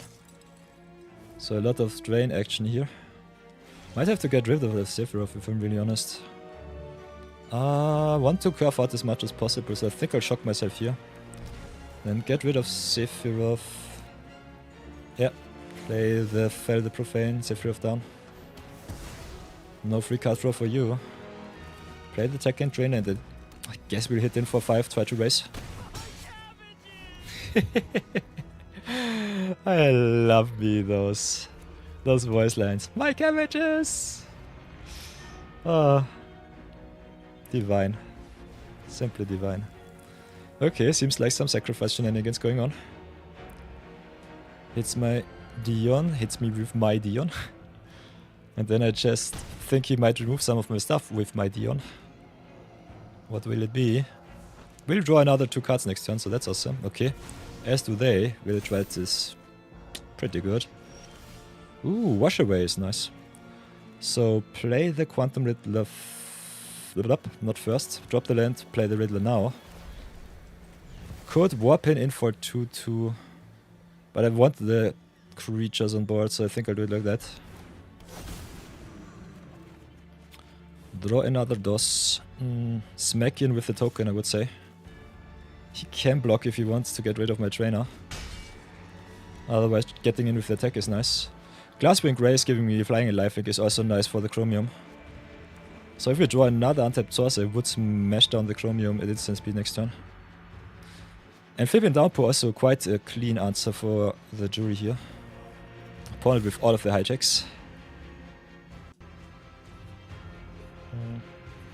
Guess we'll have to take the 6.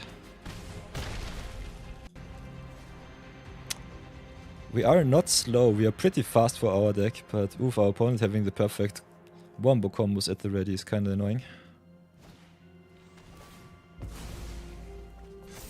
Yeah, there's Annihilating Glare, 2-for-1s everywhere. Ooh, Witch Enchanter is kinda fun. So I think we'll have to do it like this. Shock ourselves for free. Stay back on defense right now. See what happens next. Keep up the Chromium. Definitely play him next turn. Definitely play him this turn. If our opponent does not play anything to kill us right away. Swiftfoot Boots is annoying, but I think it's still okay.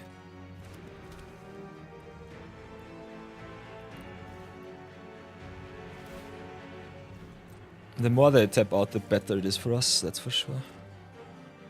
They can smash in the jury, that's totally fine for me. We'll gladly block.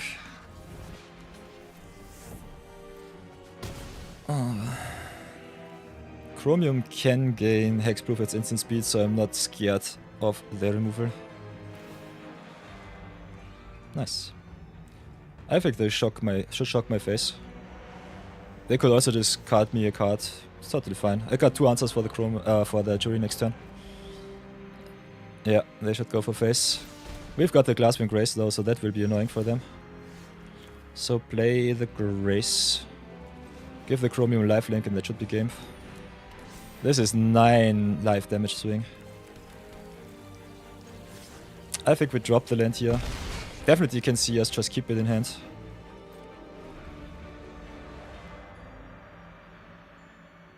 Ooh, nice. Lesser Mal going strong with the Jaws of Defeat wombo combo. Very cool. Very nice to use Mal. Awesome. Yeah, Glasswing Grace is not.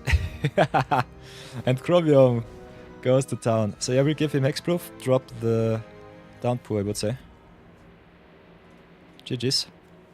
We got the safety valve here. And our opponent concedes. Nice. Clean 5-0. Sweet. Marathon. Giving me the power right at hand. Perfect. I think this is our second Zero Budget Brawl with a 5-0 record for our commander. Awesome. I love it. Amazing game. Yeah, I can think having some Jaws of Defeat wombo combos in your games, Samal, is definitely awesome. Yeah, and Marathon Rights, we have the proof that big fat dragons are nuts. Totally true. Perfect. So everybody, It is time for the deco. What did we do good? What might we have to change? If you have a look at our creature and non-creature distribution, I think we are quite mid-rangey. Chromium can be a very annoying wombo combo or counter commander, so keep that in mind. I don't have too many synergy pieces in my zero budget brawl list because our collection is only 4 months young. In my other account I would definitely just slam Chromium. Always as a mid-range commander. I think he's quite fun if you have a lot of synergies, and mid-range is the easiest way to enable it. Other than that, having some control elements, some sweepers is always a must, as per one of the easiest ways to play a very control-heavy deck. Yeah, the Modern Horizons dual lands won us the game. Fixed us whenever we needed the lands. We hit our lands very consistently, so don't sleep on those cards. Big shoutouts to the Modern Horizons flip lands. And thank you Wizards so much for giving us the flashback drafts. I would have been really sad if we did not get another Modern Horizons draft, because I am not allowed to craft anything. But for my viewers I will always do, because this is my pledge. So yeah, thank you Marathon for the craft. Chromium is very fun to play. Might have to play him against you tomorrow or the day after during our view battle weekend, just to have a little showdown between the dragons. Nonetheless, big shoutouts also to the crafts of the Swords to Plowshares and the Washaway. They came in clutch during most of our games, so having some cheap interaction is always fun. Having some 2-for-1s and some value pieces always appreciated, so I'm very happy with the list so far. I leave the description box as always with all of the informations, with the timestamps, and also with the decklist as it is right now. I posted right away in our Twitch chat and on the MTG Goldfish. If you want to support the channel, help us grow, and might want to get some information and stay up to date, definitely comment, like, and subscribe a lot. I'm very happy to read all of your comments. There's a lot of love, so thank you for that. If you have some recommendations, suggestions, as always, let me know. And other than that, join the order. Our Discord is quite heavy with a lot of awesome brewers out there. So if you're new to Magic or want to learn some new skills, definitely join us. The order of view awaits you, description box. And the About page on Twitch holds all of the secrets. Other than that, I salute you Chromium, I salute you Marathon42. And let's end this episode of Zero Budget Brawl. See you all in the next one. If you're watching this on YouTube, thank you so much for watching. And my Twitchers, we will be raiding someone, so look forward to that. After that, the weekend will come, so stop recording and go next. Okie dokie. So, as you all know, I'm quite a busy person. Love to spend all of my free time with you all, but especially during the weekdays I have to consider sometimes a little bit my other businesses a little bit more. And I also want to get the YouTube's videos finally ready. I promised you them 1 week ago and still did not find the time to update them. So what will be the plan for today? I will stop streaming after our short little chat, and then we'll definitely go right away in the editing, post all of the avatar deck lists that we've done so far, so that all of my zero budget brawler free-to-play players get a little bit of insight into the limited madness in the draft, how I draft, and maybe get some inspiration how to draft the set, because I find it kinda tough that many people say that they are already tired of Avatar. I think it's such a fun format if you just give it a little bit of a chance. And other than that, I think it's kind of fun to see, yeah, just the new commanders, the new toys, play with them a little bit, have some fun. We will be starting our view battle weekend tomorrow, I guess, same time, same station, 12 PM CET. My Americans will be sleeping at that time, but don't fret, I will try to stream at least 4 hours.